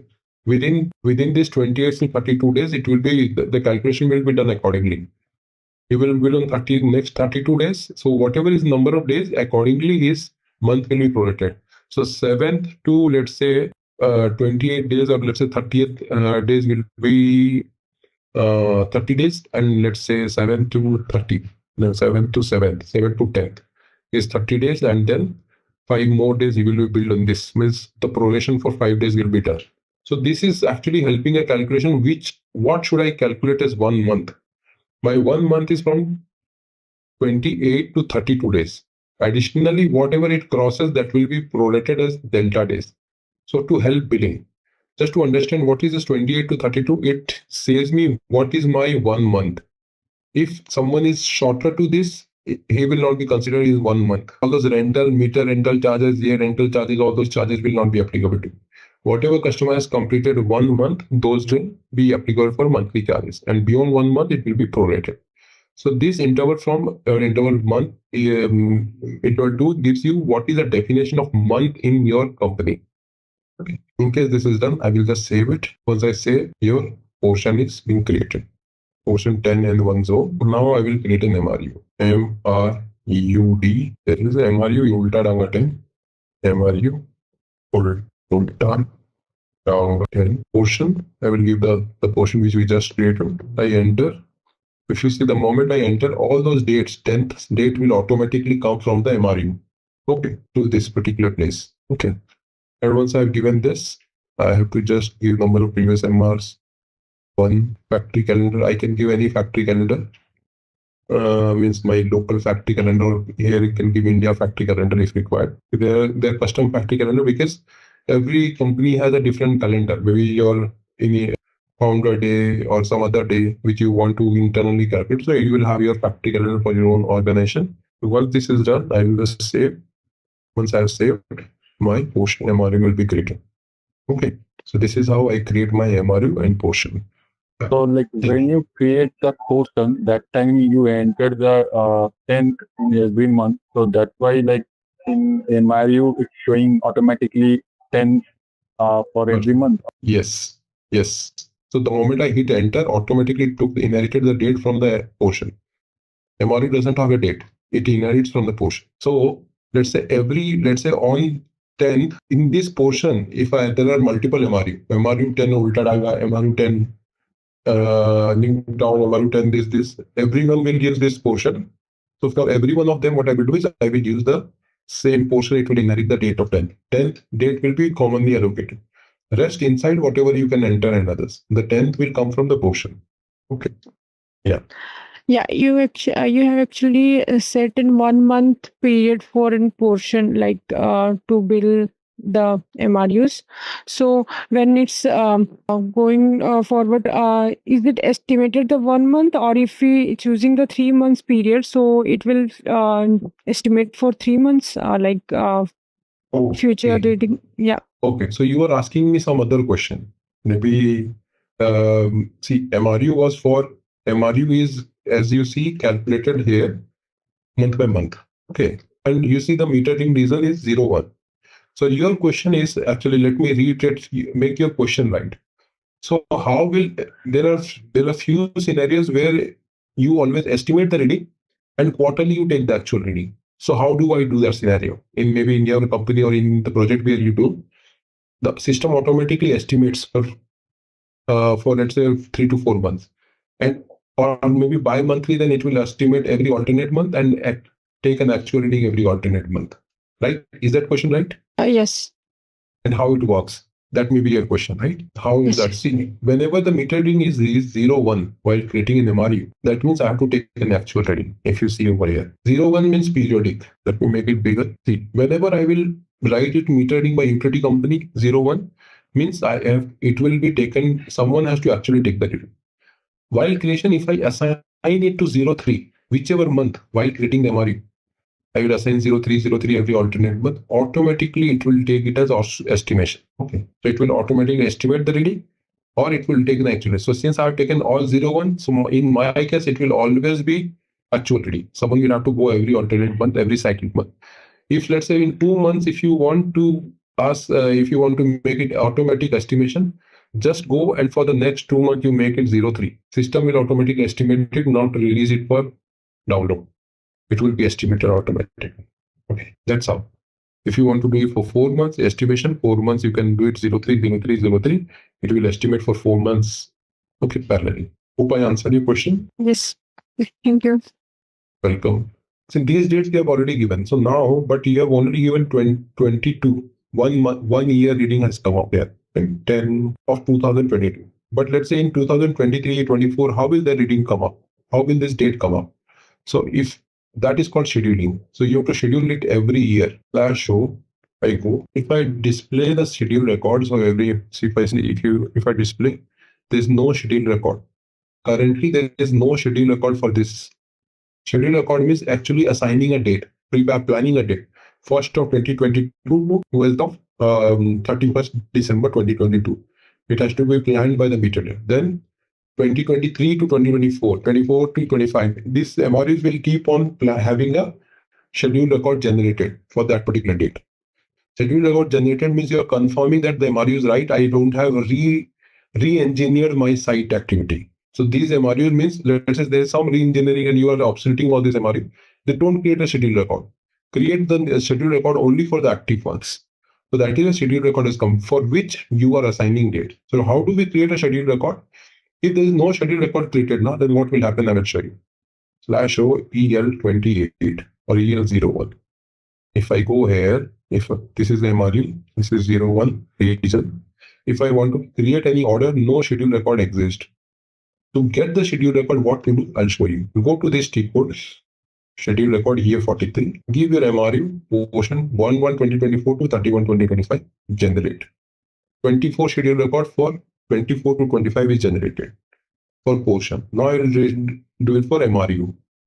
Again, 24 schedule record generated. Now if I go to this 01 to create order, so there is a transaction to create meter reading order. This particular transaction, if I go and execute, I can see already this list of date already coming up. How this list of date has come? This is called schedule record. And this has come from here, which I have just done. This place, schedule, regenerate individual schedule record. Okay, for portion and MRU both. Okay, then this list will come. And you can keep on updating this list. You created it for 2022, but you have made it for 23 and 24, for 24 and 25. Now, if you want to keep on extending for 25, 26, 27, maybe other dates, so just go and change the dates. And if see, it was only till 25, I'll show you. In this, where it is called, here, it is the end, it ends at 25, right? 10, 12. If I change the date from 25, say 26, 25 is origin, 26 to 27, and generate, bring this to portion. Okay, let's do first create for portion. First, I have to create for portion. Once created for portion, done, then I can create it for MRU.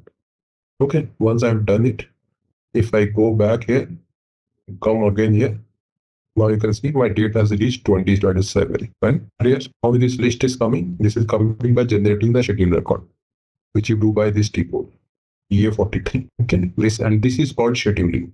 What is scheduling? This generating the schedule record for the MRU and portion to create a metering order. So this is called scheduling. Okay. Yes, like when you check the list of scheduled records first time, that time shows till 2025. Like why again you create schedule record, that time it's showing like 27. I extended the date to 27 here.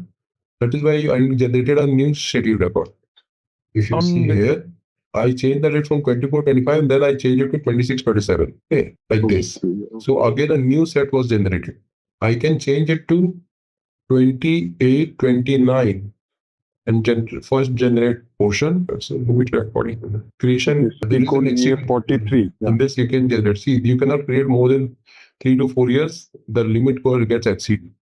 So you can only plan for 2 to 3 years. Okay. So that's where. Otherwise, you can still extend. If you see if I can do it for 28 only, no, it cannot do it for 28 as well. But yeah, you can keep on extending. I've extended it. That is why the new data stuff. Hope it is clear. Any doubt? What is MRU? What is portion? What is scheduling? Yeah, so like when creating the portion, we set the schedule date and allocation date as 10th. So, like, is that the reason when we are extending the date for the next year, it is automatically taking 10 for every month? Yes, yes. This MRU is named as 10th. If you see in the name itself is 10th. Why? Because this is an MRU for 10th. So every year when you keep on extending, you will extend it for 10th only. If you want to change it, you change the name and never use this MRU for any scheduling. Let's say this year you want to stop this MRU and want to make another MRU for that region, which is called MRUD new 10 or new 50. Stop this and start scheduling for that one. So, but whenever you schedule for this 10th one, it will always give you 10, 10, 10, 10, 10, 10 edges. Okay. Okay. Ideally, answering to your question is yes. Since the MRU itself is having a template of 10, whenever you schedule it, it will only schedule for 10. You cannot change the date. Okay. So that is why whenever from at an installation, when you go to an installation phase, this MRU is having date of end of the month. Okay. So whenever I will create an order for this MRU, to create an order, I will give keycode EL01 for this MRU. I will get this MRU to use the MRU to 2501. 22/EL01. I'll click MRU and then if you see MRU D10, if I give MRU 02, see, all of them are having 38 new generated. This data which you are seeing is actually a tempered data. Otherwise, the recently whichever we have created for this 3105, 3006, these are month end. These are the right ones. Ignore 6 1, this is actually a test system. People keep on playing around. So they have played around. First they kept it 6, then they changed it to 31. Something like that they have played for this MRU. Otherwise, this is a month end MRU right now. So the active one is actually month end. 31, 31 and 38. So whatever 31 and 30th is the one is an active one. Okay. If I show you our MRU, let's say MRU UD10, that is which we have recently created. I can show you that MRU. This is our MRU. If I show you this EL01, you will always see the right list, which is 10, 10, 10, 10, 10. If we don't see anything else. The 9th, which you are seeing 9th and 8th, is because of holiday. We kept India as, if you see all of these days are holidays, so it is correcting by 1 or 2 days. It has taken it on 8th itself. Why? Because in MRU, I have given, while creating an MRU, I have given correct number of days too. So it will take previous day or previous to previous day in case there is a holiday. Okay. Otherwise, everything, if you see in the list, will come as 10, 10, 10, 10. Any question? That MRU2 is actually test data which people keep on playing because it is a system access to everyone. This is the right data. This is how you create. Okay. Yeah. In that MRU, what happened is someone has gone to MRU and tried to change the portion within the MRU. Okay. And from 6th, he has changed it to 30th month end and now started generating. So there are 2 different lists of scheduling generated there, which is the wrong way to do. Ideally, SAP allows if you want to do, but ideally for planning, you should have only one date. So that is why we will have this date. If I go and take this MRU, go to change, okay, in the scheduling, if I go to schedule record, change, schedule master, MRU, I go to change this MRU, I change this portion from 10 to 30th. Since all these records have already generated 10th, it will not delete. The new 30th one also it will create. Because now it is 30th. So you will have to list 10, 30th, 10, 30th, 10, 30th, 10, 30th. How you are seeing on MRU2. Okay. Ideally, it should be only one date. Okay. Hey there. Want to get good at managing utilities? Our SAP ISU course is here to help. You can take it at your own pace on our platform. In this course, you'll learn all about SAP ISU. It's like a toolkit for managing utilities, from billing to customer service, helping you stay on top of things. Our course covers everything you need to know, from the basics to more advanced skills. It's made by experts who know what they're talking about. Your teachers are pros who've been doing this for years. They're here to help you learn and answer any questions you have. And don't just take our word for it. Our students love the course too. People just like you have found our course helpful. Best part, it won't break the bank. This amazing learning opportunity is very affordable. Ready to become an SAP ISU expert? Sign up on our page now. For more info, check out ZaranTech's website.